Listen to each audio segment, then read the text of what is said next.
The tale kicks off with our protagonist's guard frozen, utterly shaken, then, right out of nowhere, someone calls out to him like he's just a servant. That insult hits like a punch in the gut, calling him trash, only to go even lower, saying he's worse than it.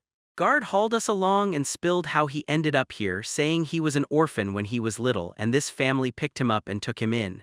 He's 15 now, and from the moment he could stand, he's busted his guts serving the Trey family, faithful as can be, just trying to earn his keep. Scrubbing floors still wasn't enough for him. He had to repay the debt of them saving his life, so he pushed even harder, and then we catch up with him in the woods, staring down a monster magic circle, ready to fight. He spills the truth. He's been quietly wiping out the monsters that crawl into his territory every single day. He knows full well monster fighting isn't on a servant's job list, but when he realizes no one else will step up, he sees the villagers could be thrown into real danger, so he decides to act. Just like any normal day, he wrapped up his morning hunt and sprinted back to the mansion, thinking everything would run the same old way.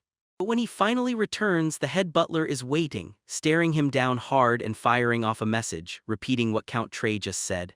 The guard gets branded as below trash, and the Count himself explodes in rage the second the verdict lands.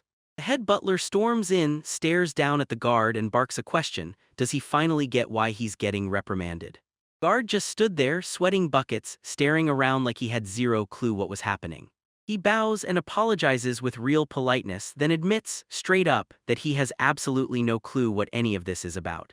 A fist tightens so hard it looks like it could break, because as the Count fires off accusations, he slams the guard for playing dumb, calling him incompetent and worthless. Then Count Trey snaps completely and lunges into his space, screaming that he knows the truth and claiming the guard's been stealing his money. The guard is completely stunned. He freezes between the two men, stammering as his mind scrambles to accept the accusation that he's a thief. He snaps back to reality and yells that it's impossible, there's no way he'd ever steal, and he's got zero memory of taking anything at all. The head butler just lets out a tired sigh, shrugs it off, and glares at the guard with brutal contempt like there's no chance he's buying a single word. He tells the guard that if he still won't own up to the crime, it only proves he's lost all hope, and still being rude about it, even now. Then the butler twists the knife hard, saying those monster-fighting tales are total lies, just excuses. Guard cooks up to dodge his work, and the head butler just stares him down cold and says bluntly, "They'll never believe a word Guard says." Guard grips his chest like it's on fire and begs, No, I'm not skipping work, I swear." He insists, "I'm really out there killing monsters," and points out that he's shown them the proof a million times already. Guard keeps striking back, insisting that just this morning he already wiped out a monster that crashed into their territory. He leans in and tells them, "I've got the proof right here with me." Guard swings his hand open and flashes a massive monster fang, bragging that it's the prize he hauled from the hunt. Then Count Trace goes, snap asterisk, and slams the fang clean out of Guard's hand, shouting in his face to shut up. The fang clatters across the floor and skitters to the wall as the three men just stand there, reeling from the slap's hit. The Count refuses to cool off. He's dead certain the item is just a fake, no doubt about it. Guard just stands there stone-faced while the Count snaps, "Stop before you make a fool of me." Hold up, smash that like, then hit subscribe for more hidden manga gems. Go on, I dare you to hit that comment section. I'm completely hooked, just like I know most of you are. Yeah, if you won't then don't, fine. Alright, let's keep going. Guard stands there in the dead quiet, realizing every word he spits out is pointless, and he finally faces the brutal truth: no one's ever going to believe him. Count Trey snaps full on, no turning back, jabs a finger at the guard and growls that he's done tolerating this, then declares an official notice, right now. The Count roars at the top of his lungs, calling the guard incompetent and flinging trash-level insults so brutal they're practically beneath garbage, then declares he has absolutely zero need for someone like that. Fury blazing, Trey whips his arm at the door and barks at the guard to get out of his house, right now. The head butler blurts in on the spot, showering the Count with praise for his brilliant judgment, while Guard just stares downward, realizing too late that he's being kicked out for good. Moving on, he slips out through the guard exit and into the hallway, then, bam, he steps out and finds a young man with messy blonde hair leaning against the wall, smirking like he's been waiting for him. The young man cuts in, saying it looks like Guard's finally leaving today, then Guard's eyes widen in shock that he's standing right there. With a tight grip on his composure, he answers the guard politely, then straight up confirms he's leaving and thanks that young noble for everything he received during his time there. Guard calls him Lord Rado, but Rado slashes through it with a wide, creepy grin and tells Guard he's honestly thrilled because he's been hating him for ages. Rato jabs a finger at the guard and drops the real reason they're fired. Then he crows that it was totally worth it to tell his father the lie about seeing the guard steal money. Guard freezes for a beat, then quietly realizes, yeah, this is really where it all ends. Rado lays it out in plain words, Count Trey is totally consumed by his own son. Since the Count dotes on him like crazy, Rado swaggered and bragged that his dad would swallow anything he said, even a straight-up lie, then flashed a mocking grin, proud as hell at how effortless it was to bend his father to his will. Rado raises his hand to Guard and because today is his last day, promises to show him something special as a goodbye present. Guard just freezes there, totally lost, staring at the noble like, what are you up to now? Right then, magic rings ignited around Rato's hand, and the guard just stood there, silent and frozen. Rado doesn't hold back, he screams great fireball and hurls a massive fire sphere straight at Guard, the flames roaring through the hallway until it's swallowed in heat, yet Guard just stares it down without even flinching. Rado goes off the rails laughing and yelling that this is intermediate magic, then tells Guard to be grateful for getting hit by it, yet Guard gives zero respect back. As the flames creep nearer, he only shrugs and says intermediate magic isn't some miracle at all, even if he admits dodging this one looked annoyingly painful. The guard spots the attack coming and goes, fine, take it, stepping in to slam into the blow head-on and end it fast. Smoke roars through the hallway and Rato snaps his head back, laughing like a maniac, demanding everyone taste his magic. Then he starts gloating that anyone who gets hit straight on would be done for, and right in the middle of the sentence, his grin collapses as his face twists in pure confusion.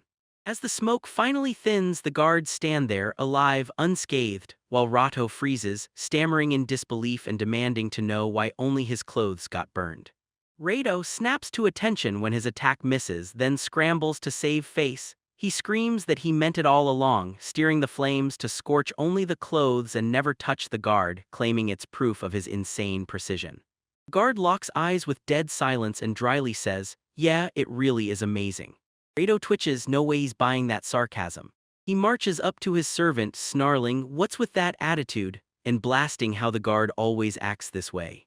Rato yanks the guard by his shattered collar, roars that it pisses him off and demands to know why the guard never looks shocked or impressed when he fires off his magic. Guard tries to convince himself he wanted a peaceful end but reality refuses, then he tells Rato out loud, it's fine, we'll probably never see each other again. Rato refuses to let it slide, he shoots his hand out, clamps onto Guard's arm and squeezes hard with pure rage burning in his eyes. Guard decides it's over, he yanks Rato's arm back with effortless force and demands, are we finally done here? Rato screams in pain the second the pressure bites.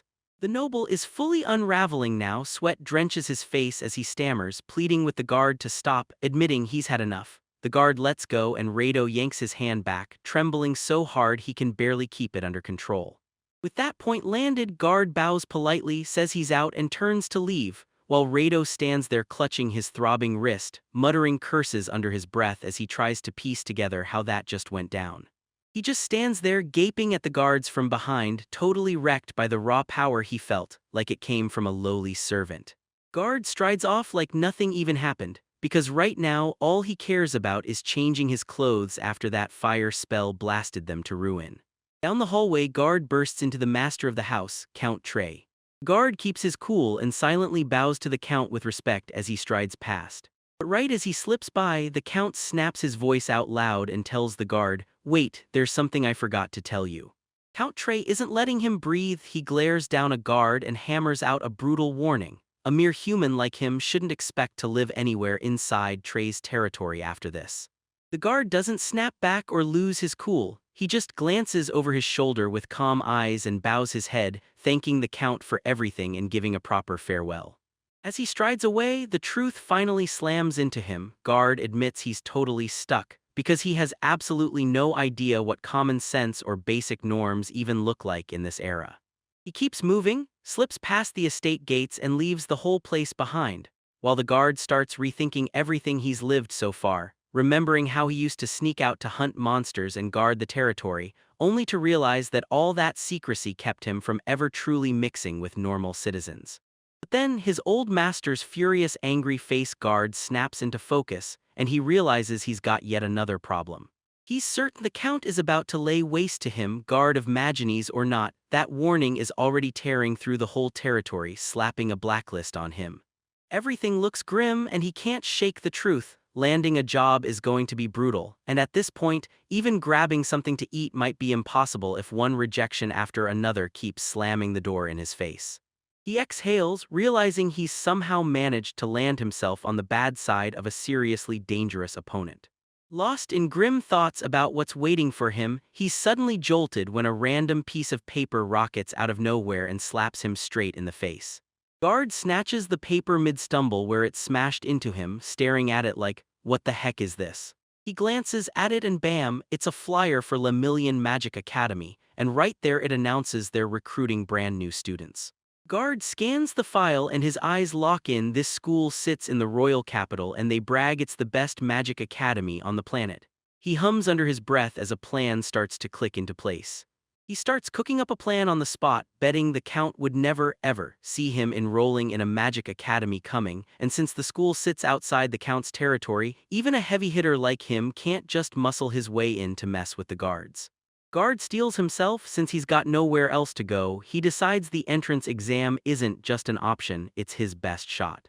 He doesn't waste a second. He strides up, grabs the guard's outstretched hand and triggers a high-level spatial transfer spell. A glowing magic circle yanks open in the air and the guard steps straight in, then vanishes from the forest and pops out on the other side in an instant. He bursts onto the scene at his destination, staring around like, no way, I can't believe I'm seeing this, totally blown away. He's finally stepped into the royal capital and the royal guard drinks in the chaos of the busy streets and that giant castle looming behind it. This city truly lives up to its hype because it's insanely lively. But he forgot one tiny detail: normal people don't teleport, and when he appears out of thin air, the civilians on the street instantly lose it, screaming their heads off. Guard feels the awkward silence crushing him as everyone just stares, so he forces out a polite greeting to the stunned locals. It doesn't help because the moment it happens, the whole crowd explodes into whispers, everyone buzzing that they've never seen magic like that in their lives, and one guy just gapes at the guards thinking, wait, is he really a noble? Guard's mind snaps to the magic system in this world. He remembers Lord Rotto pulling off intermediate-level magic, and he realizes it was only possible because he was born into nobility. For the regular commoners packed in here, intermediate magic isn't just scarce, it's basically unheard of. They can't use it themselves, and honestly they've probably never even watched it get cast with their own eyes until right now. Guard realizes he messed up. Unleashing high-level magic in a place like this isn't going to win anything, it's going to freak everyone out and spark straight-up trouble. He whirls to leave, convinced a giant commotion right now would be the worst timing ever, because if he causes a scene it could wreck his shot at the entrance exam, so he has to keep his head down. He scraps the teleport idea for now and sprints the rest of the way to the academy. As he jogs down a quiet alley, a desperate voice suddenly rips out of the shadows, begging anyone at all, to help. Help! Guard snaps to attention and spots a bunch of silhouettes cornering someone, and one bully sneers, "An idiot like you? Even if a noble like me cries out, nobody's going to care or lift a finger to save you." The guard clocks everything in the alley. A thug in a tank top has pinned a young girl to the brick wall and she's sobbing, begging and begging for help. He won't hear a word, snatches her hand and snarls that fighting back is pointless. Then he snaps into a colder tone and says there are more urgent things to worry about. He leans in way too close, sticks his tongue out and licks his lips, then slides in with a "you're really cute" comment, acting downright predatory while she recoils in disgust and tries to yank herself away. While the creep keeps laughing and creeping around, a hand shoots out of the shadows and clamps down hard on his shoulder. He chokes on the laugh and blurts out a confused sound, eyes darting like, "Who the hell touched me?" The whole place goes dead still, and the girl jerks back, bracing for disaster while the thug's eyes go wide with shock. Guard steps in between them like a wall, grabs the thug himself, and stares him dead in the eyes, telling him to knock it off, because that girl is clearly freaking out over what he's doing. She just gapes at the guard's back, stunned someone actually came to help, while hot tears spill down her face. Meanwhile, the thug grits his teeth, furious his fun got yanked away, and snaps his tongue in irritation.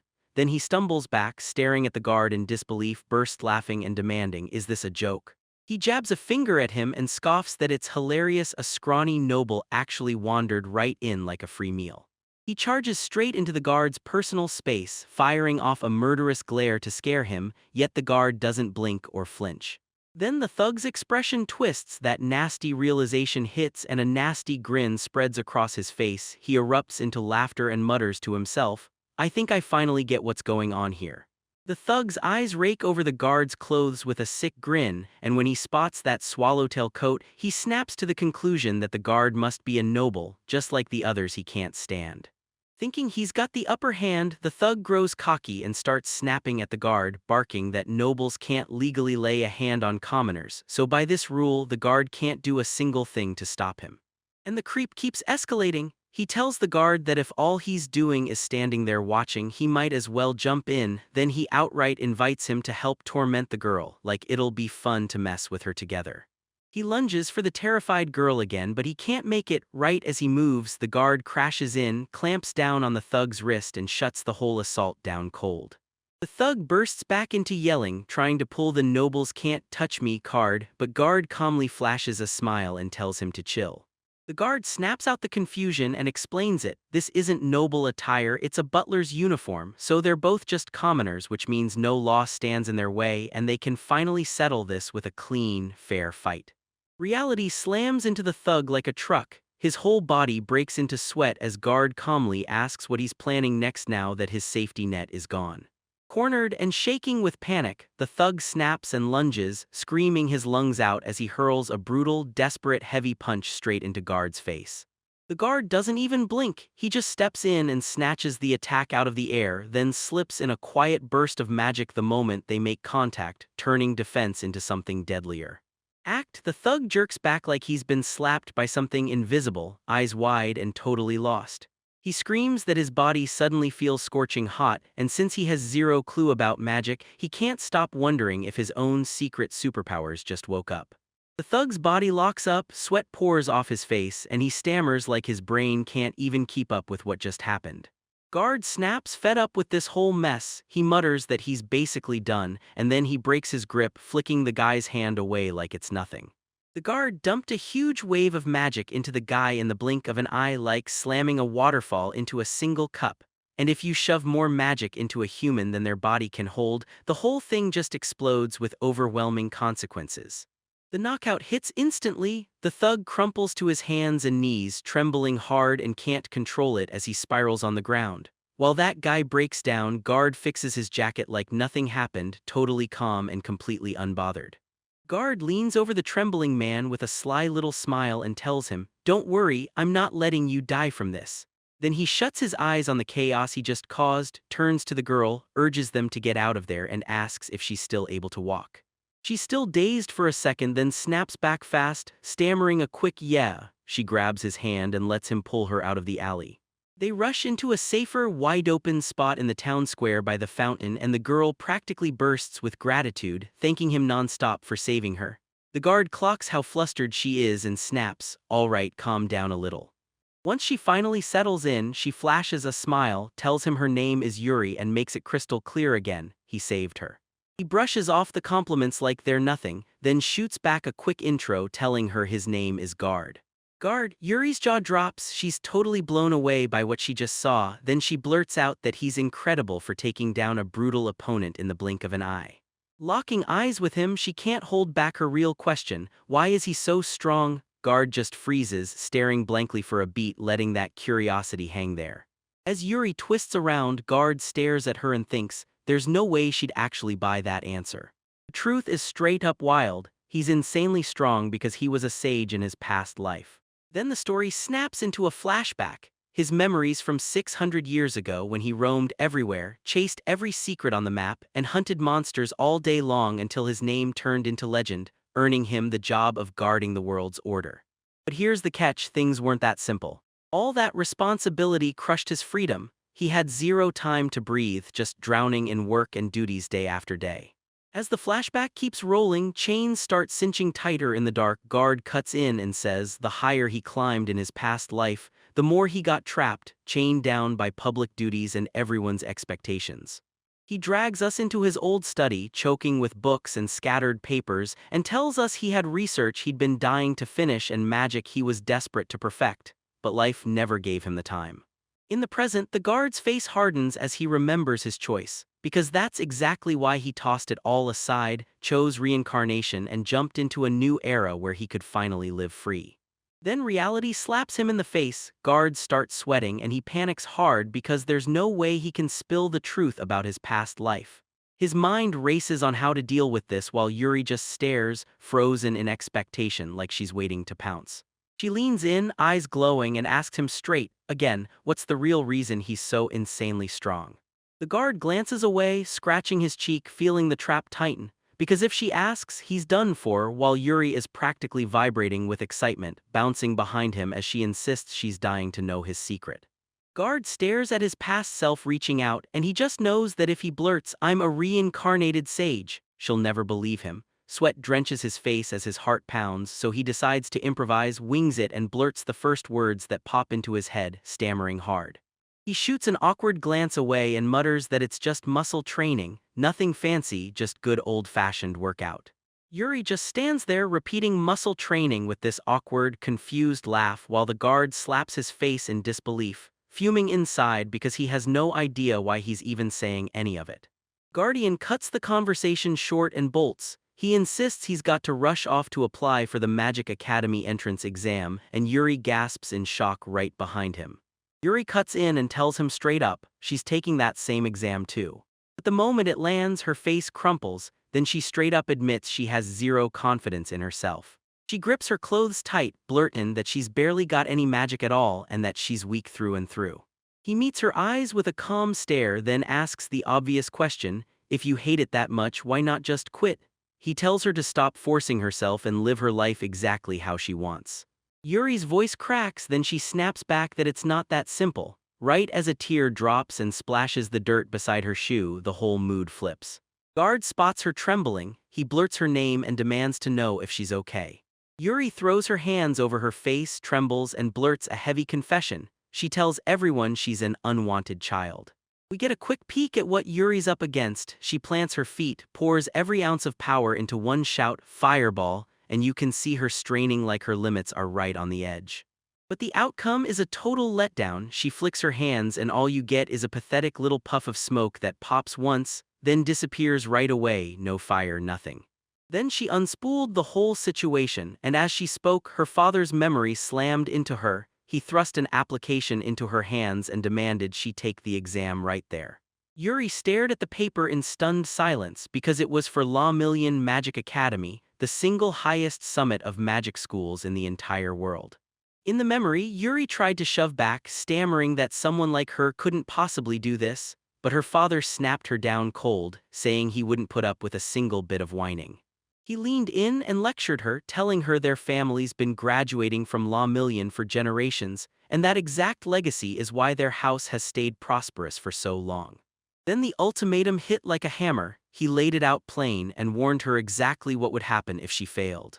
In the present, Yuri is sobbing as she spills everything to the guard, saying that if she fails the exam, her father will cut her off for good and disown her. She tells him that if it comes to that, she's done, she won't be allowed to stay in her house anymore. They'll toss her out completely, exile her from their territory. Guard just stands there staring, eyes locked on her as her words land and the reality hits.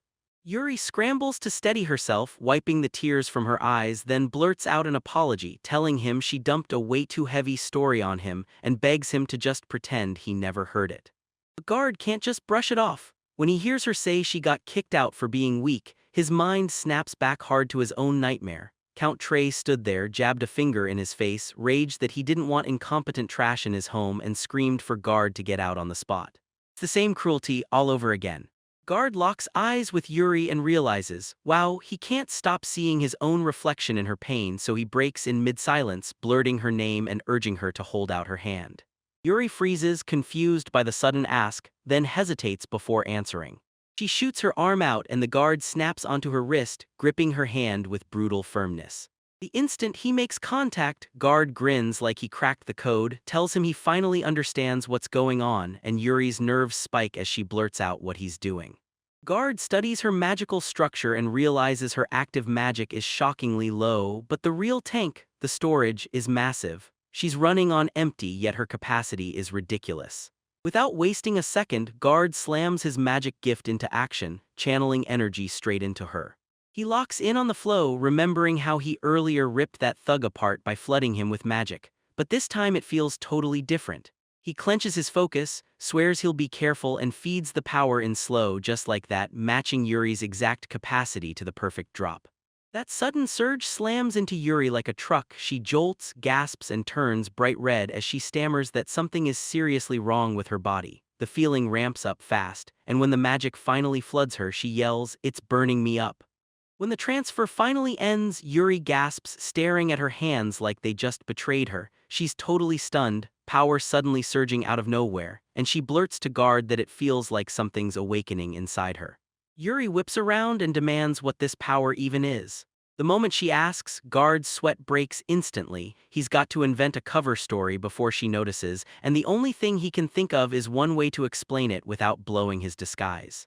He flashes a confident grin and tells her to her face that it's pure muscle power. Yuri just stares back blankly, utterly speechless. She finally swallows her pride, accepts his words, and blurts out a clumsy thank you, and then the story slams straight into the sprawling grounds of the Lemillion Magic Academy. Guard snaps the last bit of paperwork into place and confirms the application process is officially done.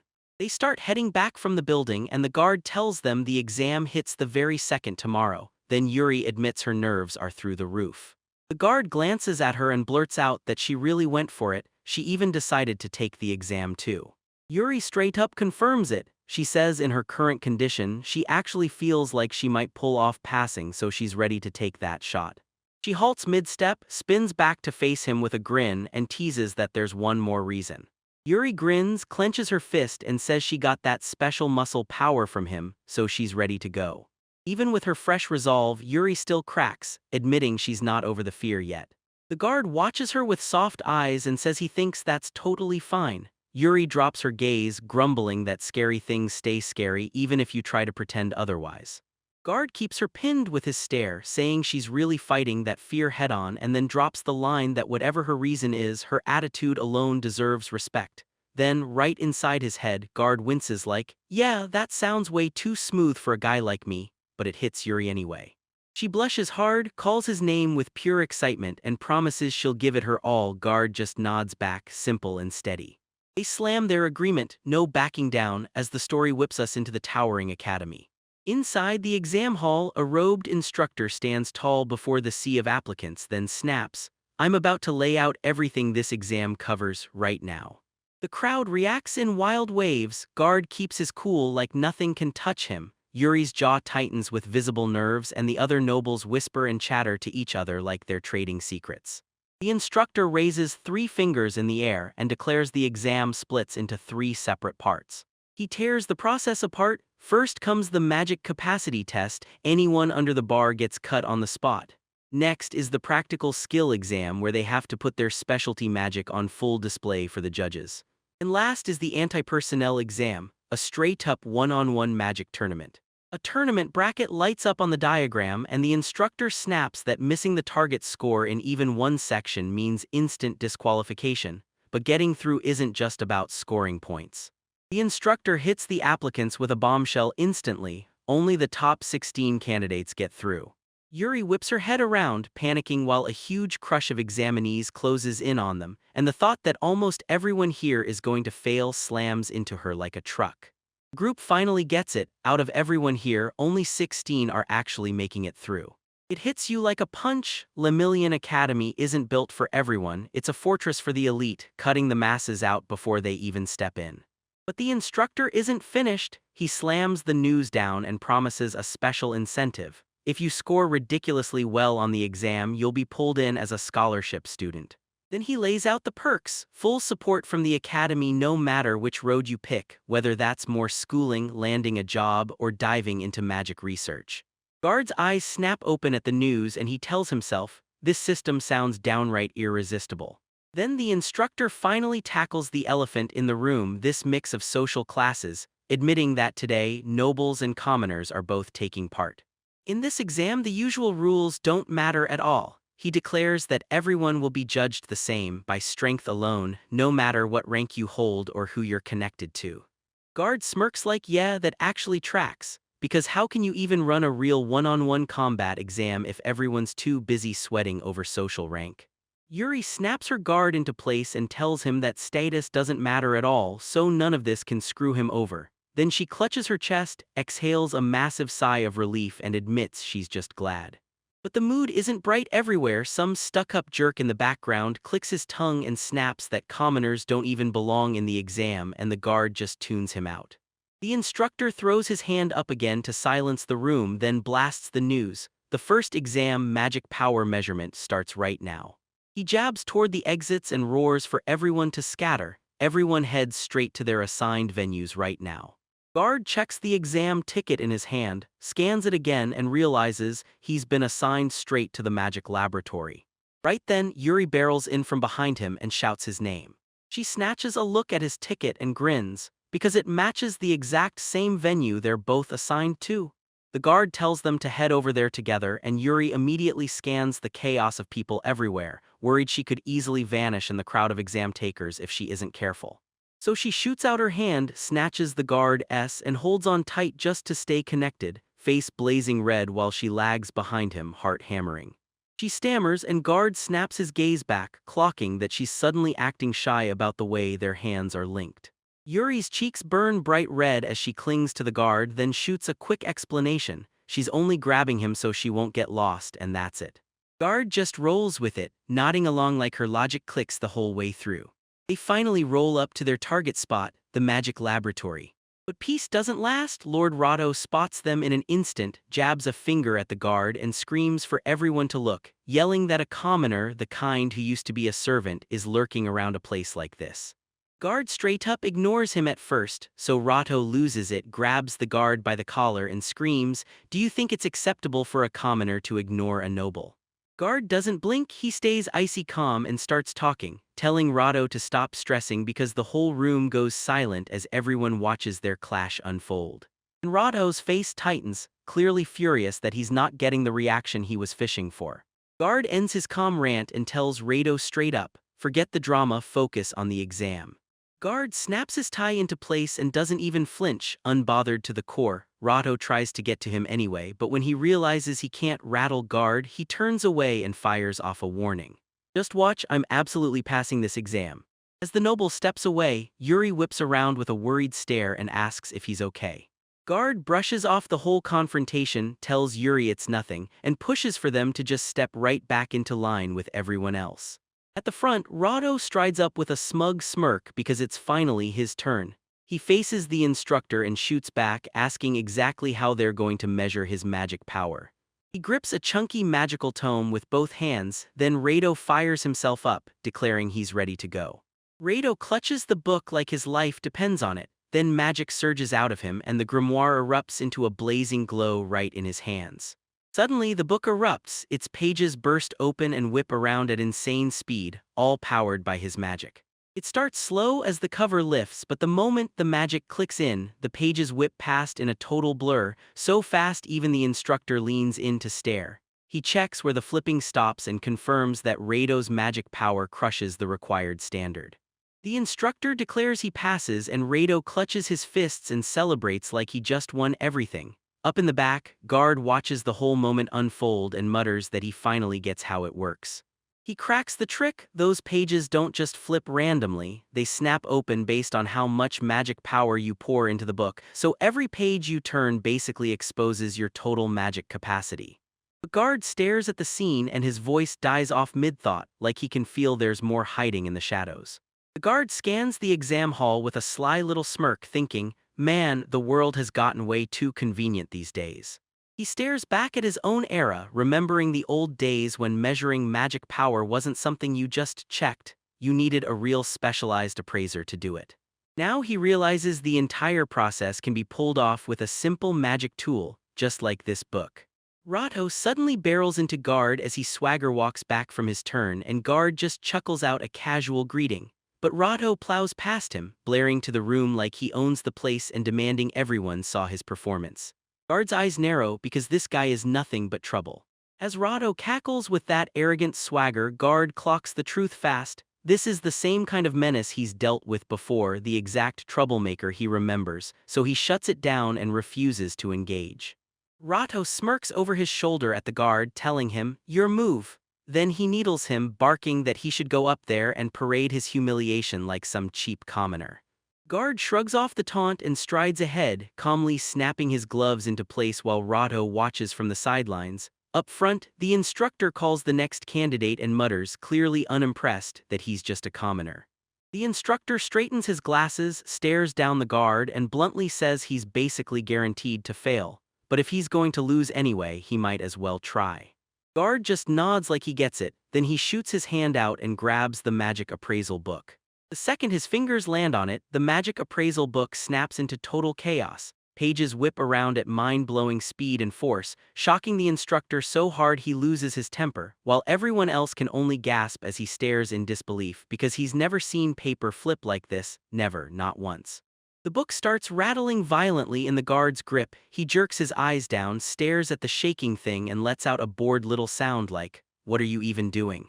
Suddenly, the book can't take the output anymore. It bursts into magical flames right in the Guard's hands, exploding with power it absolutely can't hold back. The moment it hits, the whole room erupts in instant chaos. Our instructor snaps completely, screaming so hard his glasses crack from the shock alone. Behind him, Rato and Yuri just freeze in place, mouths gaping, staring like their brains can't even start to catch up. The flames vanished just as fast as they came alive. Guard and the instructor fell into stunned silence, staring at the book as it choked out smoke on the table. Then, a heartbeat later, the whole thing collapsed into a pathetic little pile of ash. Guard doesn't look even a little rattled. He stares up through the smoke with razor-sharp confidence, slices through the silence, and simply asks the instructor, "Did I pass or fail?" Guard flicks the soot off his hands like it's nothing, right over the table, while the instructor is sweating buckets, scrambling to explain the impossible because this has never happened before. The only answer? Guard's magic power is so wildly beyond the limits that the measuring tool just can't keep up.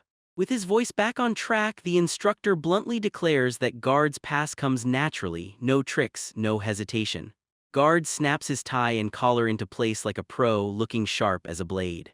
Behind them, Rato grinds his teeth with raw frustration, while Yuri stares at Guard, eyes wide, clearly blown away by that move. Next up is Yuri's turn. She lunges forward and grabs a brand new appraisal book, but the instant she channels her magic, the exact same nightmare kicks in. Smoke blasts from the cover and flames lick at the edges, and Yuri's just left staring in pure, panicked horror. The second book fizzles out and crumbles the exact same way as the first, and by now the instructor has snapped. He drops his face into his hands and sobs about how brutally expensive those magic tools are. Yuri just stands there, stiff with awkward apologies, while Guard watches from the side. Verdict is sealed. Guard and Yuri both pass the first exam, officially cleared. Yuri whips around, relief exploding across her face, and tells him with a huge grin that they actually did it. They pulled it off. Guard flashes a grin and tells her he's just relieved. She made it through all right too. The instructor calls it. Both applicants passed, and Yuri erupts, pumping her fists in the air like she can't hold the excitement in, while Guard stays ice cool, calmly fixes his collar and doesn't miss a beat. Rato looks one heartbeat away from popping a blood vessel from pure rage. When the Guard catches him staring, he asks, cool as ice, whether Rato still has an issue with him, and Rato grits his teeth even harder. Rato won't answer. He turns on his heel and storms out, shouting that it was all just a lucky fluke. As the noise in the room fades, Gon spots Yuri acting off and snaps, "What's wrong?" Yuri glares at her own hand, frantically trying to make the puzzle click, because she's sure she'd normally fail this test, so why did the book ignite and burn in the exact same way the Guards did? As they head down the hallway after that, Yuri suddenly hits a light bulb moment. She stops dead in her tracks, mutters that she finally gets what this power really is. She tightens her fist, her eyes burning with deadly intent, and announces the secret ingredient is pure muscle power.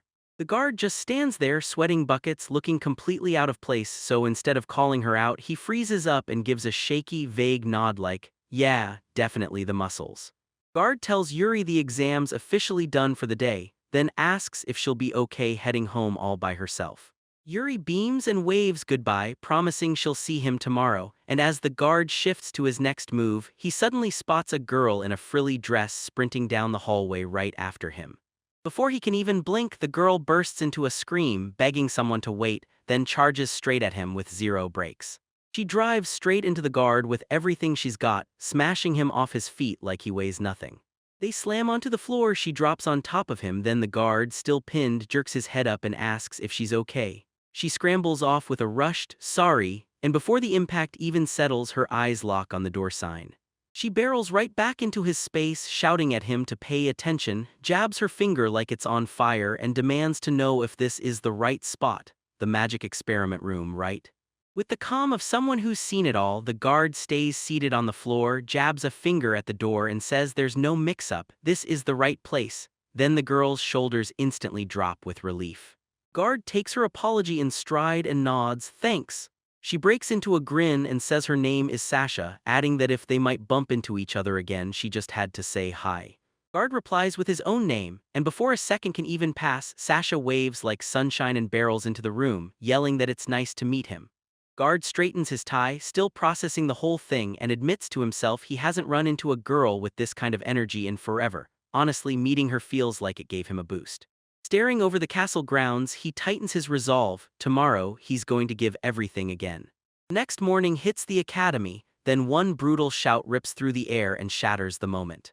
Guard is trudging down the path when Sasha comes sprinting up from behind, arms flailing as she screams for him to stop, because it's him. She barrels up to him, grin blazing, then double-checks his name is Guard Khan and laughs, because yeah, it's been a whole day since they last saw each other. Guard matches her high energy, then flashes a calm smile and answers, "Good morning." Sasha suggests they head to the venue together if Guard is okay with it, and Guard jumps on it, telling her, of course that's totally fine.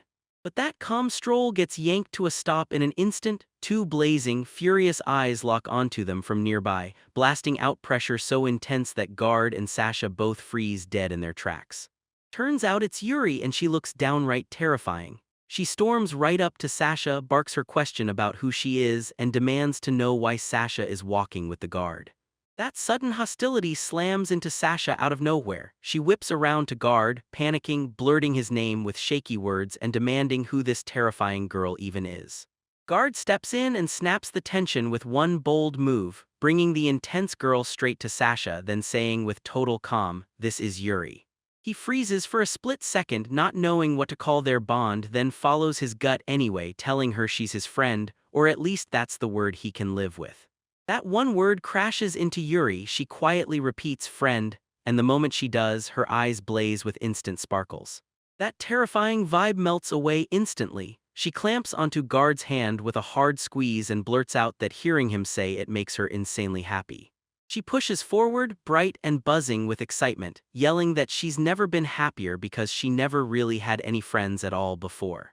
That confession slams the conversation into a dark silence, and both Guard and Sasha freeze, sweat breaking out as they scramble to figure out what to say to that crushing truth. Sasha snaps back first. She leans right in on the Guard, grins like she knows everything, and murmurs that Yuri is totally into him. Right before Guard can even open his mouth, the examiner's booming voice cuts through the courtyard. He declares that the second stage of the exam is about to start. Guard tightens his gloves as Sasha and Yuri flank him, and the examiner snaps that this is a practical test, then orders everyone to unleash their deadliest magic to wow the judges. The examiner roars, "Start now," and snaps everyone into a straight line without a second to hesitate. Yuri thrusts her fists up and chants for Sasha to give it everything, and Sasha fires right back with a huge yes, saying they'll totally pull this off. Then Yuri swivels to Guard and tells him to jump in too so he doesn't feel left behind, and Guard just nods, but deep down he's thinking the best outcome is simply seeing them all click as friends. Guard shifts his attention across the venue, squinting at the other examinees like, "All right, what kind of magic are you guys about to pull off?" Other students start showing off. Flashy wind blades slam into blocks, someone whips up a burst of water, but it's all the same routine. Lord Rato watches it all with a bored stare, sneering that what he's seeing is nothing but intermediate magic.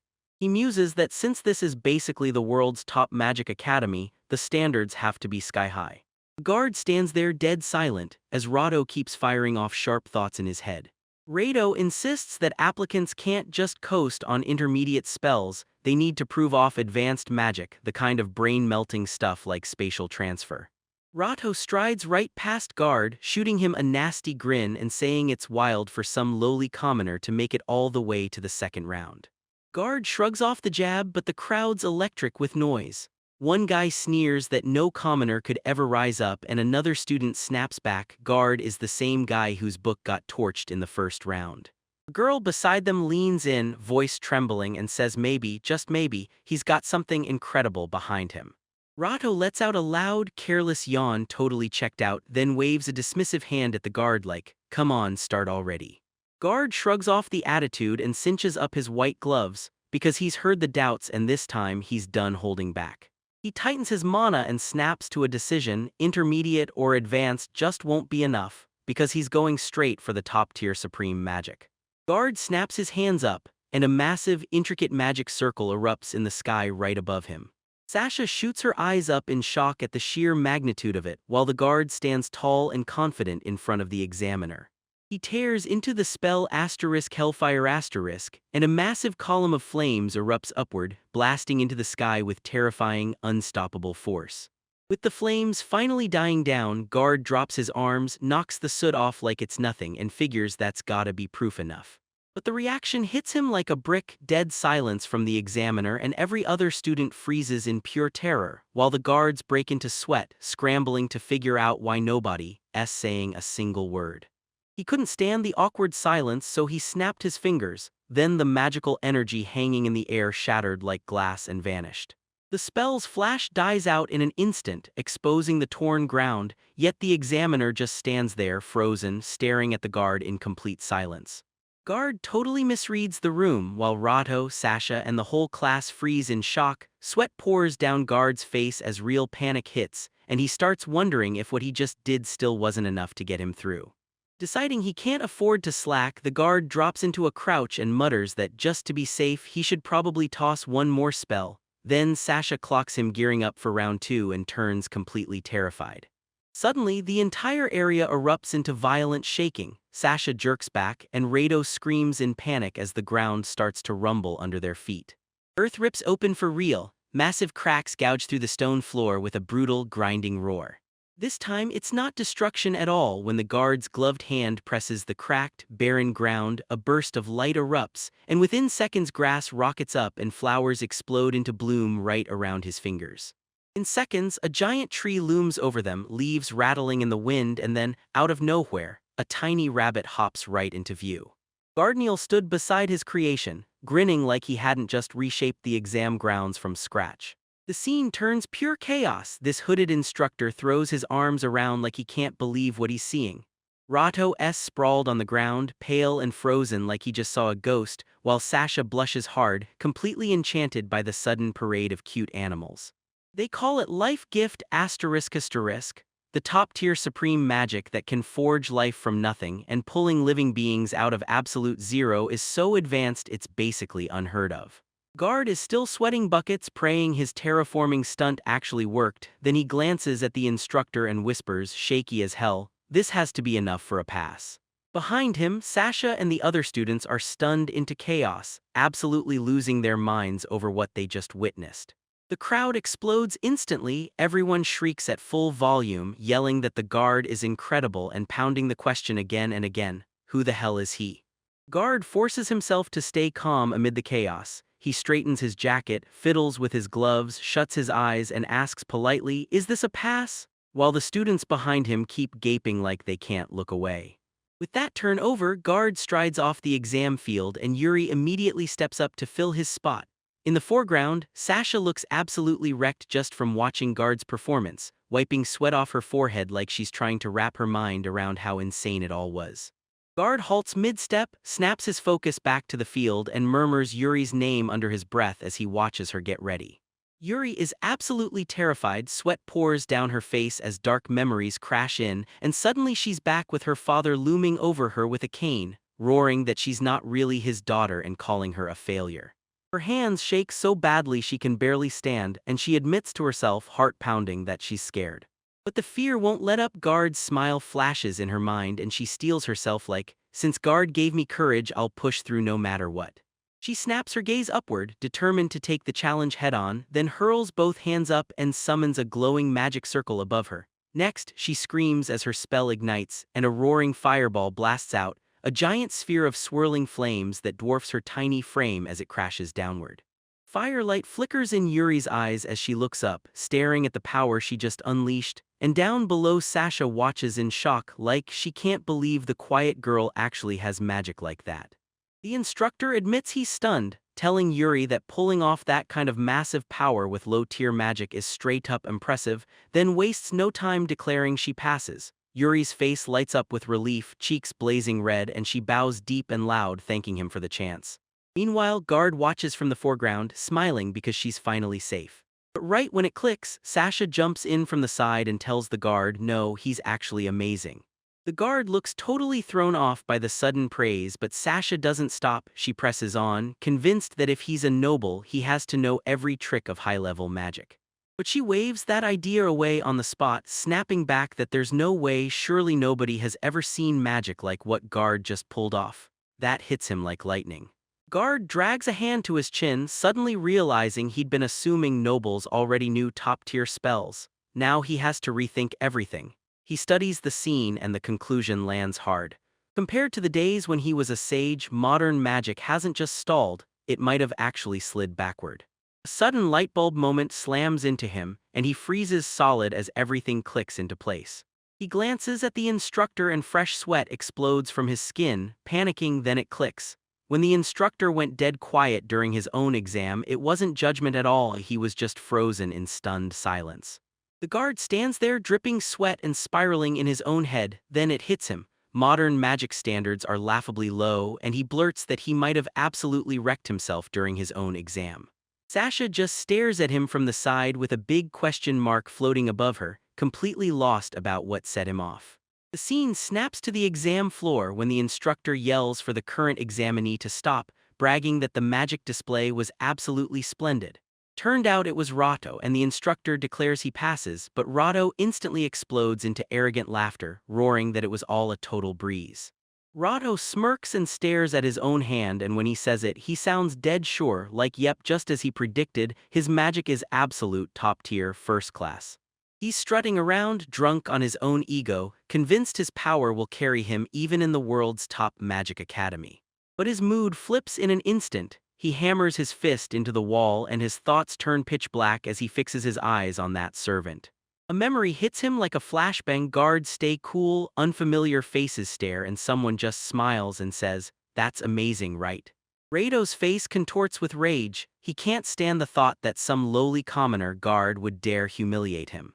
He storms down the corridor and leaves the exam area in his wake, swearing to himself that next time they cross paths, he won't hold back, and that he'll make sure Guard never dares to challenge him again.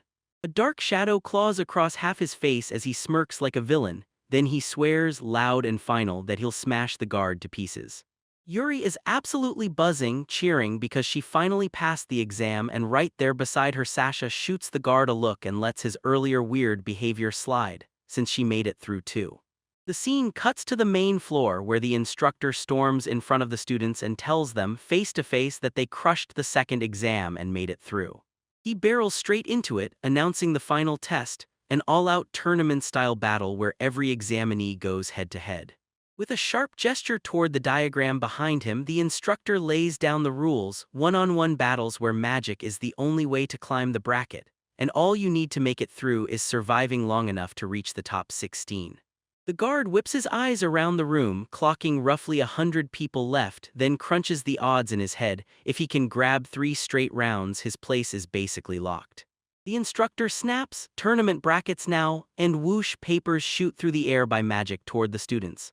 As everyone snatches their sheet, he blurts that the first 3 rounds are scattered across different venues, so they'd better sprint to their assigned spots right away. Guard takes the paper, scans it, and exhales a quiet wave of relief the moment he sees what's written.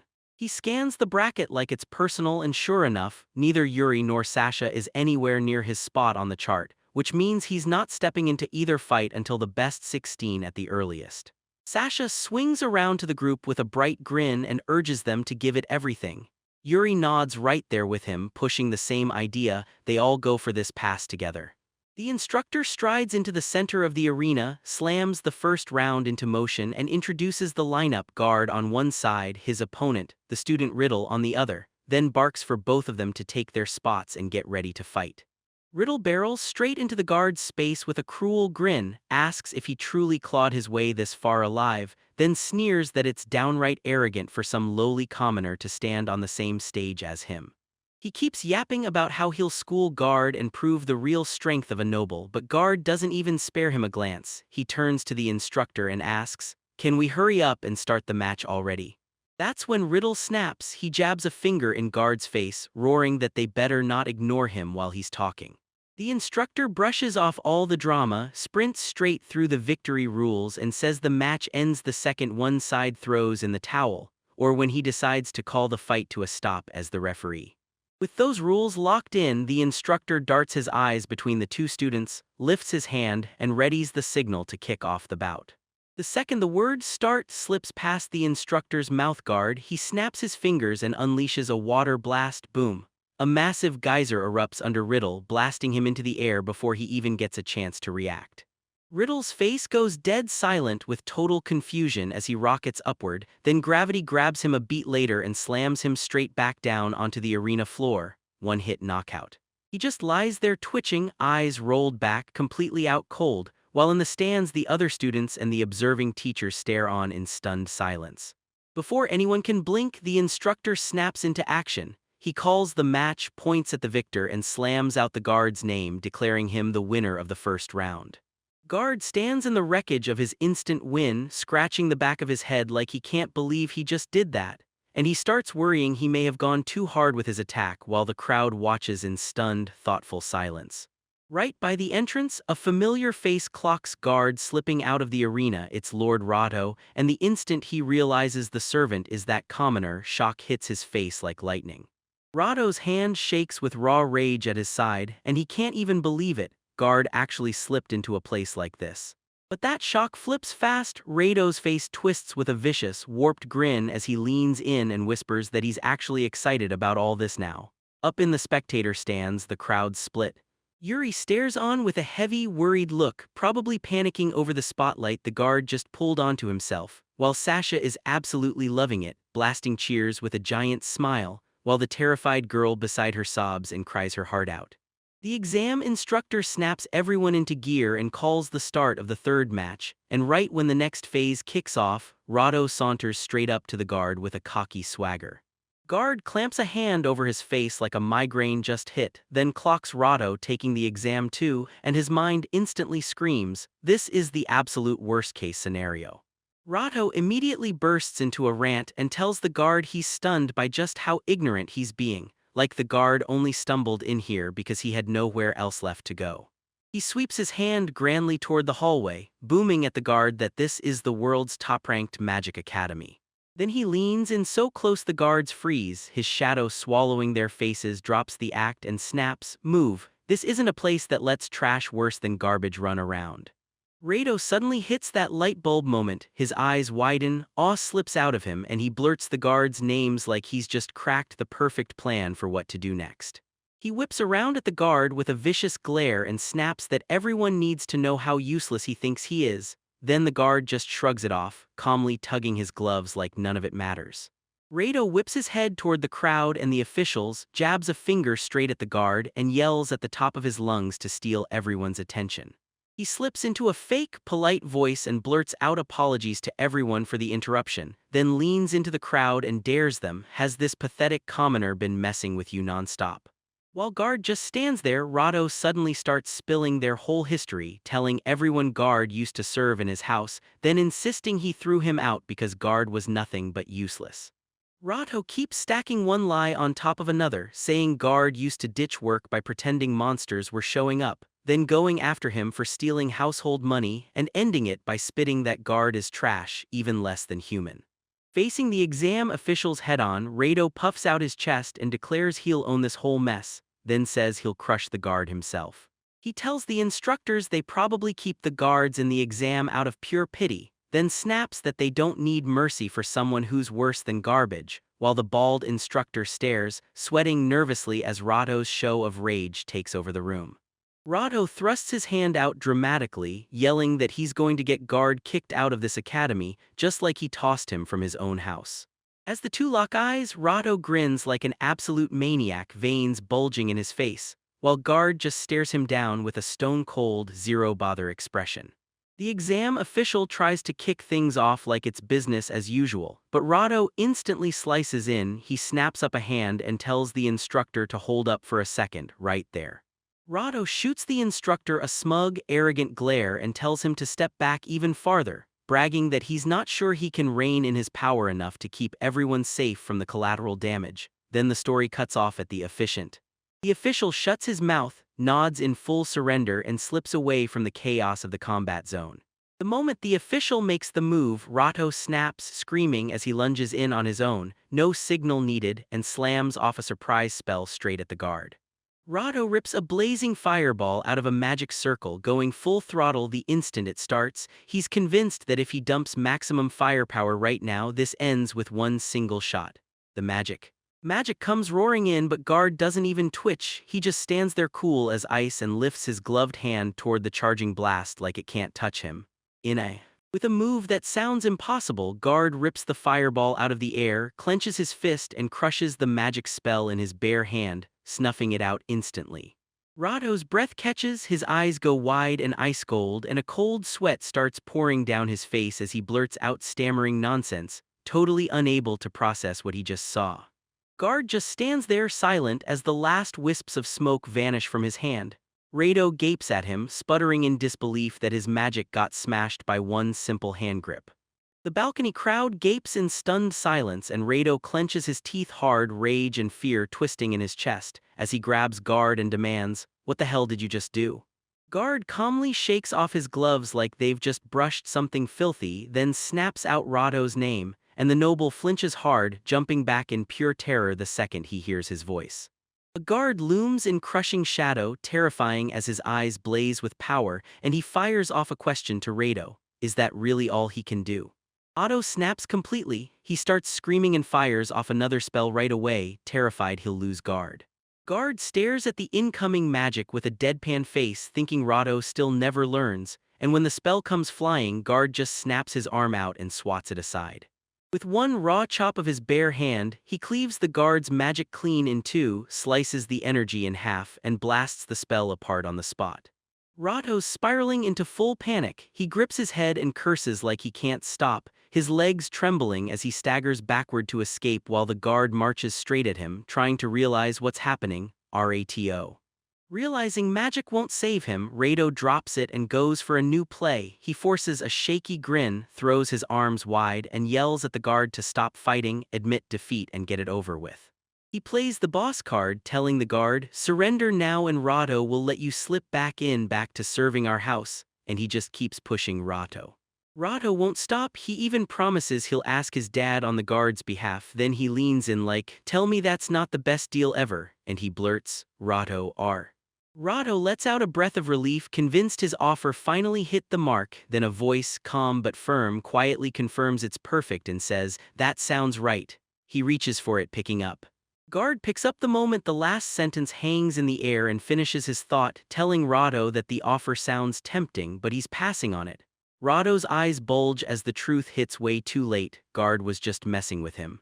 Guard doesn't waste a heartbeat. He blasts forward, roars the spell name Great Fireball, and hurls a towering wave of flames straight at the noble. Rato is losing it, staring at the impossible like his brain can't compute it. Why does the magic feel so wrong when they're using the same spell? He snaps back just long enough to think, "I have to live," and whips out his defensive magic in a panic. But it's way too little, way too late. Rato throws his hands up to block terror blazing across his face, and then the wall of fire slams into him. The blast rips through the hallway. Guard just stands there, calm as ever, his magic circle fading out like he barely broke a sweat, watching the smoke clear.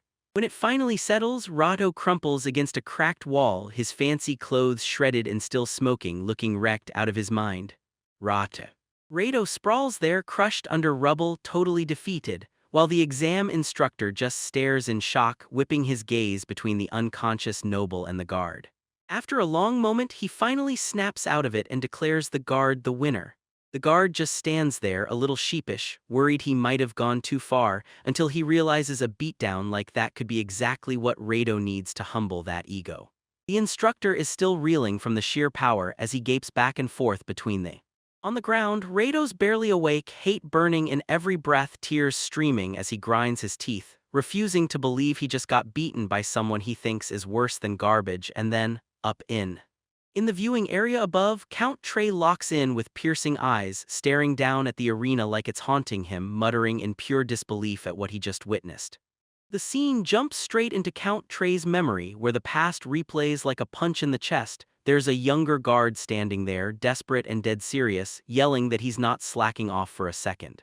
Guard hammers his case to the Count, begging him to believe what he swears is the truth. He really has been out there exterminating monsters, and he even claims he butchered a beast that crashed into their territory just that very morning.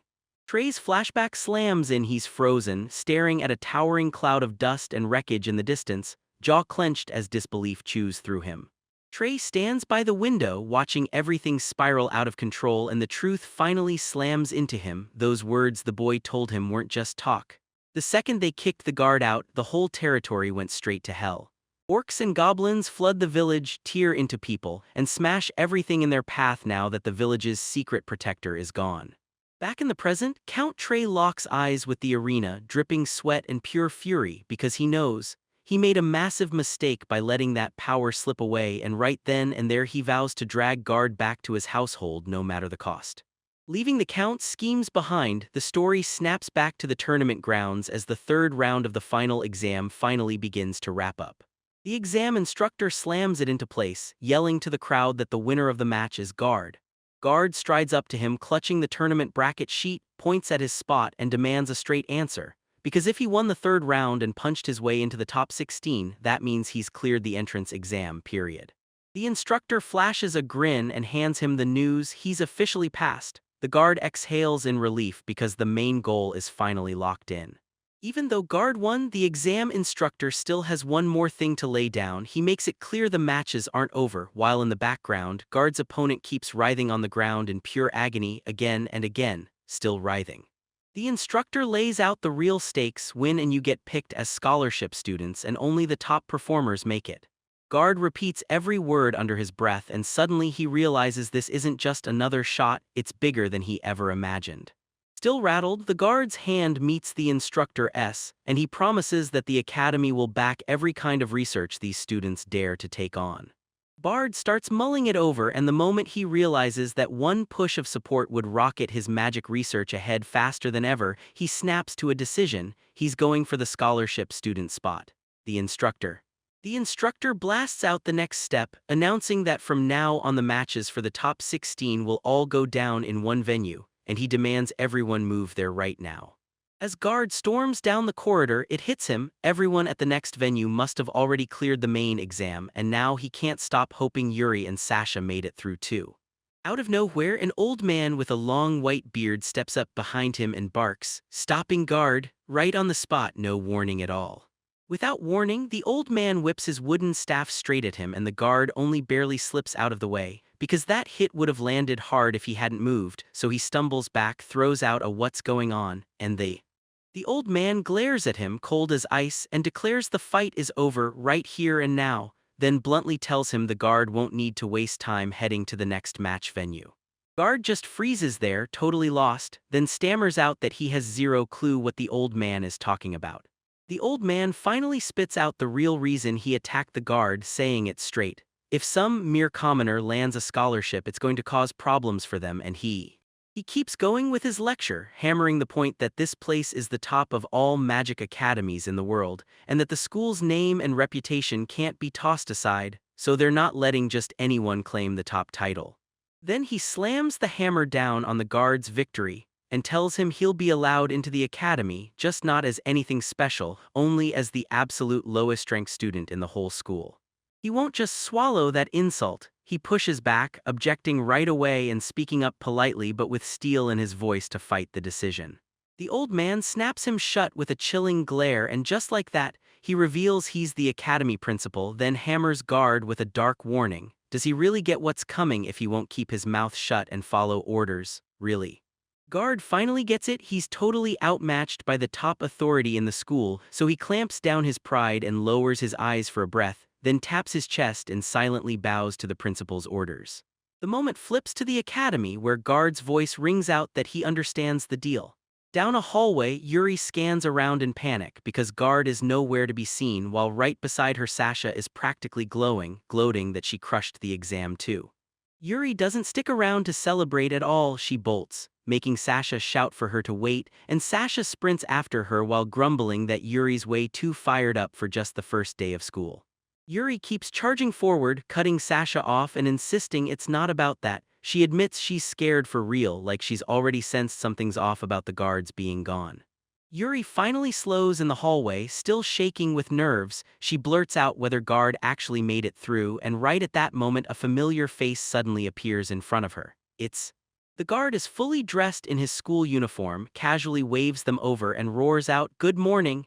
Then his eyes snap to their uniforms as he congratulates Yuri and Sasha for acing their exams, and he doesn't stop. Before he can even finish his sentence, Yuri explodes forward and crashes into his chest, arms locked tight around him. Her face presses into his shoulder as her whole body trembles, and through stammering tears she blurts out that she's just so relieved, because yes, he really did make it. Guard freezes like a statue, totally baffled by the sudden burst of affection, and blurts out, "What the heck is going on?" Sasha, standing behind him with a massive smug grin, steps in to lay it out, and reminds him he never showed up for the final scholarship selection match during the exam. So Yuri instantly assumed he failed and spiraled, running around frantic this whole time trying to find him, and Sasha keeps right on teasing her. When Sasha starts copying Yuri word for word, right down to Yuri crying about where the guard was and begging that she never wants to see him again, Yuri just freezes, sobbing and shaking, mortified that Sasha is outing everything in front of her.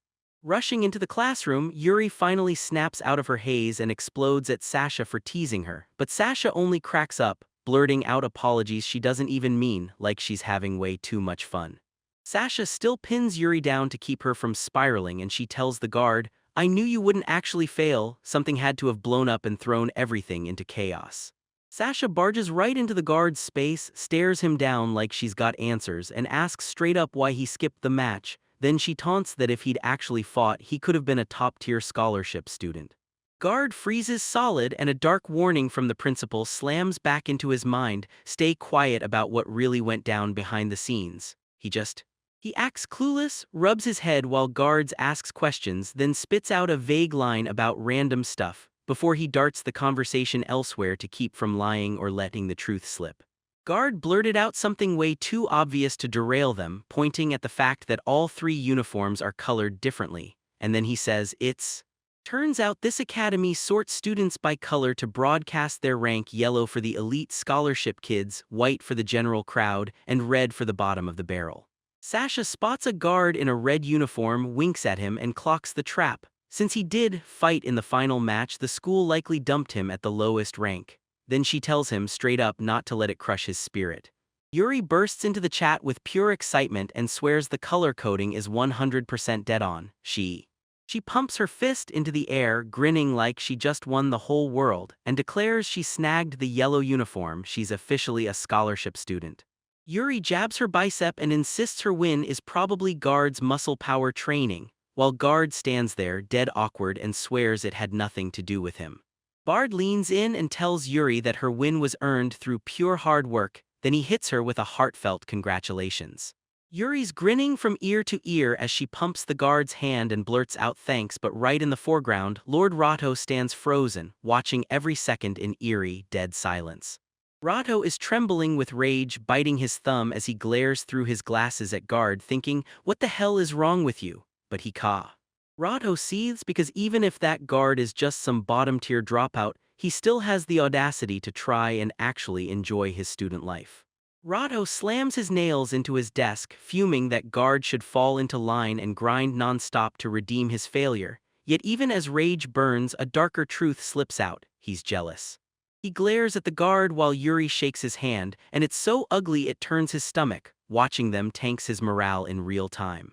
Right as the campus goes silent, the school bell blasts through the air and the classroom door slides open. Then in strolls a petite woman who tells everyone, "Take your seats," and introduces herself as Aaliyah, a researcher of magic formulas.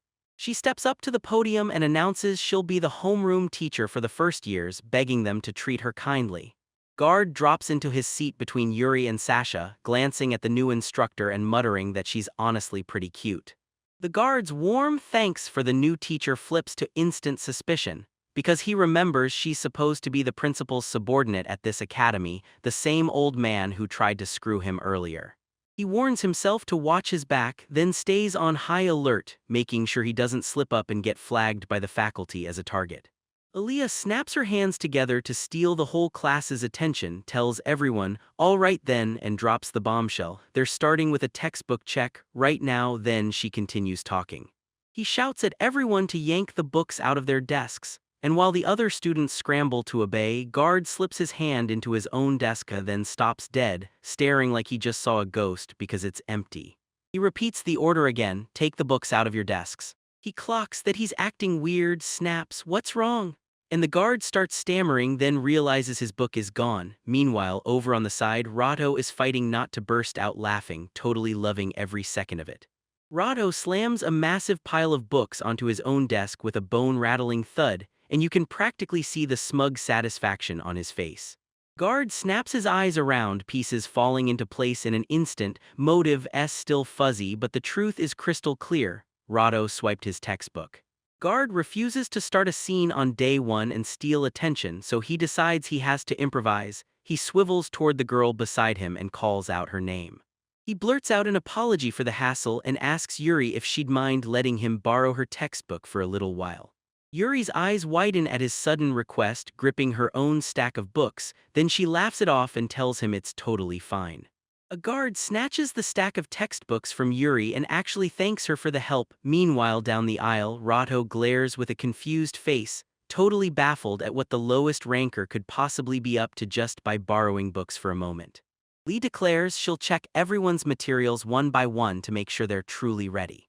Guard realizes he's got one razor-thin chance, so he locks in, pushing every ounce of willpower and screaming in his head that this is the only moment he can make it work.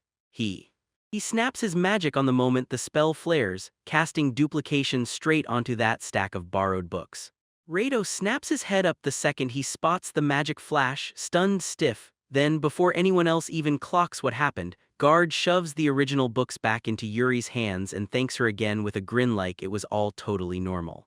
Rato's sweating buckets right now. He can't even process what he's seeing as he realizes Guard casually pulled off duplication, and that's straight-up high-level magic.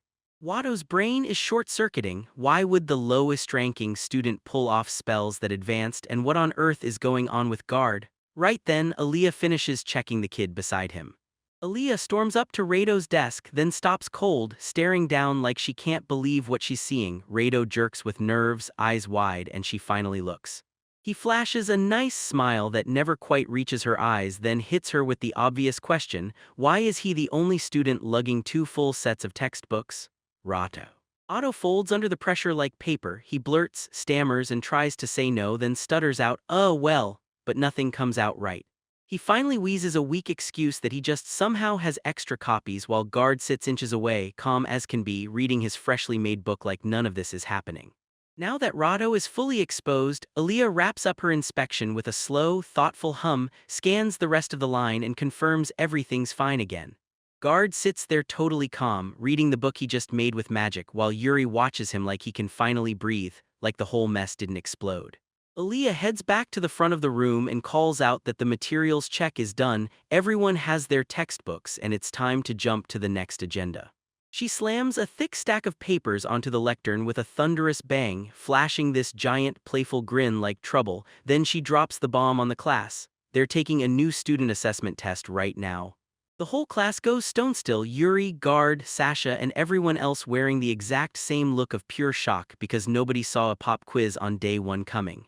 Chaos erupts the second it happens. Students scramble and panic, yelling that this came way too fast. One student even mutters that a brutal shock like this is exactly what you'd expect from Lemillion Academy. Aaliyah brushes off the complaints and snaps, "Get your textbooks in your desks now." Sasha crumples, clutching her head like the world just ended while Guard stays deadly silent, wearing a stern, unmoving stare. But Guard is sweating through his skin. Magic doesn't scare him at all. It's the common sense questions that get him spiraling, wondering if he's even smart enough for what people expect in this era because he feels totally out of touch with modern academics. Lee totally brushes off the tension in the room, then rips right into what they have to cover, because the test is split into three brutal parts: language, mathematics, and magic science. She snatches the hourglass off her desk, flips it with a grin, and asks, "Are you all ready? Because the moment has officially kicked off and it's only getting louder from here." As the sand starts to tumble in the hourglass, Aaliyah grins and tells them to give it everything they've got, then the exam ignites and begins. The test. The test is in full swing and it's going terribly for the girls. Yuri's locked onto her paper like it's fighting her, sweat pouring down her face, while Sasha wrestles the questions in panic, mumbling answers she can't even understand as the tension rises.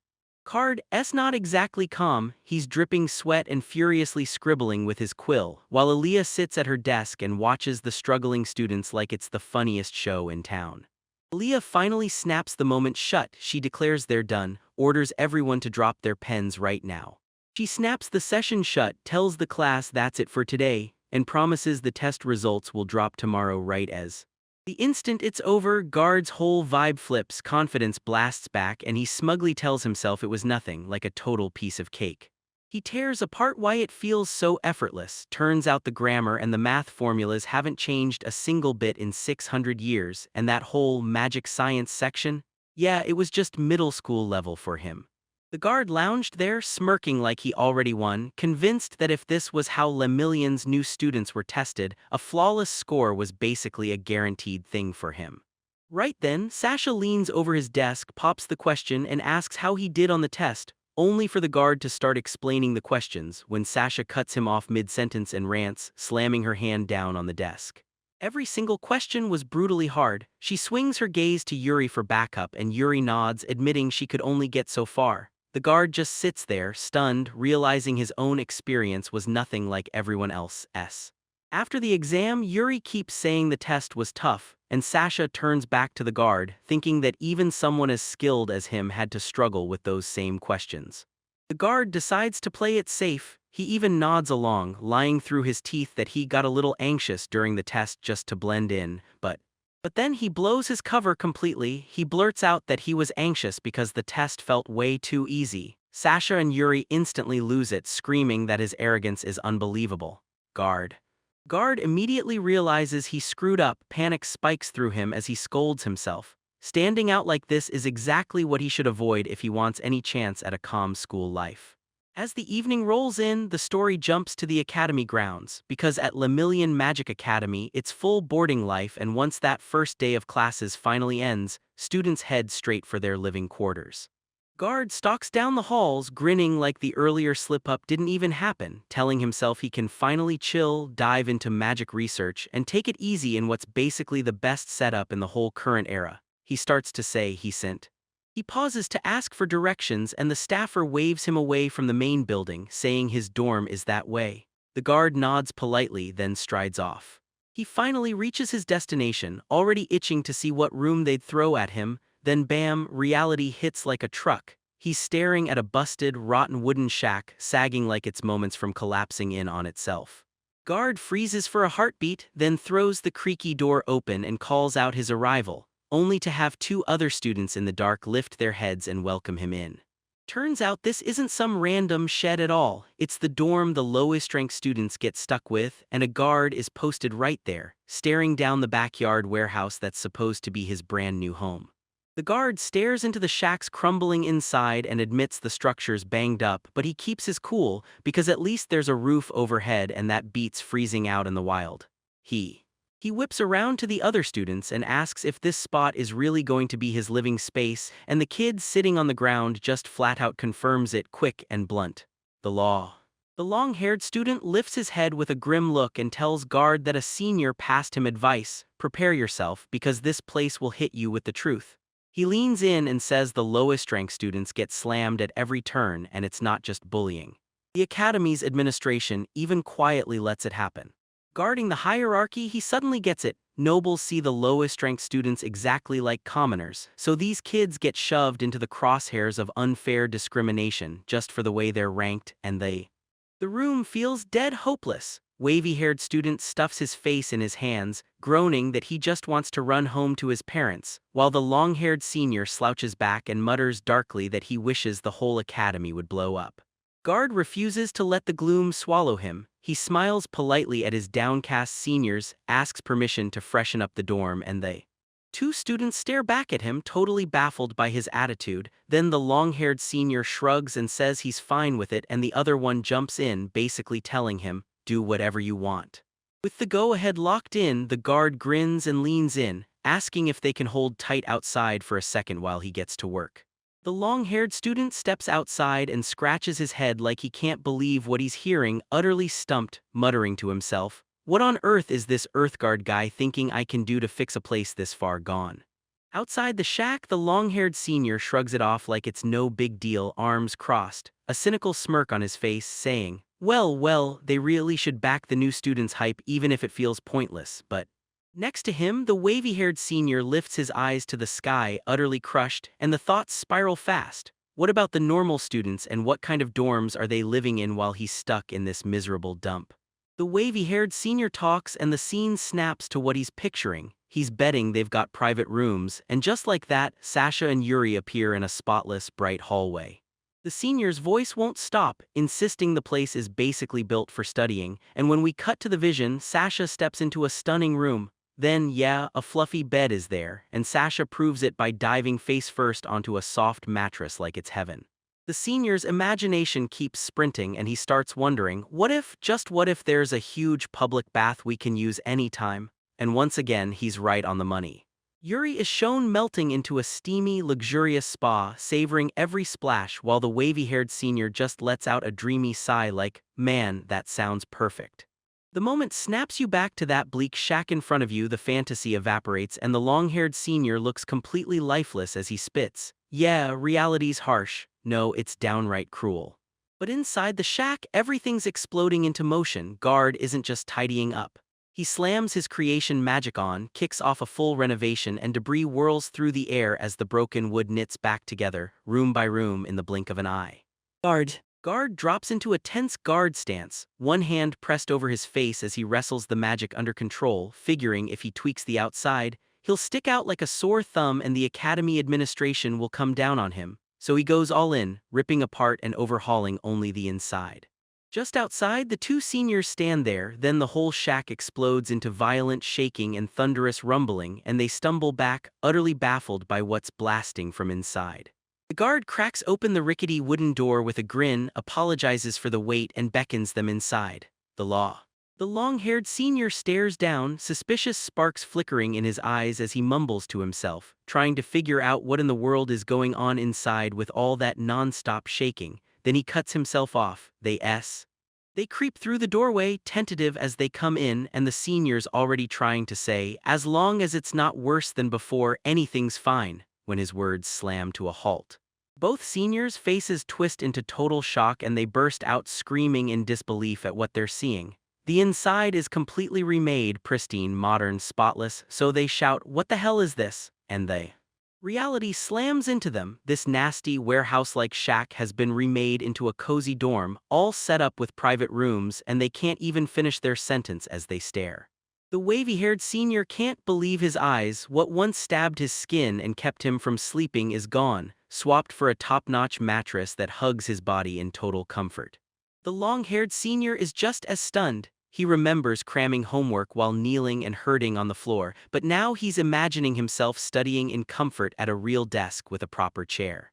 Even the place's layout stays locked in, but the rotten floors and hole-riddled walls are suddenly smooth and brand new, and the dread of freezing drafts and crawling bugs, it's completely gone. So now they're drenched in sweat, shaking from sensory overload, but the guard's not finished. He grins and cheerfully points them to the next door, telling them to try it, and the seniors grab the handle like, "There's no way this gets better," but they still can't help wondering what could possibly top it. They fling the door open and absolutely lose it. Boom, a massive, steaming hot spring bath hits them and they shriek with pure joy, yelling that they can finally scrub their souls clean.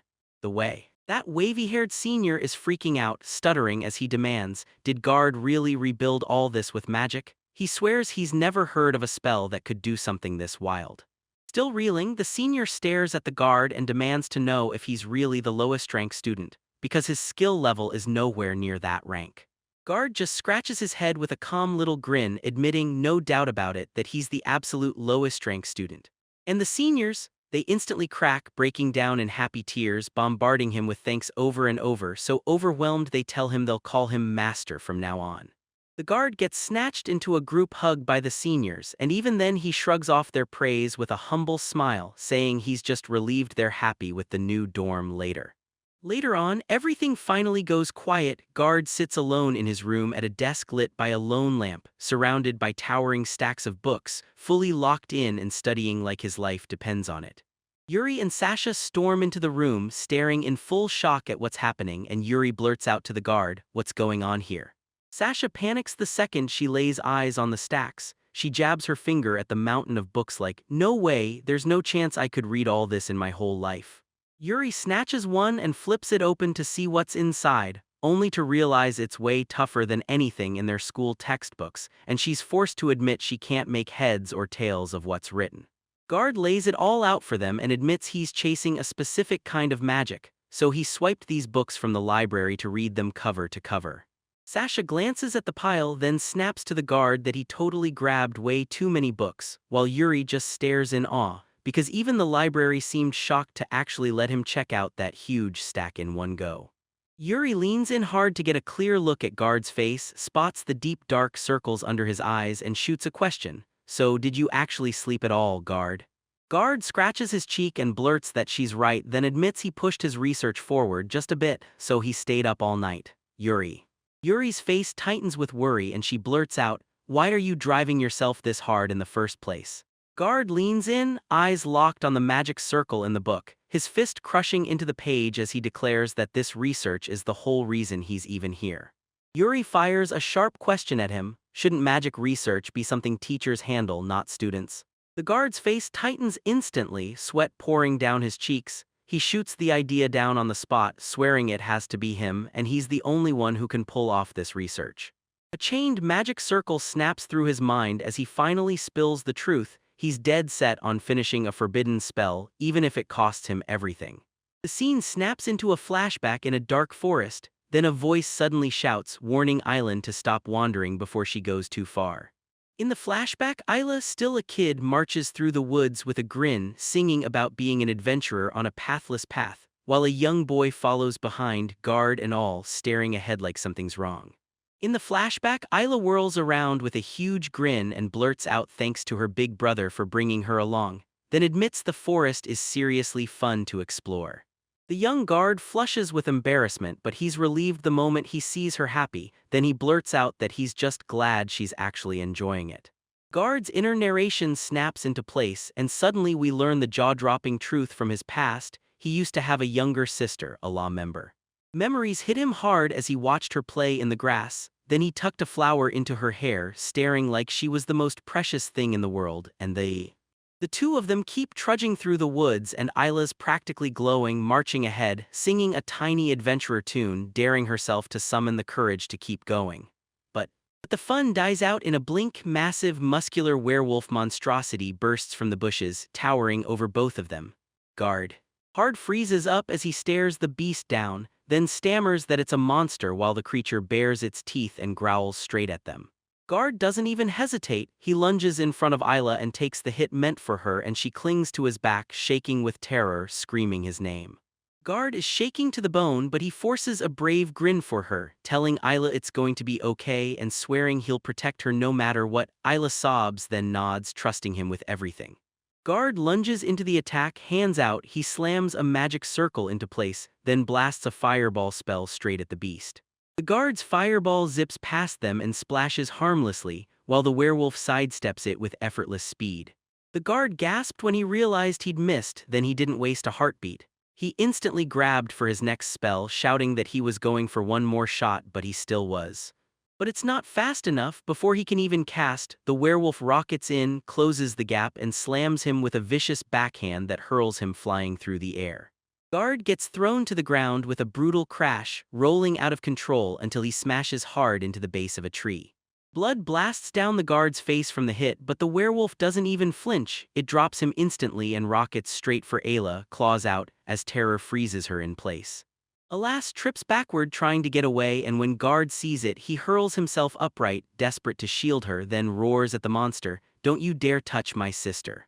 The werewolf towers over them and unleashes a bone-rattling roar, roaring out its dominance. Guard shouts at Ayla to bolt right now while she still has a shot. She's locked up in terror, trembling so hard she can barely manage a nod. Even as a kid with only beginner magic, the guard's thoughts hit a tragic truth: he could have beaten this opponent. But fate turns cruel. Blood from a head wound pours straight into his eye and it blinds him at the worst possible moment. That monster won't let a chance like this slip, so the instant his eyes go blind, it snaps into action, pounces in, and strikes for the kill right there. Taylor is sobbing, absolutely terrified. Then bam, a violent slash tears through the air, followed by a sickening impact, and the guard can only stand there, frozen in shock as the attack lands. That brutal hit lands hard, blood bursts everywhere, splattering right across Guard's face. He just freezes, eyes bulging with terror as a severed hand drops and slams onto the ground beside him. Guard is totally wrecked, staring into nothing while a dark pool of blood crawls across the grass where his sister just stood. He crashes to his knees, mind scrambling to make sense of the nightmare in front of him, blurting Ayla's name and begging, "Are you there?" But all he can do is lock up and stare at the ground. Tears start to burn in the guard's eyes as the truth hits. Right in front of him, the werewolf grins and raises the severed hand it just ripped off, then actually licks the blood off it while staring straight at him. Something breaks in the guard's head. He erupts into a scream, half raw rage and half crushing grief, and blasts a fireball straight into the monster at point-blank range. The spell slams down hard, blasting the werewolf straight in the face with a violent explosion, and the monster panics, bolting away like it's done with this, vanishing into the thick bushes. Guard's left alone, hand still smoking, the magic circle fading fast, panting hard as tears pour down his face. He screams Ayla's name again and his voice tears through the trees, then rain comes down hard, soaking him as he whips his head around at the empty clearing. His legs finally snap and he stands there trembling for a split second, then it all breaks and he crumples to his knees in the mud and pouring rain. Back in the past, young Guard is left kneeling in the pouring rain, bawling his lungs out in raw, soul-crushing agony, utterly shattered as he sits beside Ayla's body, screaming right up to. From that day on, his whole world flipped. He threw himself headfirst into studying magic, choking down his grief with endless research, because he already knew the price, knew what was waiting. He even tells himself that deep back then he understood one thing perfectly: reviving the dead was a forbidden taboo. But he had no choice. He admits that throwing himself into that research was the only thing keeping his sanity from fully cracking. Years slipped by, but his obsession finally paid off. His research started spitting out real results and crowds were cheering him for what he'd done. He didn't stop there. He pushed harder than ever, hunting monsters and dropping beasts left and right until it hit him. He'd climbed to the top and became the legendary sage, the one everyone talked about but two. Even with all that fame and power, he never clawed his way to his true goal, because he finally admits the magic to bring the dead back was never finished. That's when it hit him. He snapped up a brand new plan. Alone in his study as an old man, he sat there thinking maybe the future's magic tech had the one answer he couldn't find. Snap. Snap back to reality. Guard is sprawled in the academy library, rocking his student uniform, and he's thinking, this is exactly why I got reincarnated into this era asterisk. Then his eyes catch something and trouble hits.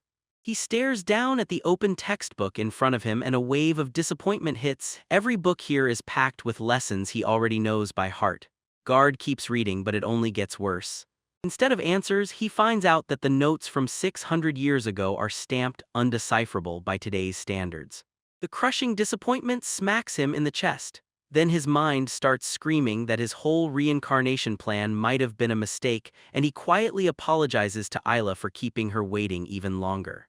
Caught in his own head, he blurts out Ayla's name by accident and the girls nearby freeze in confusion.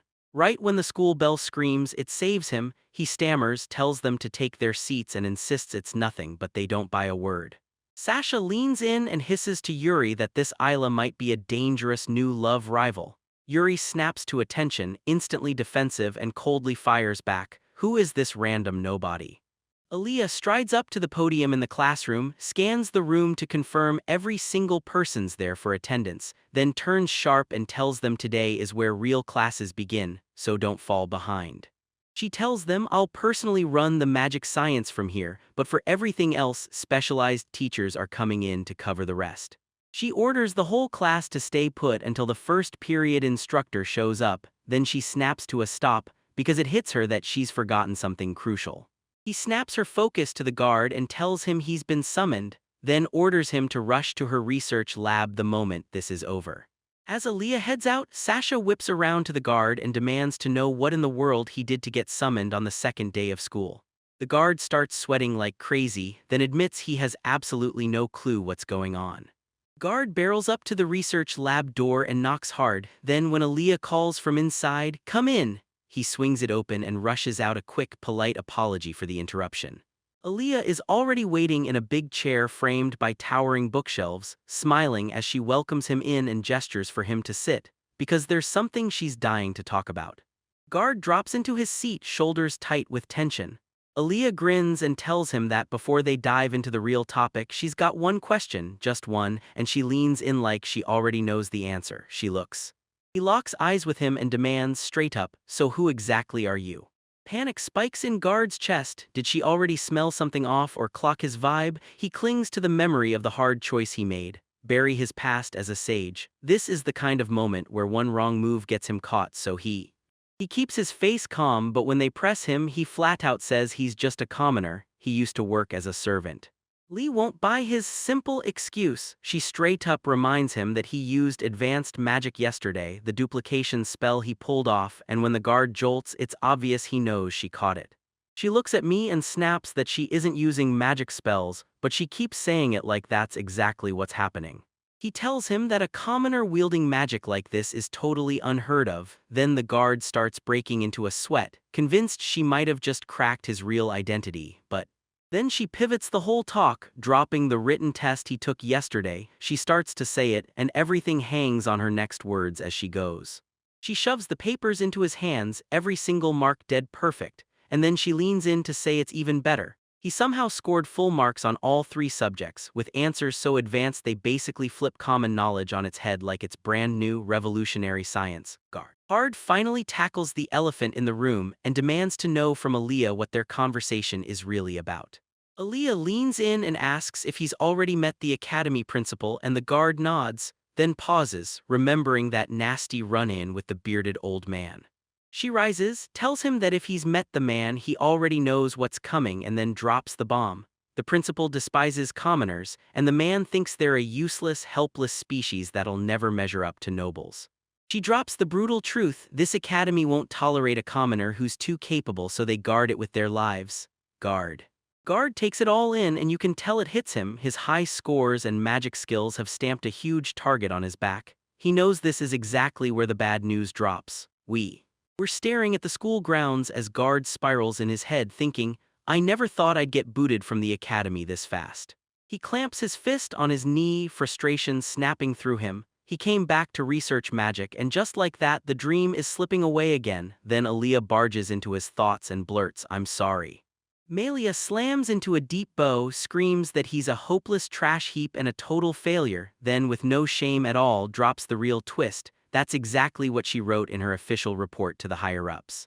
That guard just freezes on the spot, stunned silence spilling out of him, as he realizes she dished out an insult to protect him. Aaliyah lifts her eyes with a guilty smile, clasps her hands tight, and tells him straight that if the principal ever learned Guard's real power, he'd be kicked out in an instant, so she had to lie and call him garbage, and she's sorry for the whole deception. Aaliyah snaps out of the act and goes off on her boss. She screams that the principal is a useless old geezer, rips into his awful personality, and fumes that he won't even hand her a pay raise. She closes the distance, plants her hands on the guard's shoulders and tells him to breathe easy, because even though her report says otherwise, she's got his back.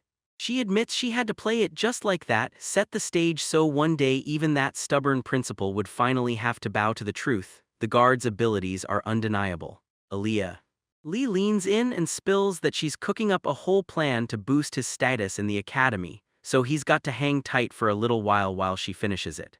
Guard finally feels that huge weight drop off his shoulders, realizes his anxiety was pointless, and sincerely thanks Aaliyah for watching out for him. But then Aaliyah flips the script in a blink. She's buzzing with excitement and straight-up demands that, since they're already here, he teach her magic right now. The guard freaks out and tries to bolt, shouting that he has to get back to his classroom for lessons. Aaliyah slams that down on the spot, insisting regular classes are definitely too dull for him, and then she immediately starts begging Professor Guard to teach her instead. Much later, Guard finally snaps his tie into place, looking utterly wiped out, and he can't help thinking he's just been freed from her interrogation that turned into a lesson. He steps into the hallway and freezes. School's already over, fully done for the day, and she's been keeping him there the whole time. He barges into the room and freezes when he spots Sasha and Yuri still hanging around, and he's like, "You guys really stayed this late?" Yuri grins and says, "Yep, waiting for you the whole time," while Sasha snaps that she'd been seriously worried because he vanished for ages, and Yuri cuts in again, asking the guard if he's alright. Guard casually says he was just teaching some magic to Miss, and Sasha absolutely freaks out, screaming in shock and demanding to know if he really meant Miss Aaliyah. Seeing their faces light up, Guard leans in and asks if Miss Aaliyah is secretly the kind of incredible person who blows people away, and Yuri nods hard, practically bouncing with excitement. Sasha leans in and tells Yuri Aaliyah's a total powerhouse, like the biggest big shot in the magic formula world, right at the absolute cutting edge, and Yuri just keeps nodding along like, "Yeah, got it," while the guard just freezes in place, stunned to realize she's not some nobody, she's actually someone huge. But then Sasha snaps back and blurts it out. Ever since he vanished, Guard never even got to hear a single word from today's real lesson. Guard just admits, "Yeah, that's true, the Girls immediately swarm him, and Sasha blurts that she'll teach him everything, then shoves him to sit down. Yuri jumps in right after, promising she'll explain it all too. They shove him into the desk and pin him there hard, bodies squeezing from both sides, so the guard can barely breathe, yet he still manages to cough out a plea for help, and then Sasha's face flashes with panic as she blurts that something feels weird.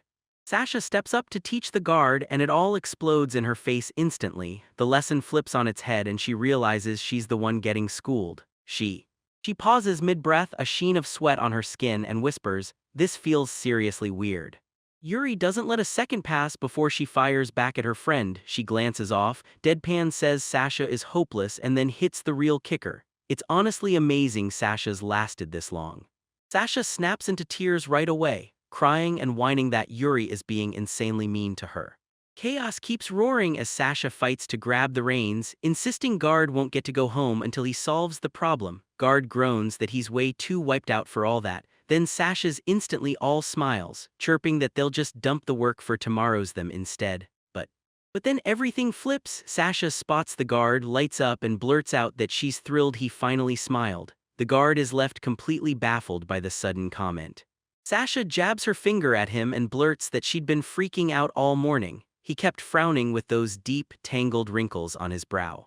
Yuri nods like, "Yep, that's exactly it," and tells him that if he's spiraling about anything, he should lean on them instead of shouldering it solo. Both girls light up. Yuri flashes a peace sign and they swear they've got his back no matter what.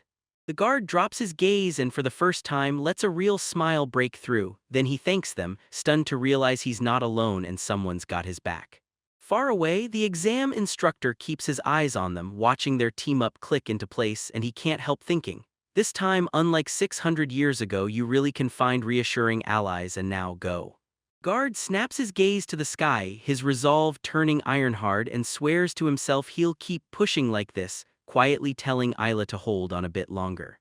The story snaps straight to the Count Trey mansion, an enraged voice deep booms from inside, demanding to know what was just said, and Count Trey is straight up losing his mind. He glares down with bulging veins and explodes at his son, shouting that Rado really just claimed he failed the Remillion final exam. Rado is a total wreck, sobbing, soaked in sweat right in front of his father's fury, and even though he admits he failed, he immediately starts throwing blame, whining that it's all that guy's fault. He points at the guard by name and spits, "You're trash," like it's the final word dispo. Desperate to save his own skin, Rado spits out a lie through clenched teeth, telling his father that dirty tricks were used against him, and that's why he somehow lost the exam. Trey freezes on the spot, stammers spill out of his mouth as he repeats guard like he's trying to make it make sense. The Count's thoughts go wild as the pieces finally click. If Guard can clear that prestigious Remillion exam, then there's no doubt about it. That servant had monster-killing power the whole time. Trey's eyes squeeze into a razor-sharp glare as the truth hits him hard, and beneath him Rado jerks back, looking totally terrified of what his father could snap into next. Count Trey glares at his son, crushing disappointment burning in his eyes. Then he fires the one question Rato fears most: why is he the one coming back home instead of being out there guarding? Rato clamps a hand to his chest like he's seconds from a panic attack while Trey keeps pressing. He's sure that if the guard were here, everything would be different. Rato. Rato's face twists pure betrayal, then he blurts out, stammering, "Why are you talking like that about someone who's worth less than trash?" to his father. Trey snaps, then he roars at Rado to shut up. His face contorts with raw fury, and Rado squirms into a pathetic squeak of terror. The Count towers over his son and bellows his name, about to slam him with the brutal truth. He asks if Rado can wipe out the monsters terrorizing their territory, then answers himself on the spot. No way, not with a useless loser like Rado. Trey's furious with himself too. He screams that trusting Rado's lies and kicking Guard out is exactly what caused this disaster. Raising a finger inches from Rado's face, he snaps that he never wants to see him again. Then he jabs a finger at the door. Trey barks at his son to get out, ordering him to leave the house right now. Rado's face twists into a desperate, tear-soaked grin as he blurts out to his father, "Tell me this is a joke," because he can't wrap his head around the fact that it's him getting banished. Rado staggers into the night, shattered to the core, cursing under his breath that no matter what happens and no matter how many people beg for forgiveness, he's never, ever dropping this. Tears and snot pour down his face as his mind snaps completely. He screams that this grudge won't die for generations, cursing his enemies' children and grandchildren to hell. He snaps his head back and unleashes a scream into the sky, yelling the guard's name and blaming him for everything. Next up, when he heads to the academy, everything has shifted for the guards ever since that day he got yanked into Aaliyah's research lab. Turns out they struck a deal. Guard isn't just helping, he's schooling Aaliyah in how magic actually works, breaking down the spell mechanics while she soaks it all in, grinning the whole time. In return for the lessons, Guard finally gets her private book collection, stashed away, not even in the main library, so after school, he's sprinting into those rare pages every single day like it's his new obsession. Chilling with Aaliyah and trading stories during these sessions, Guard tells her he's cracked two huge truths about the way the world is right now. Back in modern times, he's watched magic crash hard. 600 years ago, people were brimming with power, but now mana tanks are tiny, so most folks can barely manage intermediate spells. When it comes to advanced magic, it's basically mythical. Only the academy instructors and a tiny elite group of students can pull it off at all.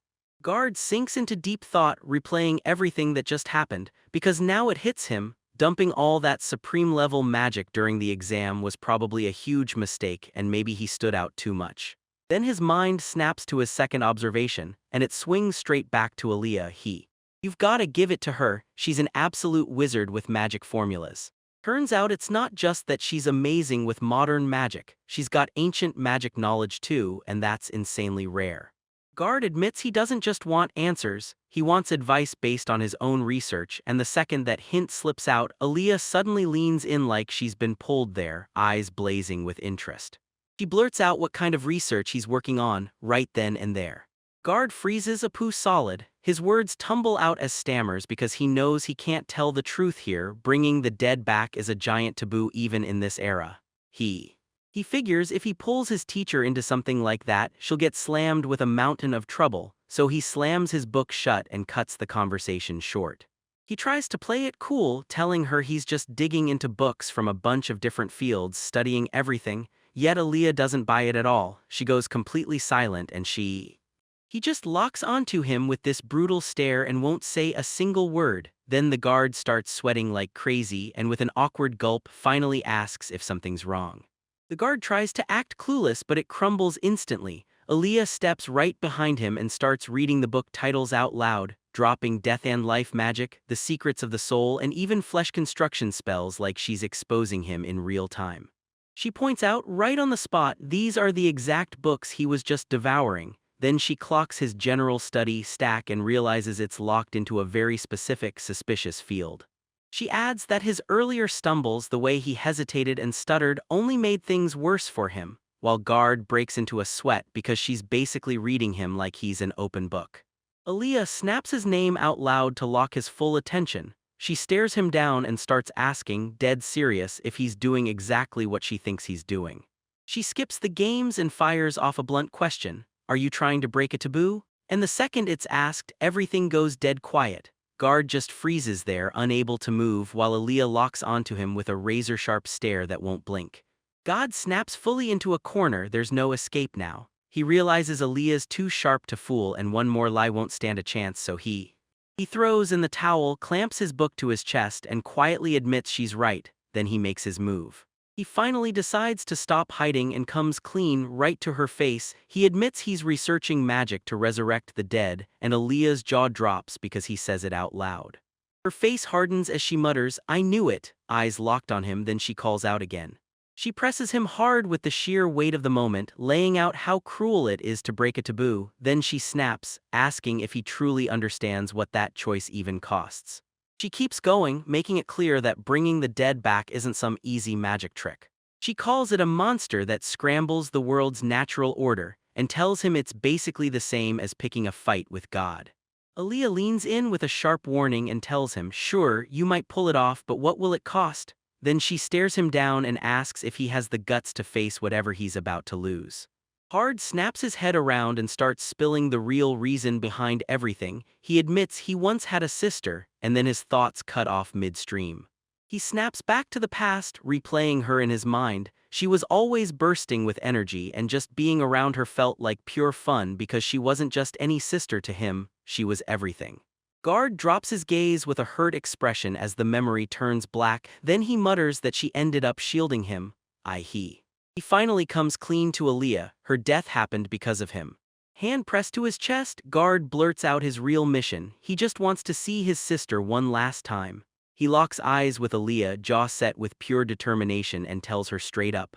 If this is for her, he doesn't care what he has to give up, because that's all that matters to him. Aaliyah's reptilian eye snaps with a warning stare. Then she blurts that this is only her personal theory before she can even finish. She clenches her fist, stares them down, and basically says, "These rules are built to be shattered." Aaliyah clocks that the guard is dead serious and realizes he's already made up his mind, so she tells him she'll help him however she can. The guard instantly panics, blurting out that she has to be sure because they're really talking about taboo research. He warns her that if anyone finds out she backed him up, her whole career as a teacher could be wiped out. Aaliyah just snatches a book off the shelf like his worry never existed, and she tells him she's not the kind to make sloppy mistakes that get people hauled in. She leans in and says there's more. Then she snatches out a whole volume and tells him this book could be the exact reference he needs for what he's trying to pull off. With a sly grin, she drops a killer truth. The best discoveries rarely show up where common sense expects them to. Later, Guard trudges down the hallway, finally realizing he lost track of time in the library, and he snaps, "Okay, no more." He's heading back.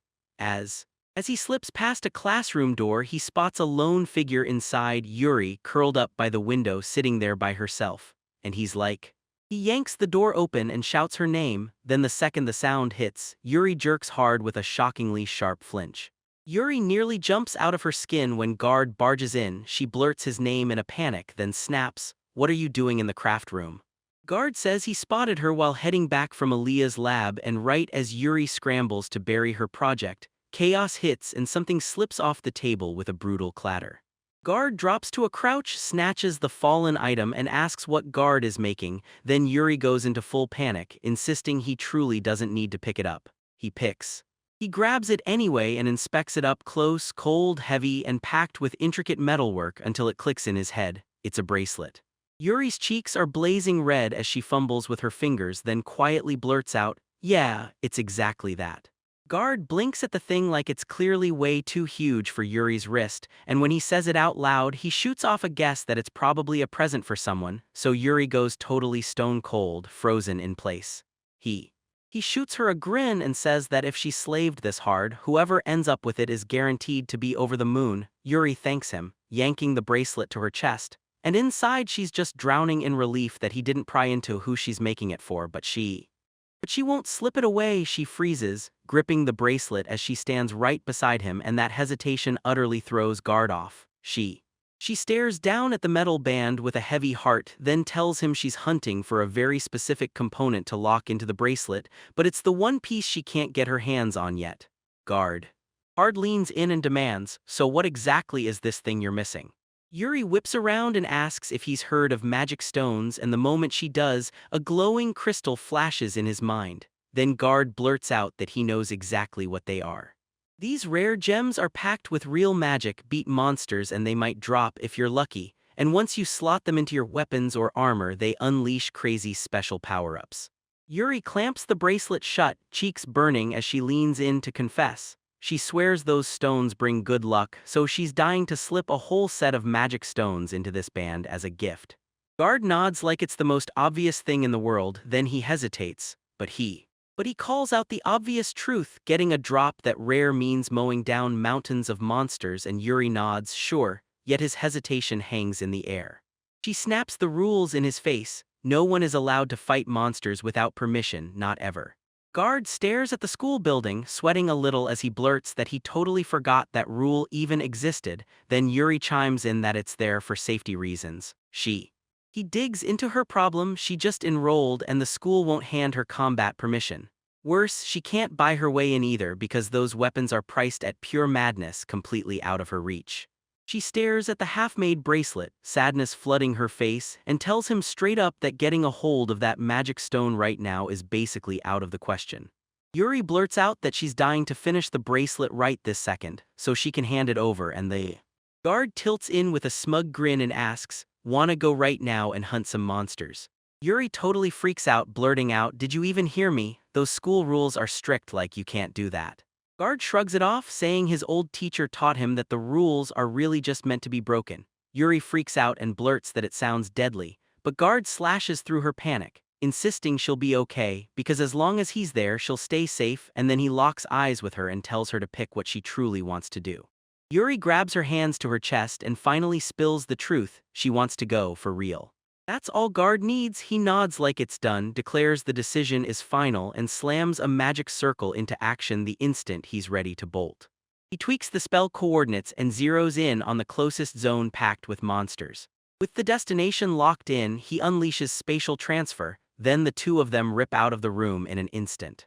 The magic circle erupts in blinding light, and Yuri snaps her hands up to shield her eyes as she shouts Guard's name, screaming that the magic is so harsh she can barely see. Guard stays ice calm and tells them, "Go through the circle, boom, you'll land straight where you want to go."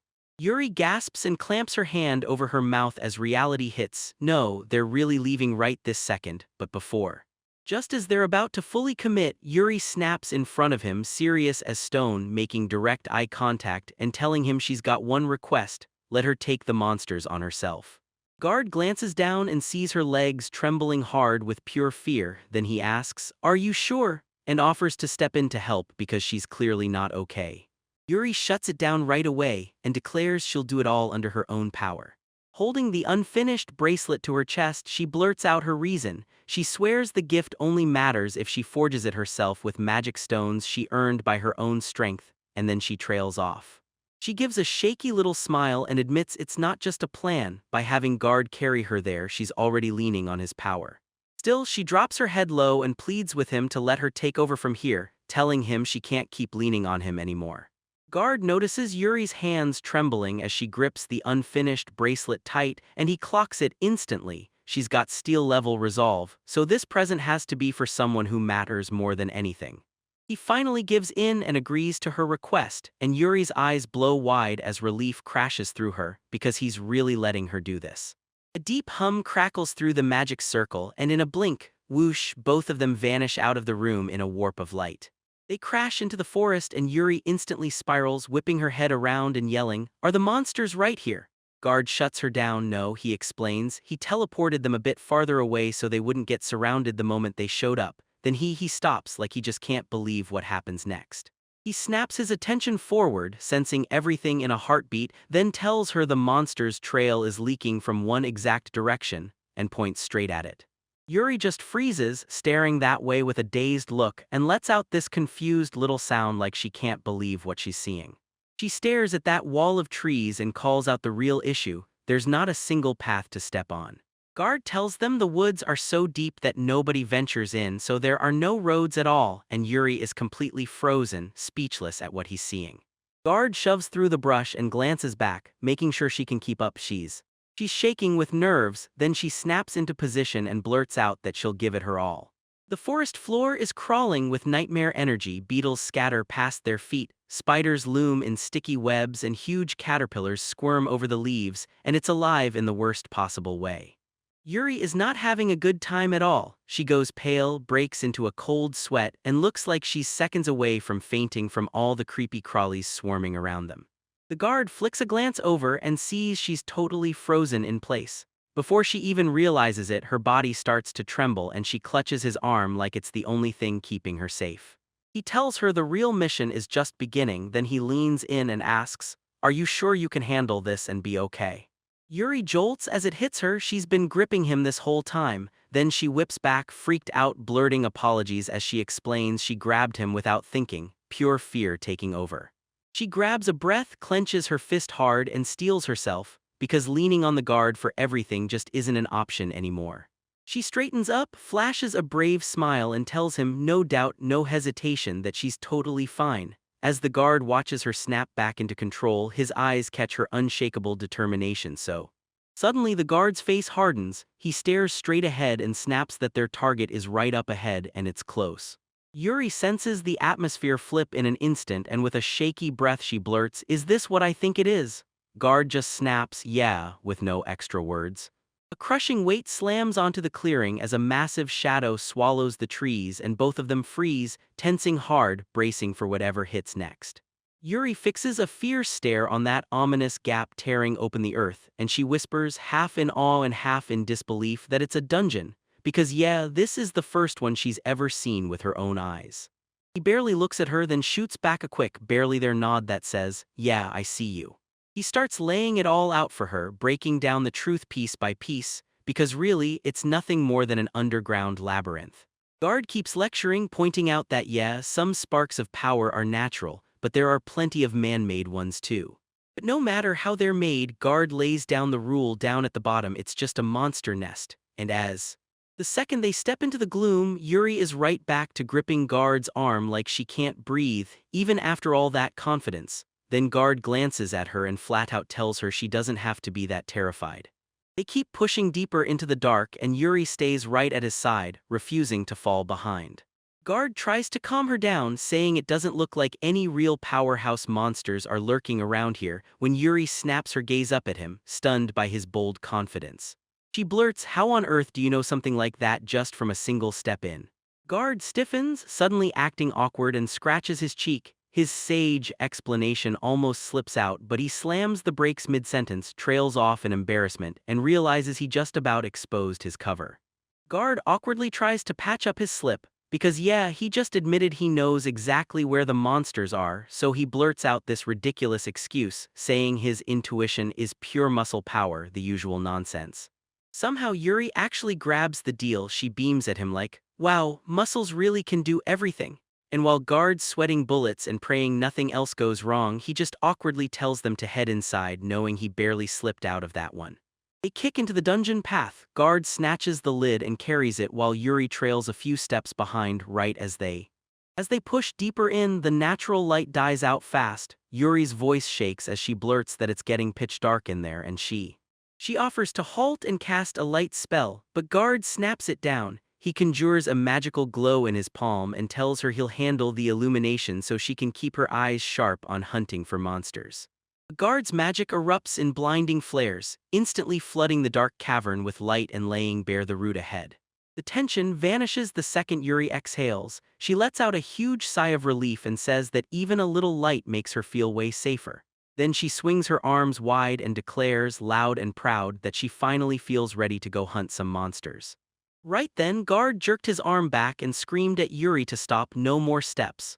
Yuri halted mid-stride, frozen in confusion, staring at his sudden panic but she's nowhere near quick enough. Right as she hesitates, a giant glob of slime crashes down from the ceiling, slams onto her chest and face, and she just freezes, trembling in total shock as the goo slides over her uniform. Yuri! Yuri totally snaps, screaming as she frantically scrubs at the slime, demanding what the hell it is. Then a guard just points up and tells her to look, calmly declaring that a monster has officially shown up. Yuri is totally losing it. She's freaking out and screaming that the creature is disgusting. She's scrubbing sticky slime off her clothes, making these disgusted little groans, while Guard just stands there, stone still, as the goo drips from the ceiling, not even flinching. Guard leans in, studies the glob, and realizes it's a blue slime. He leans in and tells Yuri, it's nothing, just a low-level water attribute monster. Spotting the solid core bobbing inside the goo, Guard snaps that smashing it is the only way to beat the thing, and since it's a basic enemy, it's the perfect warm-up for her first real fight. Yuri tightens her fists, nerves shaking through her, then blurts out, I'll do my best, with fierce determination. But the Guard snaps into seriousness and bluntly warns her, don't drop your guard for a second. He tosses out a grim truth like it's nothing, saying that if she screws this up she could literally die, while Yuri stiffens on the spot, stunned by how brutally straight he's being. As the slime oozes across the floor, Guard breaks down in plain detail how it plays out. If that sticky mucus seals her nose and mouth, she'll suffocate. Guard hammers out his grim warning, painting a brutal picture of how she'll choke on her own breath and die in agony. Yuri's face twists with pure horror, and she blurts that she never asked for those details, then admits her will to fight is evaporating fast after hearing his brutal description. Then she shakes it off, snaps into a serious face, throws her head back and screams that she's going to fight. She surges with magic, pumping herself up like if she can beat this right now, her confidence will skyrocket.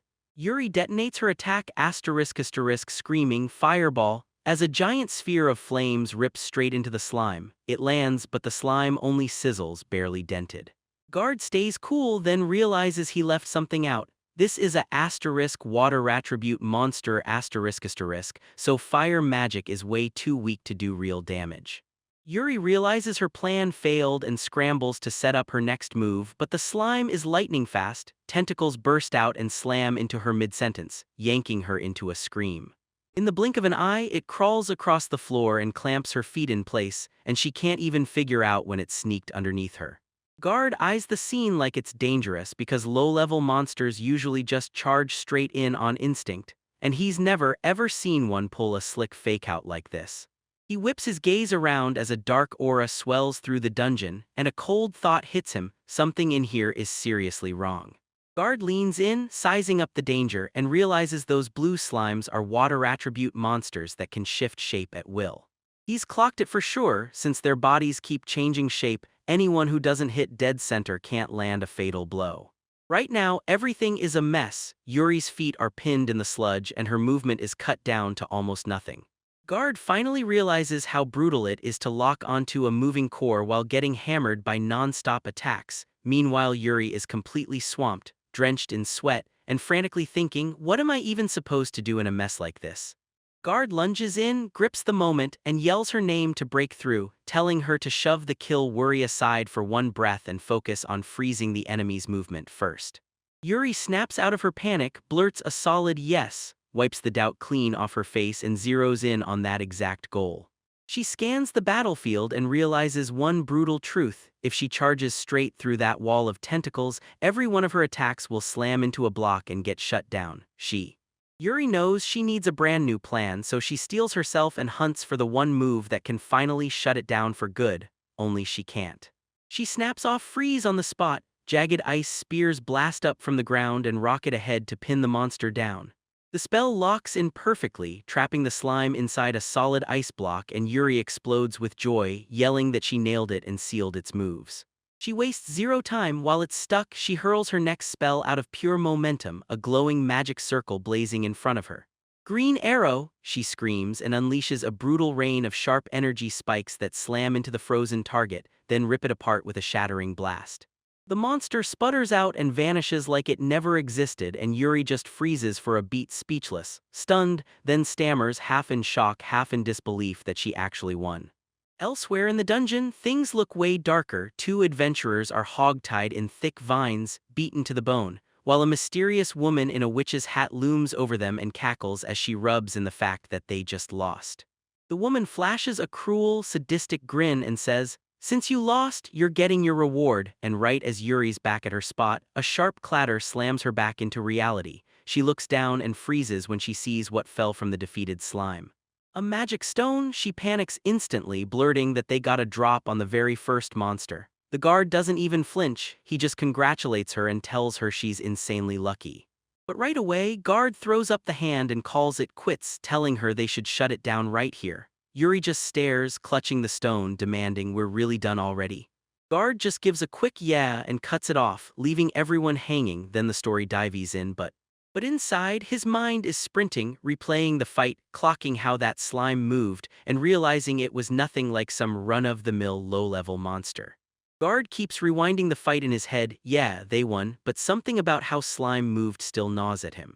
He keeps trudging forward, clinging to logic like it'll save him. Maybe it's just his mind messing with him, but the feeling won't fade. Out of the darkness behind him, a massive eye snaps open and Guard's gut screams that someone's watching him right this second. He stiffens on the spot, panic screaming in his head, and he tells himself there's no room for mistakes. Nothing can happen to Yuri, so they have to get out of here right now. He whips around to Yuri and tells her they hit their goal, so it's time to call it quits right here for today. Yuri takes the decision in stride, nodding and saying she understands, then reminds them it's already way too late at night. Go. Guard raises a hand and snaps on a blazing magic circle, then asks if teleporting right to the front of the dorms works for their destination. Yuri beams and nods, then thanks him with a warm, respectful smile for bringing her along on the trip. The moment that glowing magic circle flares up around them, Guard locks in and hammers his focus into the spell, while Yuri stands right behind him, eyes locked on his back, wearing pure seriousness. She stares down at the magic stone in her hands and the whole battle crashes back in her mind. Because once she recalls Guard's advice, she knows the truth. Without it, she'd never have beaten that monster. Yuri drops her gaze to her hands, torn apart, because she'd planned to give Guard that thank you gift for everything he's done for her, yet today, he stepped in and saved her again. She stares at the bracelet in her palm as the Guard lines up the teleport spell and her thoughts spiral. She got the magic stone, she finished the bracelet, but now she can't stop wondering if it's really the right moment to hand it over. Yuri's face tightens with resolve as she steels herself. She realizes she can't hand it to him yet. She needs more, and that's when everything changes. She clamps the bracelet in her fist and swears she'll hand it to him only after she gets way stronger so it doesn't end up in the wrong hands. As Guard lunges in to steady the spell, Yuri locks eyes with him, pure, unshakable resolve. She decides that if he's going to protect her, she'll become the force that protects him right back. They stride into the teleport gate's blazing light. Yuri swears the bracelet will be her proof, and she clenches her resolve to wait until she can hand it to him with her chin up. So no, she's not backing down. Elsewhere in the dungeon, deep darkness swallows everything, while a woman's silhouette holds a wine glass and watches them vanish, letting out a heavy sigh. They're really leaving, what a shame. She flicks her eyes over a heap of adventurers she's already caught, helpless, knotted in vines, then sneers at how they were dumb enough to chase the rewards, get blinded by greed, and stumble right into her trap. The witch finally steps out of hiding in a black hat and dress, lounging beneath the trapped adventurers as their blood drips straight into her wine glass. Then she snaps that she honestly believed Guard and Yuri would come looking for her. She takes a greedy sip of the blood wine and shrugs off the weight like it's nothing, while behind her, one of the captured adventurers howls in agony as the vines cinch tighter and tighter, and the witch just keeps savoring her drink. Back in the dungeon, the mysterious witch lifted a glass swirling with dark red liquid, then decided to stash this main dish for later. She set the glass down with a sharp, chilling clink. She drags her tongue over her lips, savoring every drop, and then she blurts out the exact magic power she picked up, no doubt left in her mind, because it's definitely him. Her voice slices through the darkness. She's finally tracked him down, the sage. The story cuts to a winding forest path where a fresh party marches on. Then the blonde swordsman whips around and roars at the man in the back, calling him a baggage carrier, demanding he speed up and quit dragging his feet. While everyone else glides along, Guard lags behind, fighting to keep balance under a backpack that's literally twice his size, wobbling with every painful step. Sweat streams down the guard's face as he gasps for air, then he blurts a loud apology to the group, out of breath and barely holding it together. The blonde swordsman rubs the back of his head, looking utterly fed up with the guard's lousy performance. He starts laying into Guard, reminding him that it was they who dragged him off the road when he was collapsed and dying, and then gave him the even bigger break of handing him a job. The swordsman whips around and hits them with an ultimatum: if the guard can't snap into action, they'll be tossing him out of the party for good. The hulking armored warrior beside him whips around and growls, asking if the guard got what they just said. Then the camera slams in on Guard, who's totally spent, sweat streaming down his face as he gasps and mutters curses under his breath, choking on pure frustration. He stomps through the bushes with that giant pack on his back, grumbling under his breath, demanding who these people think they are, snapping that he's a noble and even throwing Lord Rado's name around like it'll save him, still stuck in his old status. Suddenly, the blonde swordsman whips his head around and roars at Guard to answer. Guard jumps, panic flooding his face, sweating like crazy, and blurts a quick, immediate confirmation. The guard barked at the trees that he'd give the adventurers everything he had, forcing his voice to sound obedient as he kept moving. The moment they move on, the female party member halts, locks eyes with the blonde swordsman, points straight ahead, and orders the leader to see what she just uncovered. The whole party huddles at the cliff's edge, staring into a massive dark abyss that pours out ominous black energy, and they've finally found the dungeon. The three adventurers light up with smiles, and the blonde swordsman chuckles through a greedy grin, claiming he can practically smell the treasure already. The blonde swordsman calls out that they'll split the loot, then barks for everyone to move, so the three of them sprint straight for the entrance like a fire lit under them, while a guard lags behind, dragging that heavy luggage. Inside the dungeon, the battle explodes from the first second. She fires off a burst of magic, and the blonde swordsman swings his blade and cuts down the enemy in one brutal slash. The massive armored warrior finally dives into the chaos, unleashing brutal hits on a giant worm monster and smashing it with pure, heavy force. The fight is still raging, and the blonde swordsman keeps hammering his blade with brutal swings. He's wheezing and panting, feeling every ounce of the battle slam into his body. When the dust finally clears, the party drops back to catch their breath, and the blonde swordsman squints around, baffled, then snaps that this dungeon makes zero sense because even the low-level monsters are ridiculously hard to cut down. But the mood flips in an instant when the blonde swordsman grins and raises the loot bag. The female party member immediately spots the upside, and then the swordsman scans the hall and his eyes light up with something wild. Then he yells that every time they wipe out a monster in here, they're guaranteed magic stones, and he's so hyped it's like this place is basically free money. The team instantly starts daydreaming like crazy. Then the blonde swordsman clicks into quick calculation and blurts out that if they keep hunting here for just a month, they can probably buy a house, and the others go, "That would be insane," and they're all riding the hype. The giant armored warrior plunges into this fantasy world from the jump. Boom, total confusion, then grins and blurts out that he wants a sweet detached house with a garden.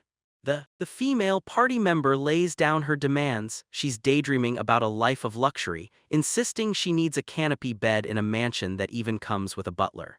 The blonde swordsman won't be outdone. He drops his plan and tells everyone he's set on building right in the downtown district, turning the entire first floor into a bar so he can throw down and party every single day. With all those wild dreams flying around, Guard can't hold back. He blurts into the convo, stammering like crazy that he'll build a giant mansion straight out of a castle, and right at the front door, a bronze statue of himself, no less. The blonde swordsman snaps that dream in half. He shoves a finger in his ear and tells the guard face to face that there's no magic stone for him. Guard freezes dead in his tracks, utterly stunned by the wild thing he just heard in the park.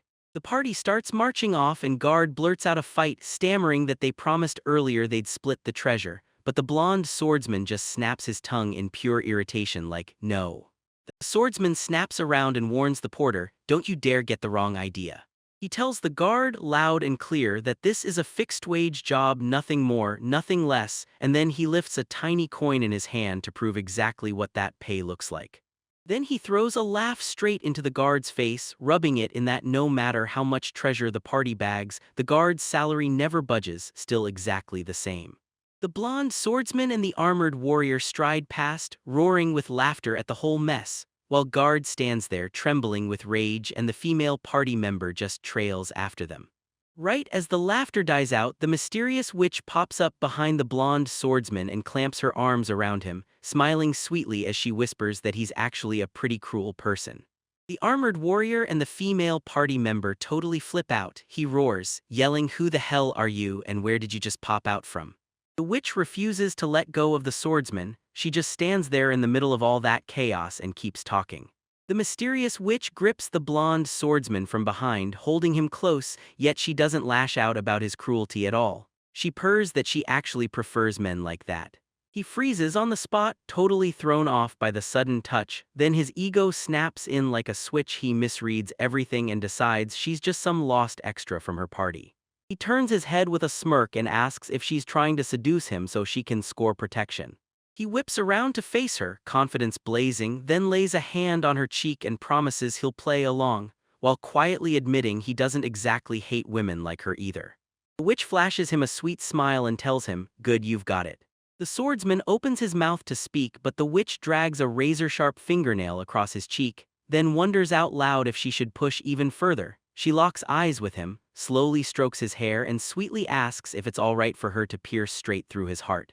The swordsman treats it like a romantic omen, bursts into laughter, calls her a fascinating woman and with arrogant swagger dares her to try it. She trusts his words, then snaps back, "I won't hold back," and drives her fist straight through his back like it's nothing. His chest bursts open in a deadly spray as the guards and the armored warrior stare in sick horror and the scene cuts off mid-breath.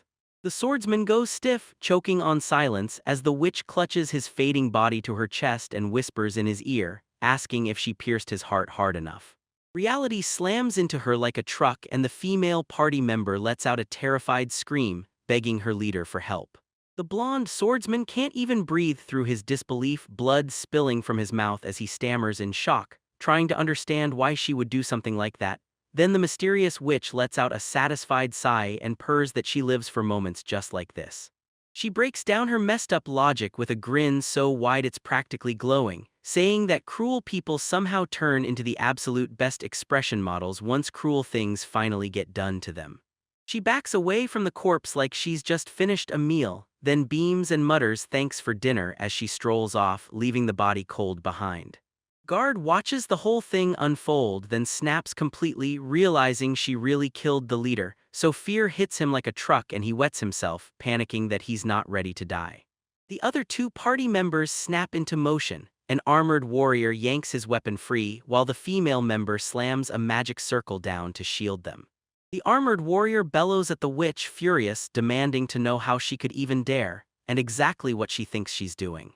The witch snaps her eyes back, but she's not staring at them. Her mind races to another memory, a guard and Yuri sprinting toward a portal, and that vision hits like a flash. She admits she just let a huge catch slip away, talking about the fish that already escaped her trap earlier. She stares at the blood dripping from her hand, snaps her own failure as the reason she feels rattled and off balance, then whips her focus back to the remaining adventurers. She flashes a chilling smile, fires off a sarcastic apology and basically dares them to stick around, because they're stuck with her while she blows off some steam. The mysterious witch grins as she cheerfully confesses she's just doing this to blow off steam, and behind her, the female party member scrambles to activate a magic circle to protect them. The armored warrior isn't playing nice. He rockets forward at the witch, weapon blazing, and bellows at her to stop messing around before he cuts her down. He digs in with a crushing thrust, but the witch just extends her hand. Black magic blooms into a hollow void and his spear spears straight into emptiness instead of landing on her. The witch flashes a sly grin, and just as the warrior locks onto his attack, a matching magic circle quietly blooms right behind him. The spear's tip has disappeared into the empty space right in front of the witch. The armored warrior freezes mid-swing, baffled at where his attack vanished. Then a painful groan cuts in from the woman behind him. Turns out the portal flipped his attack back on him right when it happened. The girl in the party heaved, coughed up blood and stared down in horror as her ally's spear tip jammed clean through her chest. The witch snaps that her magic is pure spatial transfer, then tosses out casually, "There are fun ways to use it," while the armored warrior just stands there stiff until the horror hits and he realizes he stabbed his own teammate. He finally snaps, screaming at the witch, yelling that she's a bastard, then charging straight at her in a blind, unstoppable rage. They square off again, witch still wearing that twisted grin, while the armored warrior charges forward with tears blazing down his face. Rage sparks in the armored warrior, but it doesn't even get to land. Before his strike can connect, a hulking white beast the witch summoned crashes in and bites his upper body, crushing him on the spot. The blonde swordsman just stands there, locked up in fear, staring. The aftermath hits like a punch. Our warrior crumples, his upper half obliterated, and the blonde swordsman freezes mid-breath, squeaking in pure terror as he stares at his teammate's lifeless body. Panic detonates in the swordsman as he scrambles backward, howling at the witch to stop, then begging her, "Please don't come any closer." He scrambles to pull rank to save himself, stammering that he's a noble and insisting he's too important to kill, because wiping him out would be a massive mistake. The witch finds the whole thing hilarious. She snickers and asks if he's really trying to scare her, then shrugs off his threats like they're nothing because she doesn't care about rules like that. She steps right up and cups his face like a lover, then leans in and tells him, "Since this is the end, make sure you go out with a beautiful expression." The swordsman shakes uncontrollably as dread crushes him, there's no escape, and then he mutters furious curses under his breath. In his final moments, his mind snaps. He blames the guard. He refuses to own his failure, insisting this whole disaster is somehow the guard's fault. He roars at the top of his lungs, vows to curse the guard even from the grave, and shouts his own name one final time. The witch won't let him finish. She lashes her hand through a magic circle and snaps off his magical execution so fast it cuts his screams short. When all the other adventurers are wiped out, guard just freezes in place, sweat pouring, eyes wide, totally lost, because he's waiting for the witch to strike and end him next. She doesn't lunge or strike, she slips closer, lets the clothes fall into place and quietly speaks up like she's sharing the exact thing she just caught a second ago. She blurts, "Did that swordsman say the name Guard right before he died?" And Guard is so stunned he can't even speak, he just stares at her completely blank. She decides she won't trust anyone else, she'll check for herself, tells him she's just gonna take a quick look, then whips her clawed hand up, grabs his face and uses magic to force her way into his head. A storm of memories detonates in his head as she tears through them. She clocks his academy days, the bullying, the fights, and then zeroes in on his whole past with Lord Rado. After she sees his past, she finally lets it go, turns away, and starts giggling under her breath. Then the giggles snowball into something louder and way creepier, leaving Guard staring like he's seen a ghost. She snaps completely, throws her head back, and lets out this wild, hysterical cackle like she just stumbled onto the funniest secret in the world. Then she halts mid-step and drops a bombshell, shouting "Rot-o-kun" clear as day, making the guard's eyes bulge with pure shock because she just proved she knows the exact person. The guard blurts, stumbling over questions, trying to figure out how she knows about him and his past, but she shrugs off his confusion, closes the distance, and keeps licking her lips like she already has a plan. After going on that brutal murder spree, she shocks everyone by grabbing the guard in a crushing hug, then blurts out that meeting him genuinely made her happy, like, ridiculously happy. The witch is still latched onto him, face first in her chest as she grins wide and tells him she genuinely wants to be his best friend. She lets go in the blink of an eye, slips away humming a cheerful tune, then casually calls back to the guard sprawled on the floor, totally lost, telling him they should go eat. She'll cover the treat, so what's he craving? The guard, still half in shock, just mutters that he wants a hamburger steak. Then bam, the scene whips straight to the academy where Aaliyah stands at the podium, snaps the class to attention, and orders everyone to take their seats. Guard sinks into his chair at his desk, squeezed between Sasha and Yuri, while Aaliyah keeps going from the front, laying out the exact plan for today's magic science class. She lifts a finger and says they're starting training to tame their magic power. Then Aaliyah snaps her gaze to Sasha and asks, "So, do you know how to use ignition magic?" Sasha doesn't hesitate for a single breath. She flashes a confident grin, blurts, "Of course," and instantly snaps a tiny magic circle to life on her finger to prove it. Sasha yanks it off and yells, "Ignition," and the second a flame ignites on her finger, pride lights up her face as she demands everyone watch. Aaliyah lets out a huge sigh of relief, then mutters, "Thank goodness it wasn't that clumsy girl. She didn't just blow the whole classroom up, did she?" Aaliyah whips around to the class with a bright grin and says, "If Sasha can do it, then all of you can too." Sasha instantly catches the insult and shoots the professor a look, asking if she's making fun of her. Next, Aaliyah strides down the aisles and tells them this: even if it's the same spell, what you get flips completely depending on how much mana you pour into it. With a sharp little smirk, she raises a finger, and a tiny, perfectly controlled flame dances on the tip. She says the minimum mana for ignition gives you something like a candle's glow. Then she leans in closer like she's about to ruin their assumptions. Suddenly, the fire on her finger erupts into a roaring inferno. She snaps that the flame's size rises exactly with how much mana she feeds into it. Guard and the other students, Sasha included, freeze in place, staring at the demonstration like it's pure magic. Aaliyah whips around to the blackboard and starts scribbling, telling the whole class that if they can learn to tune their output to the moment, they'll finally unlock true efficiency. She whips out a marker and scribbles two stick figures on the board, one blasting a tiny bug with an absurdly huge spell, the other trying and failing to hurt a monster with a weak spell, then explains it like a rule you can't ignore. Don't waste mana on small targets or you'll come up short when it's time to deal real damage.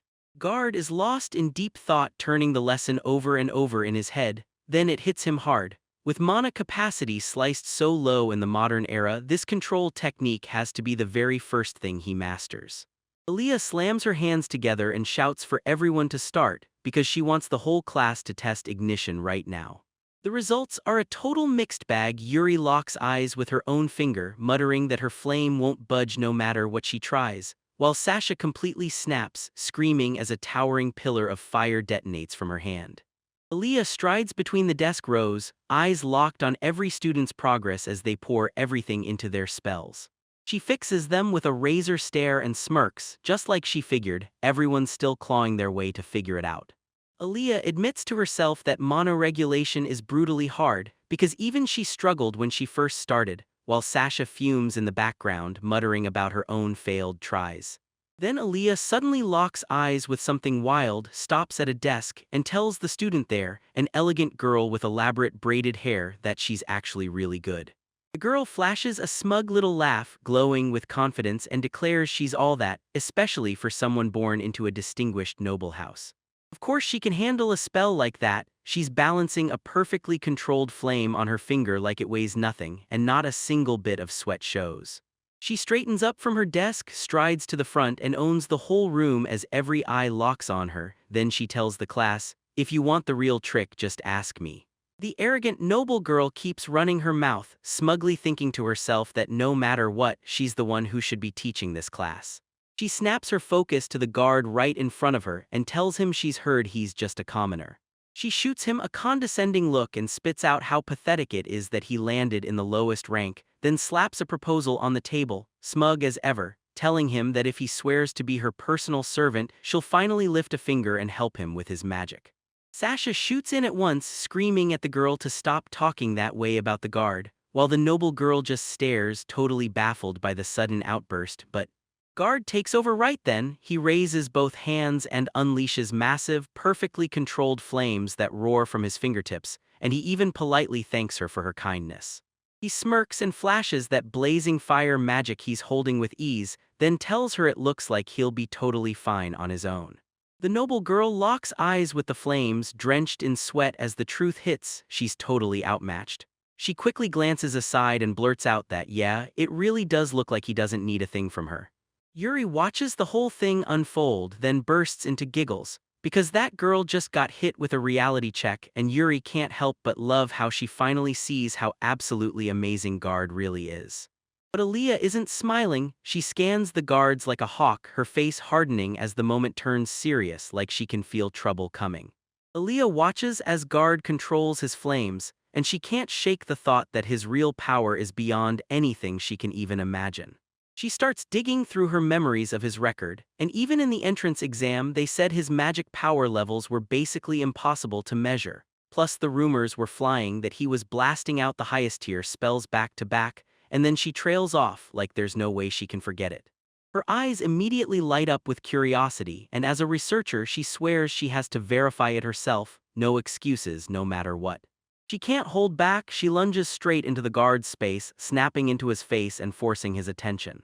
In the middle of the classroom, she blurts out a challenge and tells him to cast Ignite at full, maximum output. The guard's eyes go wide, he's totally stunned by the sudden request. He hesitates, stammers out the question, and asks her if doing something like that isn't downright dangerous. But Aaliyah is practically shaking with excitement, swatting his worry away like it's nothing, insisting, it's fine, then snapping out her logic. Ignite is beginner magic, just enough to spark a bean-sized flame. And even with her full power, she only manages a fire the size of 2 heads, so she's sure whatever he tries won't turn into a safety nightmare. Aaliyah demonstrates the spell herself, flicking a tiny flame into existence on her finger, then tells Guard with full confidence, no matter how much magic power he's got, this little move is harmless. Guard just stands there staring at her with his mouth shut, sweating like crazy, while Sasha and the rest of the students sit back and watch from their desks, eyes narrowed and skeptical. Finally, Guard snaps and gives in. He lifts a finger, tells her he'll do it, but only for the briefest second. He gathers his magic into the tip of his finger. At first it's just a tiny spark forming, and Aaliyah leans in, eyes locked on it. But right away the vibe flips, then the desk starts rattling and the whole room lurches, shaking like crazy. The guard realizes it's gone bad in an instant, cursing under his breath, this is not good. Guard snaps to the danger too late, he fires off Ignite, and instead of a tiny flame, a towering pillar of black fire explodes from his hand, screaming upward and blasting straight for the ceiling. Instant chaos erupts. Elia's eyes go wide with terror, Sasha shrieks at the top of her lungs, and that stuck-up noble girl looks seconds away from fainting, while the guard just shuts his eyes like he's already seen this disaster coming. When the dust finally clears, the guard stands there, bows low, and spills out a deep apology for the chaos he just unleashed. Aaliyah panics and wildly waves her hands, insisting, seriously, she means it, that everything's fine, then begs him to please lift his head. She steps up and grabs full responsibility, swearing it was her order all along, so he has nothing to stress about. Then Guard finally loosens up and gratefully thanks her. When the chaos finally calms down, Aaliyah snaps to attention. She remembers something important, flashes a friendly look at the guard and blurts, "Ah, that's right," then she leans in tight, whispers like it's a secret deal, and tells him she's heading out on a business trip later today, then drops the truth that her secret research isn't getting anywhere by herself and nudges him to come with her. She just casually waves like she's about to vanish, see ya, but the guard can't help wondering and he presses her, where is she really going, because this kind of heading out is totally out of character for her. Aaliyah grins and tells them she's headed straight for the nearby forest dungeon. She's heard a wild rumor that giant thorny trees have suddenly sprouted there. Guard freezes in an instant, eyes snapping wide, and a shocked gasp rips out of him. He starts sweating bullets, panicking like no way, then it hits him, that description sounds painfully familiar. He snaps back to the dark cave entrance he just visited, right where he and Yuri hunted for magic stones, right where the dangerous witch waits. And it must have slipped out because the next second Aaliyah is right in his face with a cutting stare, repeating his own words back like a trap, "No way there." And the guard just freezes, blurting out a shaky "ah," like he's caught red-handed. Aaliyah's face tightens, her eyes narrow beneath her hair. She says his name slow, watches what he does, then snaps that his tone makes it sound like he already knows something about that place. Aaliyah snaps that they need a serious talk, then declares it's interrogation time and orders Guard to take them to her lab, and even though he knows he's cooked, he just nods and follows. Once they're inside, Aaliyah snaps completely, her voice booms through the room as she screams "What?" frozen in total shock at what he just told her. She storms right up to his face, freaking out, and demands, "Did you seriously invite Yuri into that dungeon and tell me you two actually fought monsters down there?" She's still glaring him into silence, refusing to blink as her frantic questions demand an answer. Guard can't deny it, he stares at the floor, guilt hits his face and he finally just admits it. Yep, that's exactly what happened. Aaliyah won't let him slip away, she leans in hard, snarling that fighting monsters without permission is a straight-up breach of the school rules. She keeps grilling him and she even admits it, sure, she told him to break the rules, but when the danger hits his life, that's a whole different story. Guard finally realizes he messed up, drops his head, and blurts out a deep apology to her for being reckless. Seeing his apology, Aaliyah lets out a long sigh, shoulders finally dropping as she rubs the back of her head. She tells him she's only grateful they both made it back safe, then warns him to get it together from now on. Guard stays quiet and starts to say okay, but Guard's got something else hammering in his head. He snaps the conversation aside and presses Aaliyah, demanding to know why she's chasing that exact dungeon for her business trip. Aaliyah answers him straight away, telling him that inside the dungeon, they've stumbled on several suspicious corpses from vanished adventure parties. She drops her gaze with a heavy sigh, admitting that, yeah, this is just the harsh reality of what's going on. She admits it's not exactly rare. Adventurers get swallowed by monsters and they don't come back. But she locks eyes with him and drops the twist. This time they spot traces of magic still clinging to the wounds. She declares it with total certainty this is human work. The guard's whole body goes rigid, and the moment he registers her words, the weight of them crashes down on him. Panic rips through the guard as sweat pours down his face. He can't stop thinking that he dragged Yuri into an insanely dangerous place without even realizing it. His mind rockets back to that slime fight, and suddenly everything clicks, because if someone really was puppeteering those monsters with magic, then all those weird, nasty, tricky attacks finally make perfect sense. He still remembers that spine-tingling creepshow from back then, and now he finally gets it. That awful "we're being watched" gut feeling wasn't in his head at all, because someone really could have been peering in on them with remote magic. Then he stops dead, and confusion flickers across his face like a warning light. Something feels off to him, so he digs into it, and the truth hits. He's never once heard of magic that can control monsters or that can even let you spy from a distance like that. Guard sinks into deep thought, trying to make sense of what's happening, then can't stop wondering if the world out there is hiding real magic, even from him, the former sage. The thought lands like a punch in his gut. Does some superhuman really exist out there now, someone whose power could rival the past version of himself? A heavy silence crushes the room while the guards stare at the floor, trapped in horrifying theories they can't shake. Aaliyah shatters the quiet the moment she's done packing her gear. She's done waiting, because if she doesn't move now, more victims will keep showing up. She lays out her plan in crystal clear detail. First, she's going to scour the dungeon's interior, then once she's done, she'll shut the whole place off tight so not a single person can step inside. Then her brave act slips, and with a shaky glance she blurts out the truth. She doesn't want to step into that deadly place at all. She's only doing it because the principal gave her a direct order, and if she refuses, they'll cut her salary. With a snap of her hand, she turns to go. She tells the guard, "Your job's done, so head home now." Guard jerks out of his daze in a flash, then blurts out the words like he just can't hold back. He surges forward and shouts for her to stop, then demands straight up that she let him join her on the investigation. Aaliyah freezes, turns back, and shoots him a look that screams, "Are you kidding me?" Then she demands straight up if he was even listening, because she made it crystal clear, "Stay right where you are and don't get into trouble." Guard won't budge an inch. He looks stone dead serious as he tells her, "If my hunch is right, this isn't some ordinary situation." He hammers home this isn't some run-of-the-mill horror. These killers are full-on pros on a whole other level, way beyond what she's prepared for. He pushes harder, warning her that if she really bumps into them down there, there's no way a teacher can take that risk by herself. Aaliyah forces out a nervous laugh and fires back, asking if a student really has the nerve to worry over his teacher. But inside her head, it's a whole different story. She straight up admits the guard's strength isn't some act, because he's clearly a tier above her, raw power and all. She drops her gaze, torn apart inside, because she can't just brush off his warning when he clearly knows what he's talking about, but the thought of dragging a student into a danger zone feels unbearable. Finally, she shuts her eyes and gives in. She tells the guard, "I understand," and she turns to him and promises they'll go together right as guard's ears perk up, and he blurts an excited, instant yes.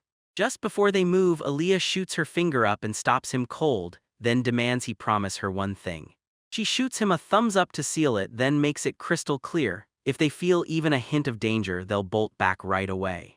Aaliyah double-checks the deal like it's life or death, demanding to know if he's really on board with the promise to fall back the second danger shows up. Guard tugs his collar, locks in a serious look, and says he's got it perfectly. Guard falls silent and psychs himself up for the mission, while Aaliyah yanks the lid off, points straight ahead, and declares, "All right, let's go." A huge magic circle blasts open right in front of them, and that's when the spatial transfer spell kicks in. The moment they cross the threshold, Aaliyah whips around and declares this is elite magic, teleportation that lets them land anywhere they choose. She stops dead in her tracks and clocks that Guard isn't doing the usual wow or what is happening. He's way too calm. She leans in and bluntly asks if he can actually use this magic too. Guard forces out an awkward smile, rubs the back of his head, then admits, "Yeah, I can use it," while slipping in a humble disclaimer like, "I'm not worthy." Aaliyah starts sweating like crazy, laughs a little too awkwardly, and whispers good grief under her breath, because her student is way past any normal level. As the portal dies down and the room falls silent, she stares at the emptiness and thinks, "Great, I've got a student who already knows everything, so what am I even supposed to teach?" They speed up and drop into a grassy field right by the dungeon entrance, and Aaliyah points it out like, "Yep, this is the place." Staring into the dark entrance ahead, she fires off the plan. First, they're going to go inside and investigate the interior. Aaliyah lays out the mission plan as they press deeper, telling Guard, "We hunt for clues tied to the murderer, but we don't stop there. Keep your eyes peeled for survivors and rescue whoever you find." Guard nods hard and confirms he's got it. Right at the edge of the dungeon's dark, thorn-choked mouth, Guard suddenly breaks the silence and blurts out that there's been one thing weighing on his mind. He fires off a question to Aaliyah: why on earth did that order to investigate and seal the dungeon get sent straight to the academy in the first place? Aaliyah looks wiped out as she admits teaching doesn't feel like a real job at all, and Guard just nods like, "Yeah, I'm with you, same thoughts." Aaliyah throws up her hands and accepts it, like what can she even do? It's just one of those things, she figures. She tells him straight up, sealing that dungeon with proper barrier magic isn't beginner stuff, it takes high-level power. Turns out only the academy instructors had the skill to pull it off, so the job landed on them and Guard just nodded, admitting he finally gets why. They push deeper into the pitch-black corridor and a guard yells for Aaliyah when he feels danger up ahead. She nods and whispers back that they've got company. Then, in the darkness, multiple pairs of glowing eyes snap into view. The shadows peel back and there it is, a massive wall of monsters blocking their way, and it's nothing but a swarm of goblins. Aaliyah spots a pack of enemies blocking their path and clocks them in an instant, grinning as she realizes they're just low-level monsters. She tells everyone to wipe them out fast. Even so, that guard looks way more tense than her. He snaps at Aaliyah to watch every word because what she's saying could spark unexpected trouble. Aaliyah lets out a sharp, intrigued sound at his warning, and then Guard explains that these creatures look like irregular monsters, sending her curiosity through the roof. Aaliyah drops the caution like it's nothing. Her eyes light up as she screams that they're a fascinating research subject, then she rockets straight at the pack. She doesn't even bother with a weapon. Her hair snaps to life, whipping out massive tendrils that crush the goblins before they can so much as blink. And then it's rage-packed brutality. Her hair coils around the monsters and squeezes them to nothing under brutal pressure, and just like that, the fight is gone in seconds. Aaliyah stands amid the defeated swarm as her hair retracts, while Guard watches from behind, stunned. Guard breaks it all down and realizes she's pouring magic straight into her hair to steer it however she wants. And in that moment he thinks, yeah, this is totally Aaliyah, because only her insane magic control makes a move like that even possible. Aaliyah's face falls hard. She replays Guard's warning in her head because even after he warned her, the monsters didn't land a single special attack. But while she's lost in her thoughts, her guard slips. Then a surviving goblin sneaks up behind her, grins wide, and yanks out a knife to strike. That last surviving goblin isn't finished. It winds up and flings a knife straight at Aaliyah, and she's just not impressed. Her hair whips around to grab the blade midair like it's nothing, and she thinks this throw is totally standard. But right when her hair wraps around the weapon, a blade light snaps through the dark. Aaliyah freezes as she spots a hidden glint tucked right behind that first strike. The goblin played dirty. After the first knife, it hurled a second one on purpose, slipping into the blind spot it just created. Aaliyah clocks it too late as a blade comes flying and dread hits her hard. Thunk, knife number 2 drives straight into her forehead, and her head whips back like a whip crack. Guard stares from the back and his face locks up with pure horror. He chokes out a shaky, terrified sound. He roars Aaliyah's name and sprints across the room, charging toward where she's staggering among the dead goblins. The The knife drops off her face and smacks the stone floor with a brutal clatter, then Guard stands there, wheezing and trembling while Aaliyah blurts, "Just kidding." She flips those thick bangs aside and there's nothing there, just a tiny red mark on her forehead. Then she flashes him a cheeky grin and teases that she's honestly thrilled her bangs are so long. Turns out it wasn't pure luck. She jammed magic into her bangs at the last second, hardening the hair just enough to blunt the blade before it could break the skin. Guard is still rattled from that scare, sweat pouring down his face. Then he flashes a shaky, relieved smile and tells Aaliyah, "Honestly, I'm just so glad you're safe." Aaliyah snaps her focus back to the thread and says, "Before these things pull any more weird stunts, they should just wipe the whole mess out in one clean sweep." She snaps out to the guard, ordering him to stay right where he is for a second. Then she circles back to whatever crazy plan is brewing. Guard's totally lost, stammering an answer, not even sure what she's up to. Suddenly, the goblins crash down from the ceiling and ring them in. My guard starts to panic, yelling warnings about the swarm. Aaliyah doesn't blink, she just stares at him through her long bangs and tells him, voice steady, "It's okay." In a blink, her hair detonates outward, an insane hair needle move hardening into razor spikes that blast in every direction and impale the whole goblin pack in one shot. The attack lands like a nightmare. Hardened hair rips straight through the goblins' bodies and mouths, tearing them down before they can even reach him. Guard just stands there completely stunned by her power, while Aaliyah only lets out a small breath, exhaling because the immediate danger is finally gone. Standing amid the wreckage of defeated monsters, Aaliyah nonchalantly shakes it off like, "Don't worry, everything's been cleared."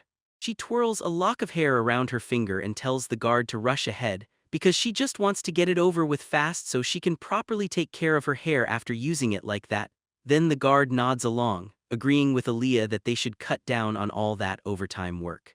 As they push deeper into the dungeon, Aaliyah brings up the guard she made earlier, and she's dead sure of one thing: the monsters down here are anything but normal.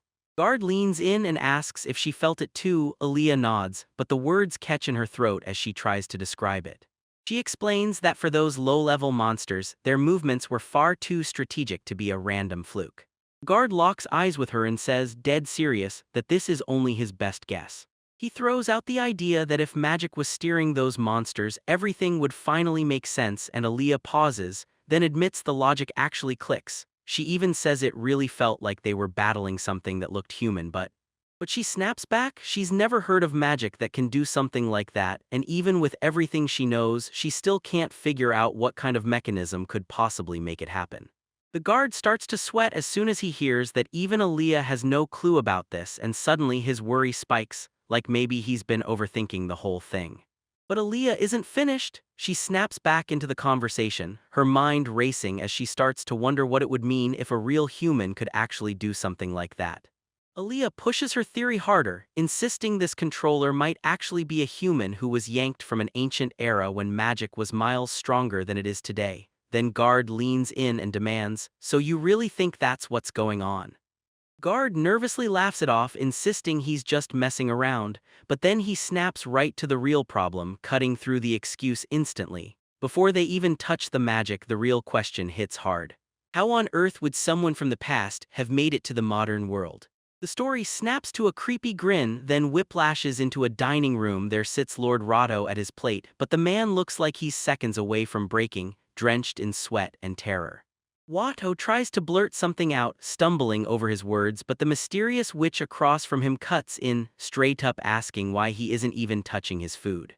She flashes a sweet smile and apologizes for making him uncomfortable, then tells Rotto to go ahead and dig in, no worries, because she'll grab her own meal a little later.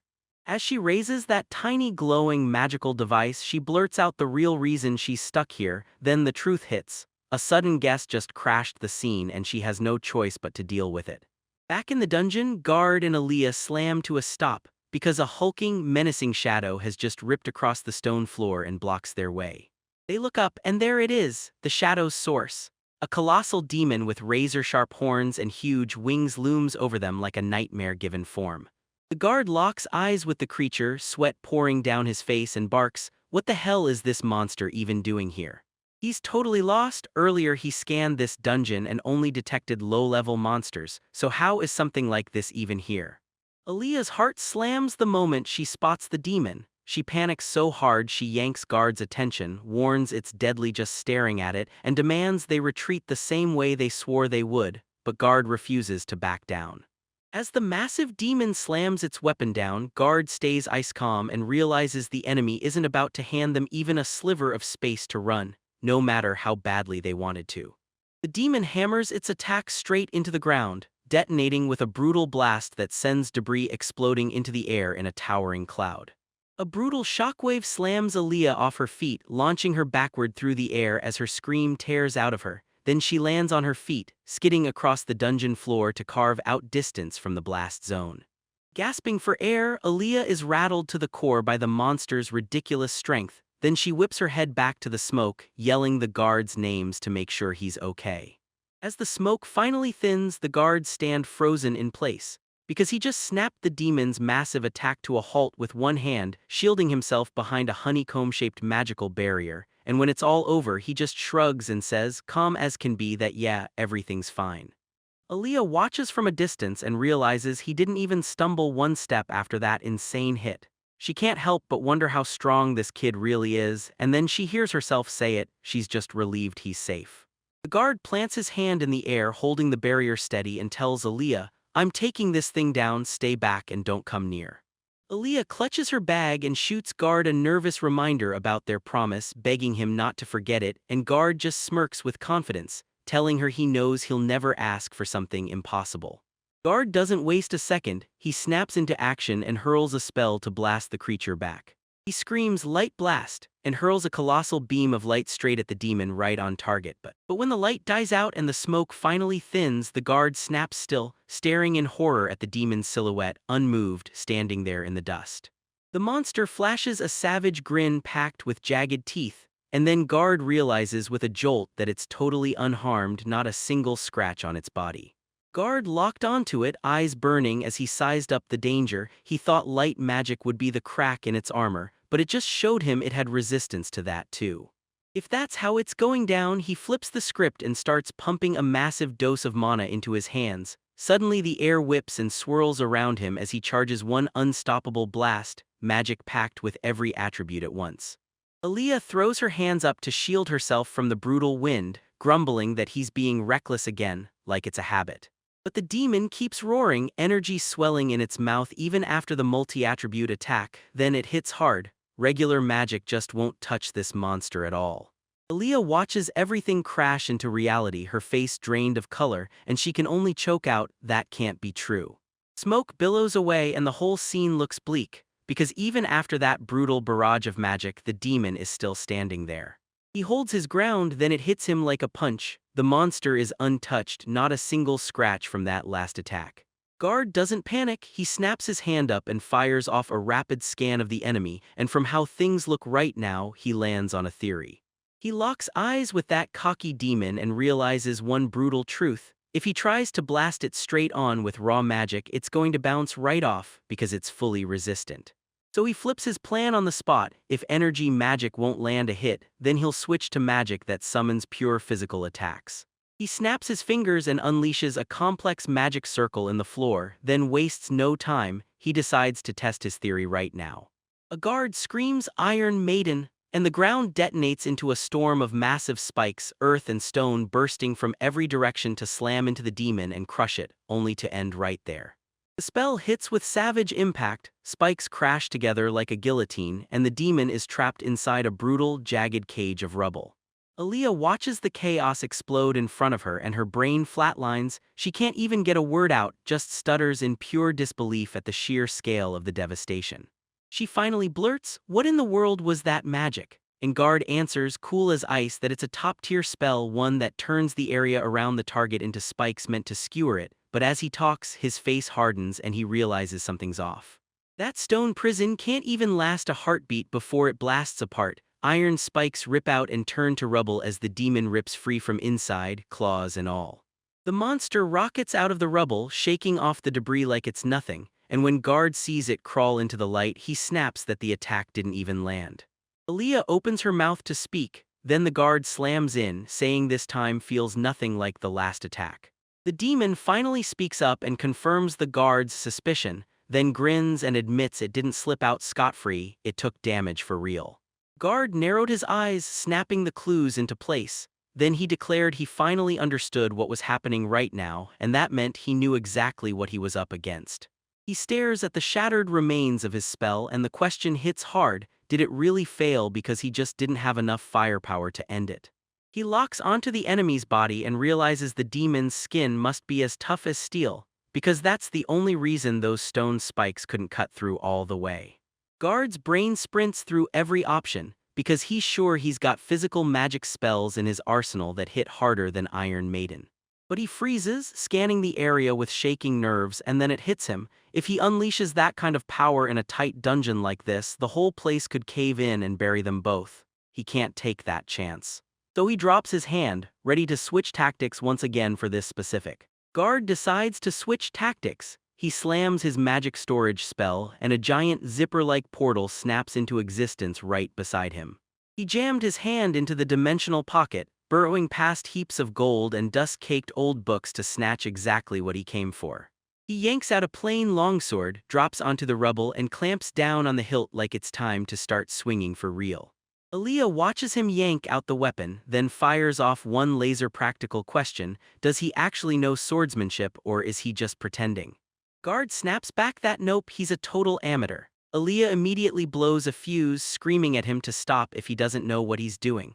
But Guard's not even panicking. He shrugs and tells her it's fine, swearing he'll power through with pure momentum and raw muscle. Aaliyah clamps both hands on her neck and groans like she's at her breaking point, fed up with his reckless logic. Guard whips his attention back to the enemy, locks eyes with the demon, and starts wondering under his breath how this whole twisted experiment is about to unfold.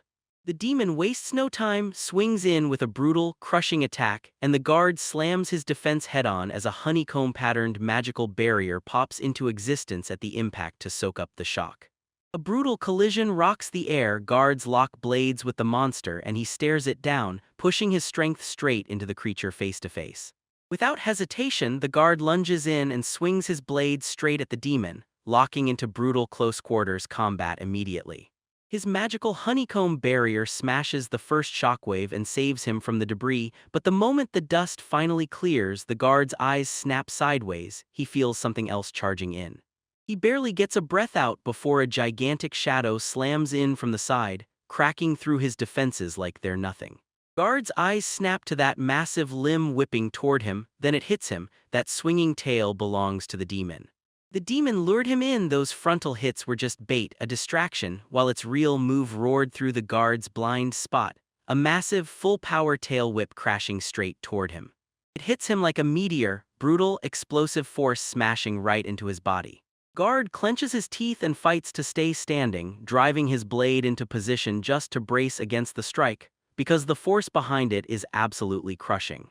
The demon smirks like it owns the night, reveling in the advantage, and Aaliyah, frozen in terror, watches from the sidelines as she shrieks the guard's name, right when he takes the hit. She screams at him again, panic blazing in her eyes, terrified he's about to be crushed, But that punch hits like a wrecking ball, too brutal to just shrug off. The guard gets yanked clean off his feet and blasted backward by the tail whip's impact. The guard takes the blow, yet instead of folding, he clenches his teeth and slams a magic circle to life right in the heart of the impact. Turns out he already had a plan to get hit. He fires a spatial transition and teleports right above the enemy's head, and he doesn't just appear there. He catches the tail whip's brutal force, slams it back into his own attack, and turns that impact into power. Aaliyah watches it all spill out and grins, finally getting what he was cooking. So this is what he meant by momentum. That's exactly it. The guard isn't finished yet. While he's tumbling down from above with that borrowed speed, he fires off magic to jack up his physical strength to insane levels for the final slam. He drops like a meteor. Boom! A towering pillar of light explodes as he carves straight downward, cleaving the massive demon clean in two. Guard's eyes lock in, deadly focused, as the demon's body starts to crumble and tear apart behind him. As the monster crumbles into a black void, Aaliyah lunges forward, absolutely losing herself in pure excitement. She blurts out that he's incredible and admits she honestly has nothing left to teach him. Guard stays humble anyway, tells her she's wrong completely, but when the guard's tone snaps, suddenly he starts grilling Aaliyah about what he's just seen. He jabs a finger at the demon's fading remains and worry twists his face. Aaliyah just stares back, completely lost, like she has no clue what he means. He guards the inside of the monster's corpse because it's not just meat. It's a sick, melted nightmare, human faces and bodies mashed together into one twisted mass. Aaliyah gapes at the gruesome wreckage, sweat pouring off her face, and the moment Guard shows it to her, horror slams into her like a punch. She's completely frozen. She squeezes her clothes so hard her knuckles whiten, trembling like she's bracing for impact, because she can't even bear to picture it, yet the proof is staring her down. She snaps it all together and realizes this thing isn't some mindless animal at all, it's a monster forged by turning a ton of humans into raw materials. Aaliyah clenches her teeth, furious at the cruelty of it all, and demands what the creator even thinks life is, but Guard just stands there with his back turned, quietly admitting it's his fault. He gapes at his own hand, utterly rattled, thinking that if he'd clocked the truth even a second earlier, he could have stopped what he unleashed and freed everyone still trapped inside. Aaliyah steps in close, lays a gentle hand on his back, and tells him, no sugarcoating, this isn't his fault at all. She tells him, you're not to blame, I'm the one who begged you to take it down in the first place, so if anything went wrong, that responsibility is all on me. With gentle, worried eyes, she tells him straight up that students are just kids, and that he doesn't have to drag that crushing burden on his shoulders anymore. Aaliyah swings open a magic storage portal like a zipper slicing through the air, then it starts yanking the monster's leftovers inside with a brutal pull. She swears that the moment they're out of the dungeon, they'll get a real burial. Once the grim job is finally dealt with, she leans into the Guard and demands they stop stalling and push forward, right now. Now that the hard work's finished, Guard strides away from the battlefield, snapping his attention shut on the monster's crystallized remains, while Aaliyah follows right on his heels, desperate to get out of there. Aaliyah wipes her face with her sleeve, still catching her breath from everything that just went down, while Guard stands there like nothing phases him at all, calm, cool, and unshaken. They step into a massive cavern packed with scattered bones and rusted old weapons, and when Aaliyah scans the gloomy walls, she murmurs that this has to be the dungeon's deepest lair. Guard sweeps the area with his eyes and his face falls fast as he blurts that it's unfortunate. Then he confirms the brutal truth, there aren't any living humans left down here. Aaliyah nods quietly and the Guard glances up at that huge, empty throne-like structure, then realizes the master of the whole place isn't here either. While she combs the area for anything useful, Aaliyah keeps muttering about clues, until out of nowhere she spots something tucked behind a pillar that grabs her attention. She strides up to a rectangular hole in the floor where a stone slab has been smashed apart and blurts that she can't help wondering what it is, then she guesses, it looks like a coffin. She whips around to the Guard, jabs a finger at the object and goes, so what do you think this is? The camera slams into the dungeon's filthy, cracked coffin lid, and that wrecked thing instantly rips open a memory of the exact same lid, pure white and stamped with a noble crest. The memory crashes in full force and suddenly he's staring at a flashback, at a funeral where robed figures huddle around a grave, chanting prayers over a woman with long dark hair laid in that very same coffin. The coffin lid rockets open, boom, and the woman inside, the long dark-haired face pulled straight from Guard's memory, isn't dead at all. She sits up, fully alive. Back in the dungeon, Guard smashes the silence with one crushing claim. He tells Aaliyah he knows who the killer really is, and she freezes, staring at his back, completely thrown off and lost. Guard blurts out Rose matter, and boom, an image of a woman in white robes flashes into the air. He says she's a mage from 600 years ago, and as they stand among the dungeon's monstrous roots, Guard keeps building his theory until it lands. The one slaughtering the adventurers down here is none other than that ancient Rose matter. Aaliyah can't help firing off questions. How on earth does he know, and why is someone from 6 centuries ago even in the picture? Guard just stares down, clamming up and saying nothing. Aaliyah tries to crack a smile, convinced Guard is just messing with her, so she asks if he's really dragging up that old story again, laughing too nervously to hide it. Then she reminds him about the time she even wondered if someone from another era had stumbled into this place, assuming he's laughing at that too. She presses on, calling out to him and begging for some kind of reaction. Guard keeps moving until he finally answers. He tells her his claim wasn't some random guess or a cheap joke. He stops dead, whips around to face her with a stone-cold serious look and tells her straight up, if she wants proof, he's got it. Aaliyah halts dead in her tracks, stares at the guard like she's seeing a ghost, and blurts out, "Wait, what are you even saying? What do you mean by that?" She's frozen in place waiting on him because she needs him to spell out that proof he keeps bragging about. Guard can't shake the thought if he wants her to actually believe him, he's got to pull the whole truth out in the open. He stares at the ancient stone carving, then forces himself to start talking, hesitating for just a second before he gets into the first real thing he says. Then he blurts it out, hand pressed to his chest, telling Aaliyah he's human too and that he arrived here from 600 years ago. Aaliyah freezes in place, staring at him with eyes like saucers, and blurts out a confused little sound as her mind scrambles to catch up to what he just said. Guard lays it all out how he pulled it off. Then he reveals the wild truth. He crafted an original spell, asterisk reincarnation asterisk, so he could get ripped into a brand new life in a whole different era. He keeps talking and says that with that magic, he slipped through time and landed straight in the present day. Back in the hallway, Guard's nerves are shot as he watches her reaction, and he straight up admits this might be a story that's tough for her to believe. Aaliyah doesn't even flinch, she just hums, thinking hard, then figures out that if this is real, Rose Matter must have been a friend from his old days. The real shock hits the Guard because he's stunned that she swallows his huge secret so effortlessly. Aaliyah snaps into overdrive, grinning like crazy, and tells Guard that reincarnation magic is pure magic. Then she demands he teach her the whole mechanism from zero next time. She clocks that stunned look on Guard's face and fires off, "What's wrong?" And Guard admits he never thought she'd swallow his story that smoothly. Aaliyah talks it out with a calm, easy grin like, "Since he's the Guard, I just get it." And when she adds that his freaky strength finally clicks, the whole weird story lands in her head as weirdly convincing. Guard slumps a little because she's catching on way too fast. Then Aaliyah snaps back into full seriousness and demands to know exactly who this Rose Matter person really is. The Guard starts spilling his past, saying Rose used to be his companion, running public duties right beside him. He finally spills the truth about what they were building, and it's straight-up necromancy magic, raising the dead.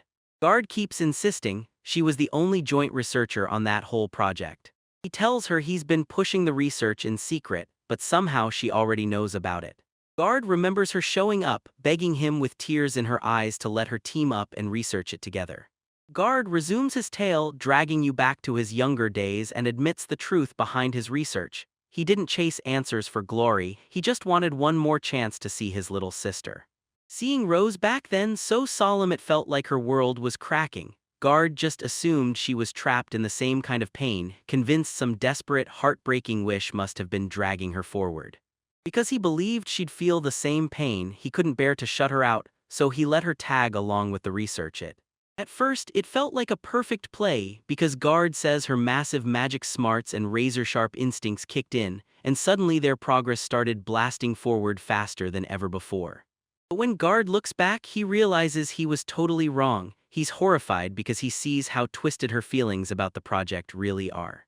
In the flashback, Guard can't hold it in, he decides to corner her and ask straight up, calling out Rose Matter and demanding to know why she's so desperate to complete the resurrection magic. Rose grins at him and says the answer is crystal clear, and Guard silently nods along, still convinced she's doing all this for the same sentimental reasons he believes in. Then she flips the script completely. She kicks things off by talking about Guard wanting to see his precious person again, but the moment she casually explains her real goal, she admits it. She wants human lives in her grasp so she can use them however she wants. Guard just stands there completely frozen, blurting out this baffled sound as her words finally hit. Rose keeps yapping like this is totally normal. She swears that if she uses real human lives as raw materials, she can cast magic that drags imaginary monsters straight into our world.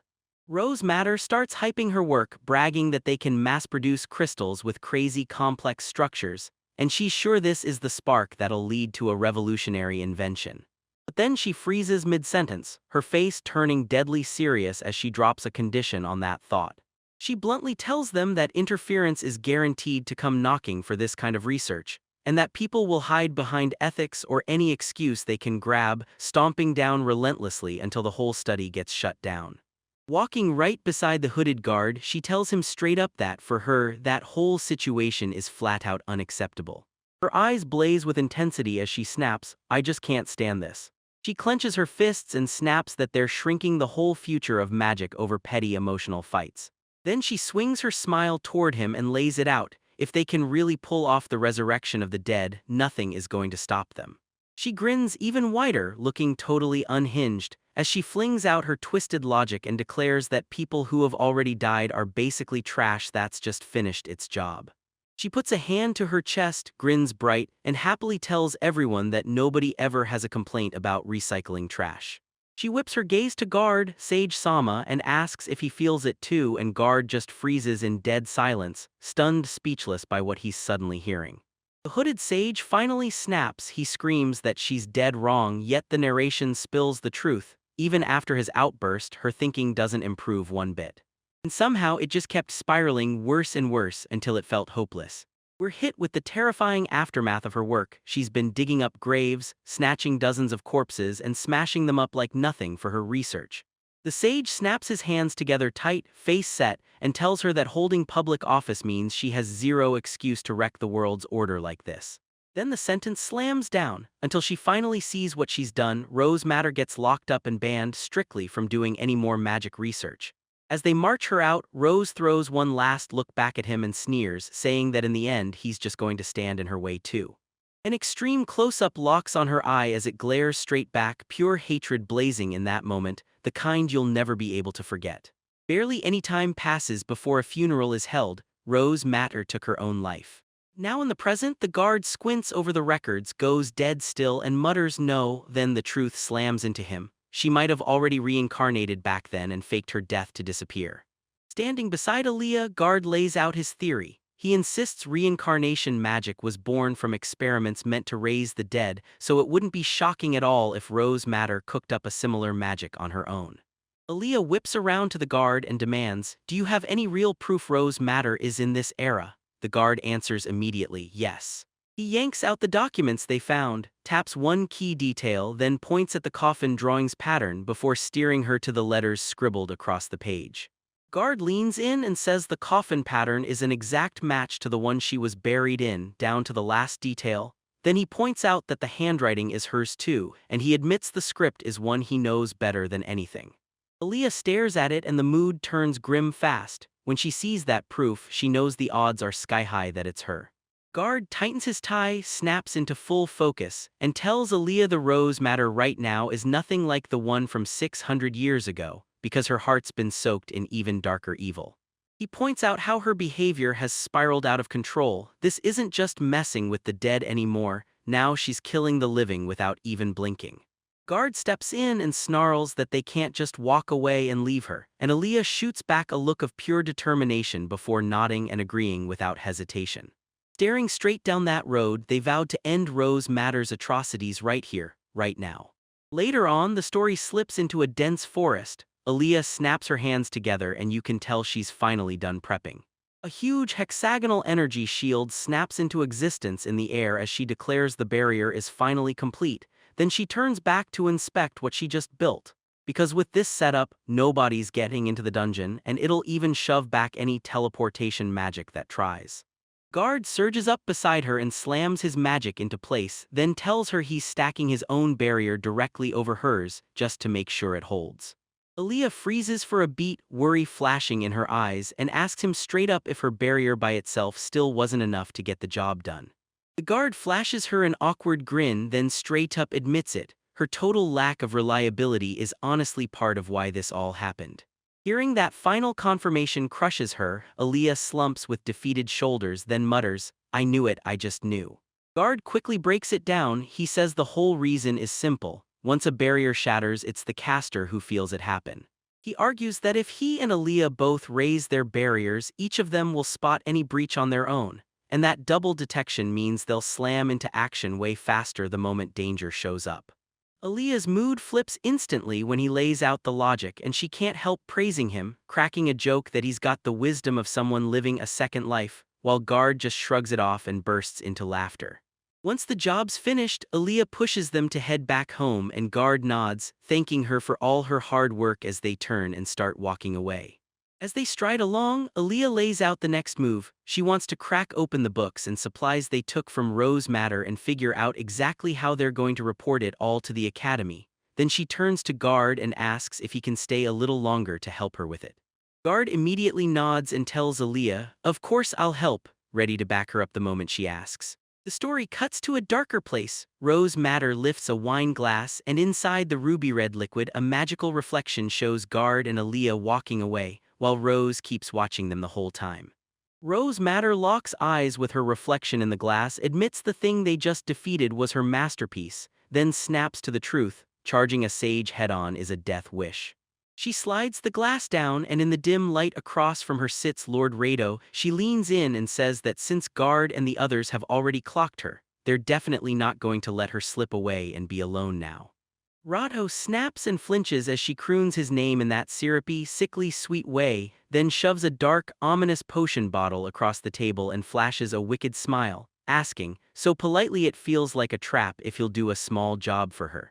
Later, back at the academy, the vibe flips instantly. Classroom S alive with Aaliyah's lecture while Guard slumps at his desk, sweating like he's about to crack, every nerve screaming danger.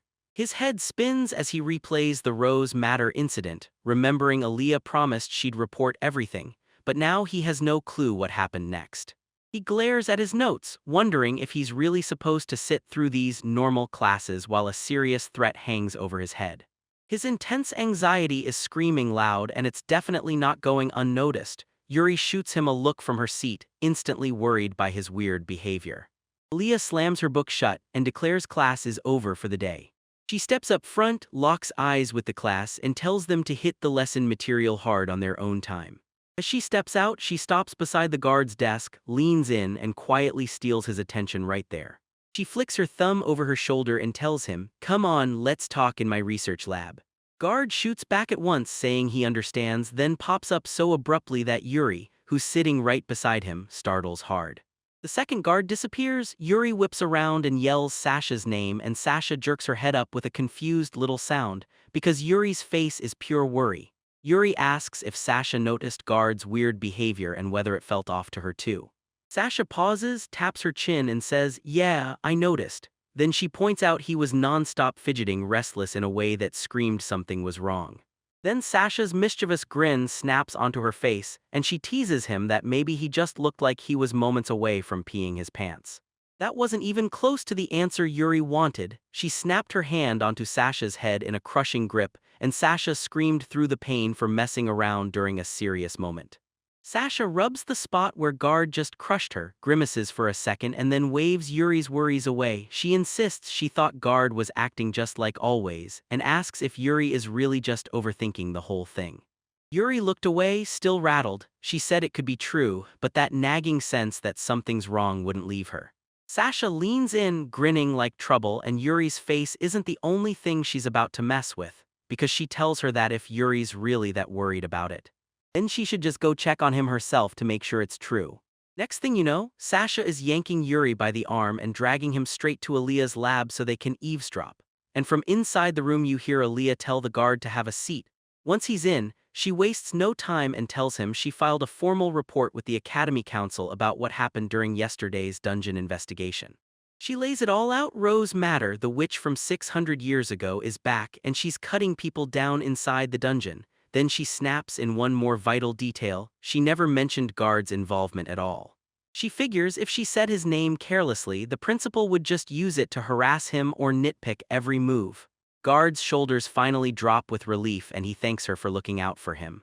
Aaliyah takes her seat, and the whole talk shifts to the next move: what kind of countermeasures the Academy is ready to unleash to deal with this threat. Aaliyah delivers the brutal decision. She says the Academy will do basically nothing, and the guard's face goes blank as he blurts out a shocked, "Nothing," like he can't even process it. He repeats the word, fully lost, and asks what she means by that, so Aaliyah lays it all out. The principal slapped a magic barrier over the entire academy and called it a day. No hunting parties, no investigations, just a shield. Then she paints the principal's arrogant mindset. He's basically daring the enemy, like, if you can break it, go ahead and try. The guard slumps in place, crushed but resigned, and quietly accepts that this is the reality they're stuck with. Aaliyah looks completely drained, palms her face, and insists, "I really tried to tell the council how dangerous Rose Madder is. I busted my ass to warn them." But in that meeting, her warnings got ignored and the principal basically brushed her off, boasting that their teachers are the best in the modern era, like they can deal with anything with zero effort. Ilya tells him arguing is pointless, like trying to talk a brick wall into listening, and the principal is convinced that prepping for danger only makes them look like cowards, so he flat out refused to do anything more. She slumps back in her chair, grinding her own thoughts into sense, convinced their stupidity is the real problem. Because she kept guard hidden, the council never saw the power they'd need to take on that witch, and now they don't even know what guard can do, so they can't possibly understand how terrifying it is when something finally dares to challenge him. Right outside the room, Sasha and Yuri lean in, hearts pounding, while Aaliyah inside replays the principal's last hit, telling her that if she's so worried, then she should grab the witch herself or invent a defense plan of her own. Aaliyah fires back from within, groaning that it feels like the entire disaster got dumped straight on her, and she even slams herself with an apology to Guard for failing to bring him any backup. Meanwhile, Sasha and Yuri press against the door, staring at the wood like it might explode, visibly freaking out at every word, because Aaliyah isn't done talking. Back inside, Aaliyah tells the guard, "For now, it's just the two of us, let's cook up a strategy." But mid-sentence, a tiny rattling sound claws from the door and the guard's eyes instantly snap to it. Outside, Sasha and Yuri jerk to a stop, smashing their hands over their mouths, because they just realized they made a sound and now they're staring in pure terror.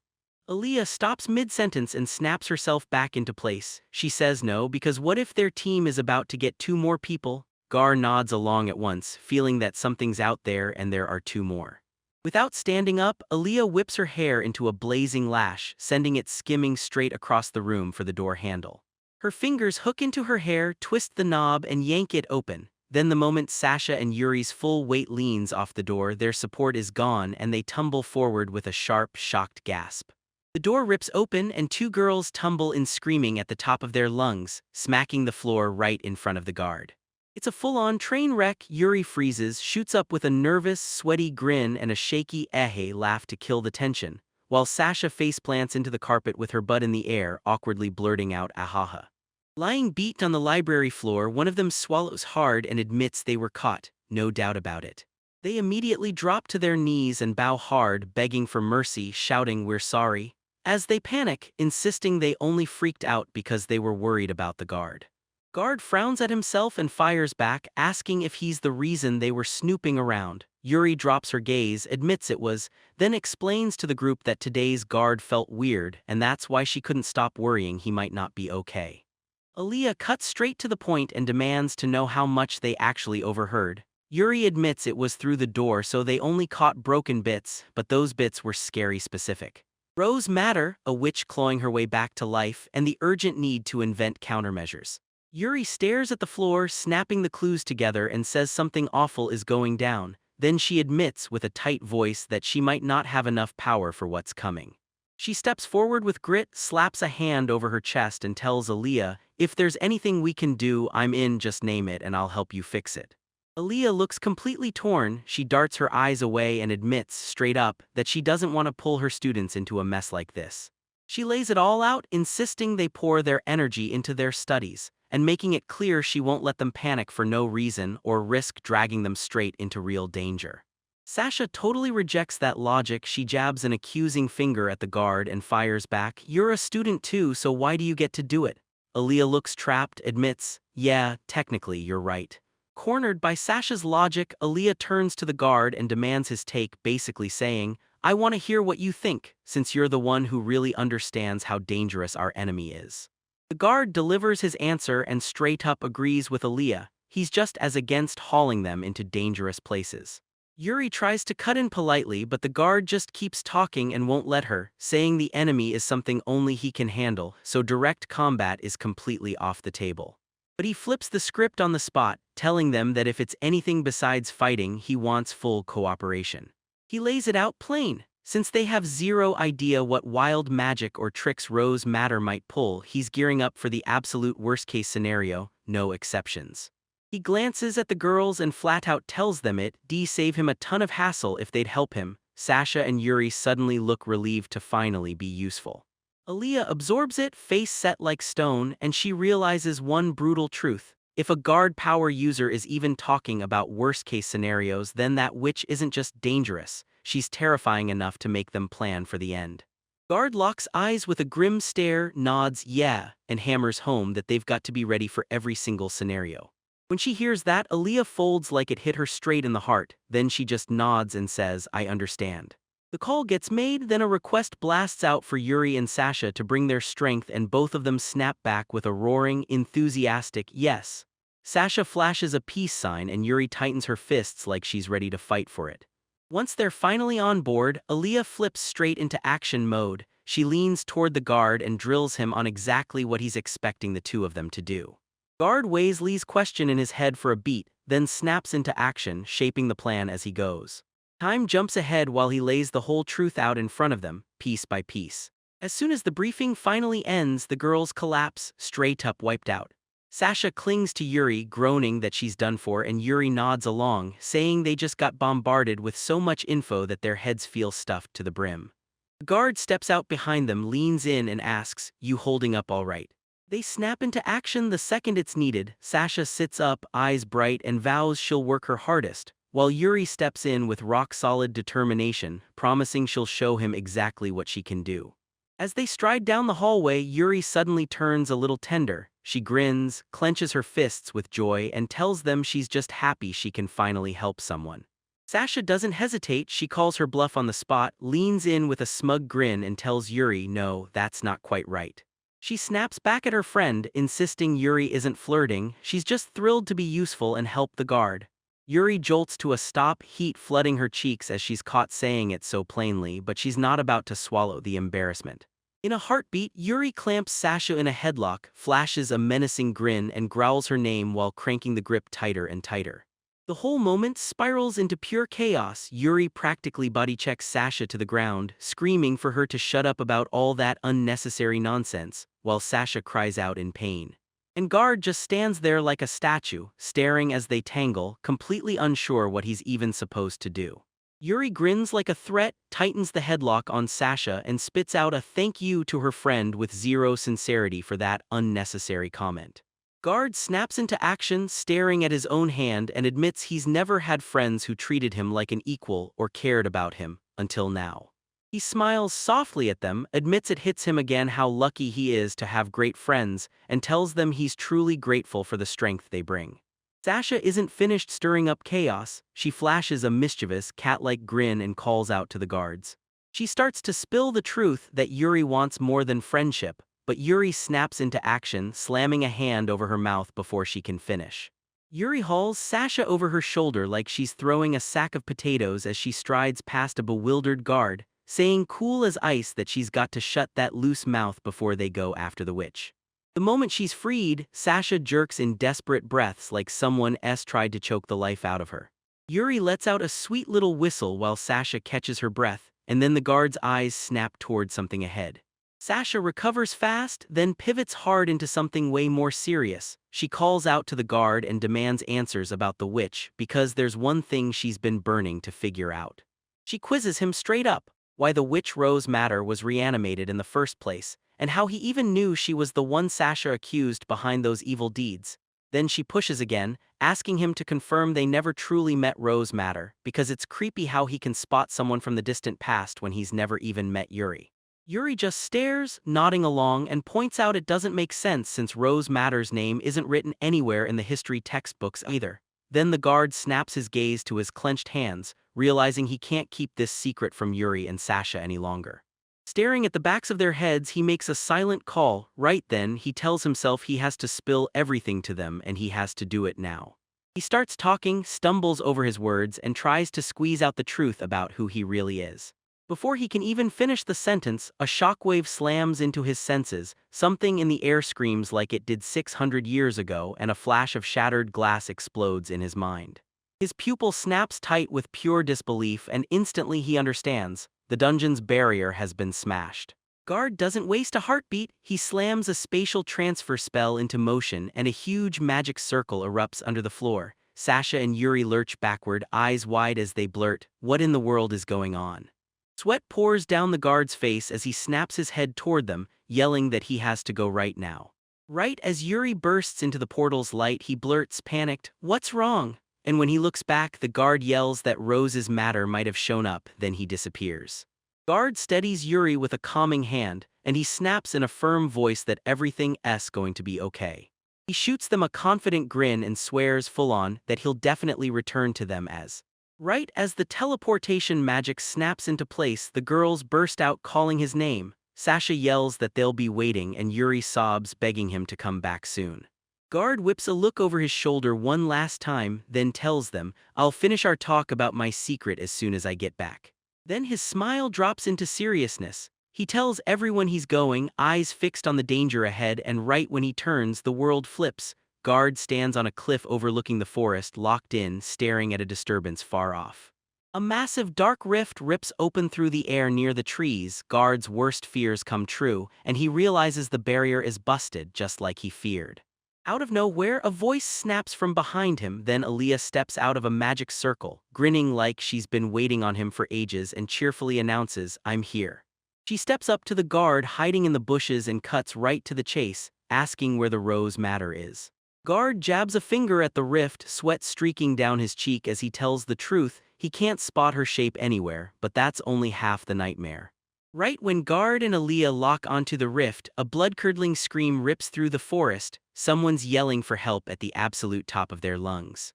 Suddenly, a shadow blasts through the bushes like it's been thrown. Lord Rato, scrambled, ragged, and terrified as he stumbles into the clearing where Guard and Aaliyah are waiting.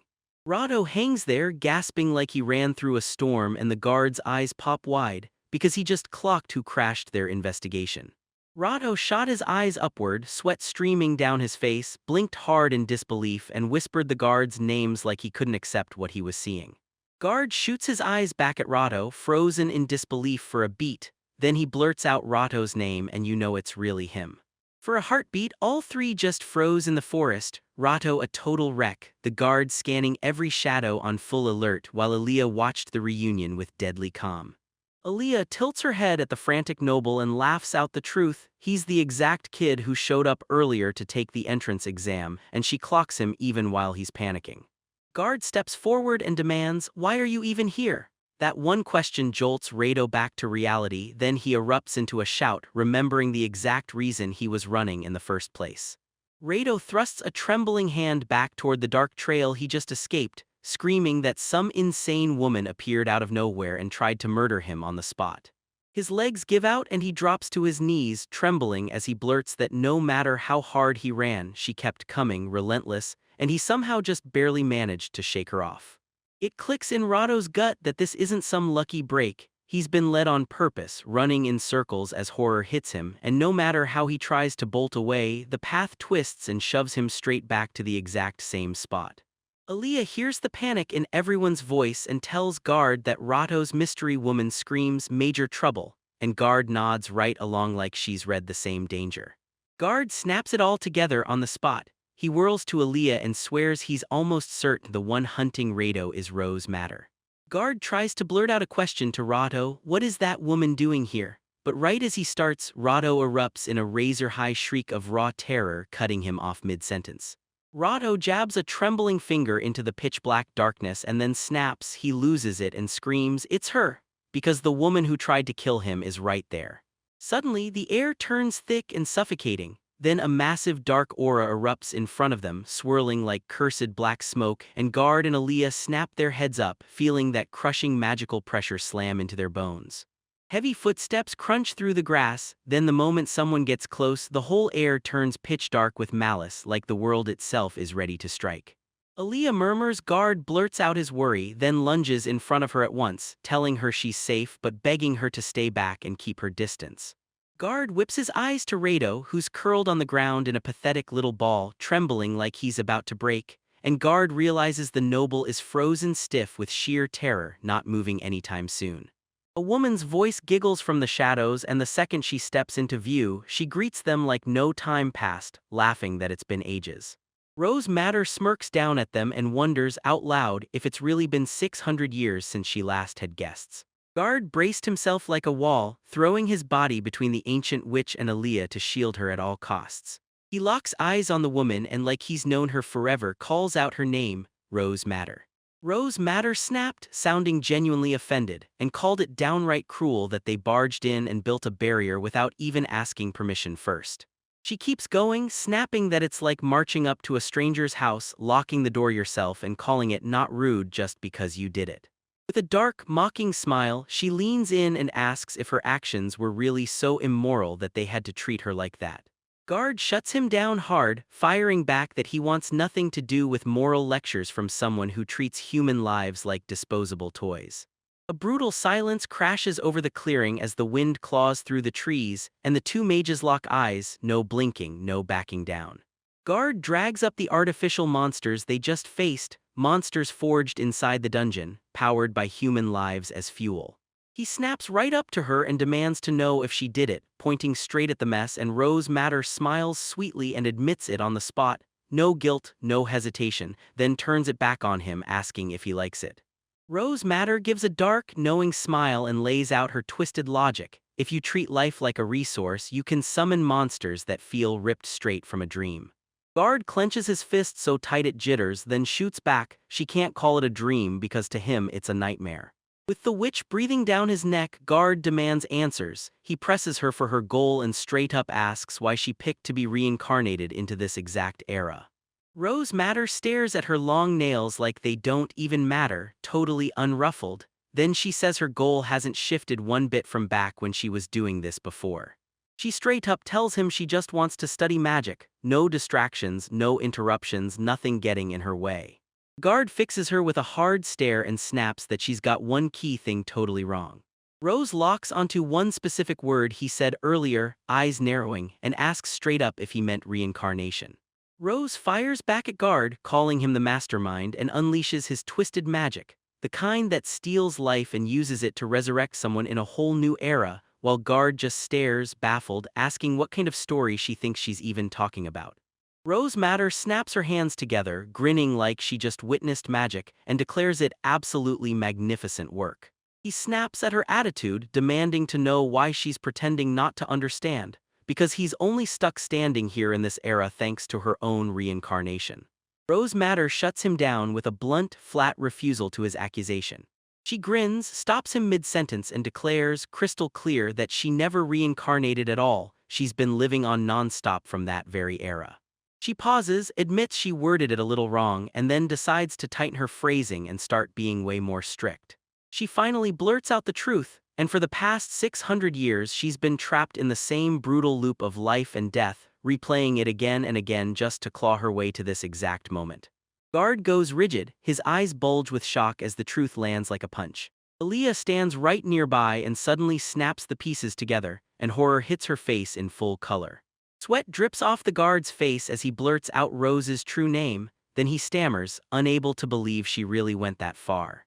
He hits her with a straight-up question, did she really pull off finishing the theory? The guard spots the forbidden magic she unleashed, the resurrection of the dead. Then it all clicks, he realizes she must have cast resurrection of the dead on her own body back then. Rose Madder lets out a gentle, amused chuckle. She stares at Guard, who's locked in total freeze, and flat out tells him he's asking something so obvious it's practically screaming the answer. Rose Madder clenches her fist, staring down the mess like it's personal, and she mutters that the craziest part is this, her magic's proof had to come straight from her own nemesis. This confirms it. His mind races as he realizes resurrecting the dead and bringing her back isn't impossible after all, and the realization slams into him hard. Rose's eyes catch his reaction the second it happens. She gasps, clearly shocked by what she sees. Guard totally loses his cool, stumbling around in a wild, erratic mess, and Rose Madder snaps that his reckless behavior is nothing like the Guard she knows. She lifts a finger and dark energy crackles at the tip, warning that he's leaving himself completely exposed, right there for the taking. Guard clenches his teeth so hard it looks like he's about to snap, eyes wild with pure desperation and shock. Rose watched the trembling group like it was nothing, calm as a blade, then she snapped, "You came all this way just to mess with my plans? Good, I know exactly what I'm doing." Her face turns grim as she readies the wipeout, just one command, disappear. Aaliyah shouts to the Guard from behind, trying to snap him out of it, and tells him she's got him after what Rose just did. The Guard glances back, sizing up the mess, and when he spots the vines locking in around him, he doesn't panic yet. He studies the restraints like they're nothing too special. He's sure this'll be over fast. He tells himself that with one magic boost to his muscle strength, he'll rip straight through these vines like they're nothing. But right then, his confidence faceplants, cold sweat pours down his face as dread hits, and he can't stop thinking, what the hell is happening? He yanks the spell into motion, but it does nothing, just dead air, and horror hits as his magic fizzles out completely. Guard is still there, frozen and wide open, and with his powers gone, he can only stare in terror while the threat closes in. Out of nowhere, a weird-looking pot artifact with creepy eyes suddenly pops into the scene, staring like it knows your secrets. And the one holding it steps into the light, and the guard's eyes go wide with pure shock when he realizes who just ambushed him. It's Lord Rado. He's grinning like a lunatic, cackling while he orders Guard to drop dead and calls him trash. Guard can only blurt his name, totally stunned that he's actually here. The guard clicks the clues together in an instant, then even while he's tied up, he blasts Rado, accusing him of being tied to Rose Matter. Rado doesn't play coy at all, he straight up admits that's exactly what's happening. Rado grins ear to ear, pointing at Rose Matter like he's about to celebrate, then lays it all out, why he's teamed up with her, and tells Guard this is the very woman who handed him the chance to finally strike back for his revenge. He spills his entire strategy as the guard fights for breath under the crushing weight of that strange pot artifact, and Rado explains how he had to get right in the guard's face, so he could lower his defenses and wait for the exact moment to strike. Guard finally cracks it as he drops to his knees, completely helpless. This trap wasn't just about catching him, it was siphoning him dry while Rado and the witch drain his magic power right in front of him. Rose's Matter lets out a soft chuckle with her back still turned, then snaps them back to attention. Stealing his magic isn't the only thing going on here. Suddenly, Aaliyah snaps into action. She barrels into the chaos, yelling the guard's name at the top of her lungs as she fights to stop it and save him. But she's doomed. Before she can even blink, that unseen force cuts through her and blood explodes into the air as she gets hit dead on. Rose Matter stands there icy and still, magic snapping around her fist as she shoots back coldly, "I don't like your interference." Elia crumples helplessly and Rose leans over the fallen teacher, sneering that she shouldn't dare set such a pathetic example as an instructor. Guard watches in horror as Elia slams into the ground, completely wiped out of the fight. Guard whips his eyes back to the witch shaking with fury, snarls her name, Rose staring like he's one breath away from snapping. Guard's drenched in sweat, his vision wobbling like it can't focus anymore. He stammers out a shaky little sound, and you can tell he's hit both his physical and magical breaking point. He can't hold on anymore, so he crumples face first into the dirt, and Rado just stands there watching the whole collapse with a smug, satisfied grin. As the guard's down and the count's rolling, Rado snatches the magic pot and strides straight to the witch, calling her great sage as if the job's finally done. Rado proudly presents the artifact and the pot starts smoking and glowing with raw energy, while Rado and Rose crack up like absolute maniacs, grinning because they nailed it. Rose Matter snatches the pot and raises it like a trophy, staring at her prize with greedy, hungry eyes as she blurts out that the magic power inside is off the charts. The container rattles violently in her grip and Rose can feel it. This magic tool isn't just vibrating, it's practically shrieking, barely holding back the power surging through it. She thrusts it high overhead and declares, "With this kind of power, I'm finally making my dream happen." Then she vows she'll forge the strongest, most unstoppable servant anyone's ever seen. She presses the pot to her cheek like it's a teddy bear, lost in her own little fantasy, and murmurs that once she does, everything changes. Her face contorts into full-blown madness. She throws her head back and screams that anyone trying to stop her will fail because nobody will ever get in her way again. Then she roars that this is it. She'll finally conduct her research in total peace, forever. She spins away from the others, riding pure power, screams that this is the ultimate ecstasy, and then erupts into a wild, maniacal cackle that tears through the forest. While Rose Matter is busy with her shiny new toy, Rado seethes with rage and finally lets it out. He screams, then starts stomping the guard, who can't fight back at all, pinned helpless on the ground. Rado flashes a twisted, sadistic grin, winds up with vicious intent, then smashes the guard in the face. Blood erupts everywhere as he hits the ground. Rado lets out a cruel little laugh to himself, mocking everything. Then he leans toward the guard and asks, "Does it hurt?" He scrambles onto the guard, yanks him by the collar, and yells that even if the guard's in pain, it's nothing compared to how much worse his own heart is hurting. Tears, maybe sweat from pure rage, spill down Rato's face as he snaps and starts blaming Guard, screaming that if it weren't for him, none of this would have gone wrong. Flashbacks of every recent failure slam into his head and he roars that he got humiliated in front of everyone, turned into a joke. Then Count Trey's memory hits and Rato loses it, yelling that because of those failures, even his own father kicked him out of the house. He barges straight into the guard's space, screaming at the top of his lungs and straight up blames himself, saying every bit of his life falling apart is his fault. Rato draws his fist back, turns every ounce of rage into a single devastating strike and screams that if his life is ruined, then he'll guard by doing the exact same thing back. He wraps up his rant screaming that he'll completely obliterate Guard, then bam, he hurls a massive punch straight into Guard's face, landing a brutal hit. Rose Madder freezes for a beat, her eye popping wider beneath her hat, because whatever she just spotted, she can't believe it, someone's still moving. It's Aaliyah, wrecked and trembling, blood streaking down her face while sweat pours off her and she clenches her teeth, begging her own body with everything she's got to hold on just a little longer. She clutches through the agony, shoves herself forward and coughs up blood as she snaps into action. Aaliyah flicks her hair out like living vines, snapping it tight around the guard, then yanks him hard and drags him right out of Rato's reach, leaving Rato crouched on the ground, completely baffled by what just hit him. With the guards locked down, Aaliyah blasts out, screaming the name of her spell, Spatial Transfer, then a colossal magic gate twists open right in front of them. When the gate finally swings open, Aaliyah locks in, "I did it." She yanks the guard forward, dragging him toward the blazing light as she shouts that they're heading home. She digs deep for one last burst of strength, then heaves, sending the bound guards' bodies flying straight into the portal. But right then, disaster explodes. An ugly black spike rockets in and slams straight through Aaliyah's head and blood erupts everywhere. Aaliyah drops like a stone, face first into the grass and the guard, still trapped up, crashes down right beside her, the escape attempt slams to a brutal stop. As Aaliyah lies fallen, the air starts to ripple. And Rose Madder stands right there, towering over them as her magic erupts, cutting the rescue mission off cold in an instant. Even after that brutal hit, Aaliyah refuses to go down, she keeps surging forward, still moving. Rose Madder raises her hand, ready to end it, but then she hesitates. Blood splattered across Aaliyah's face, but her eyes stayed locked wide open. She lay crumpled on the ground and her magic still ran under her skin. Rose's eyes widened too because she suddenly realized the fight wasn't over, her opponent was still moving. Aaliyah snaps her body around using the momentum of her fall, then hammers the guard's bundled hair with a brutal, full-force swing. The whole scene turns into a blur. Lear and the guard whirl past Rose Madder at a speed that feels downright impossible for someone who just got a spike slammed into their head.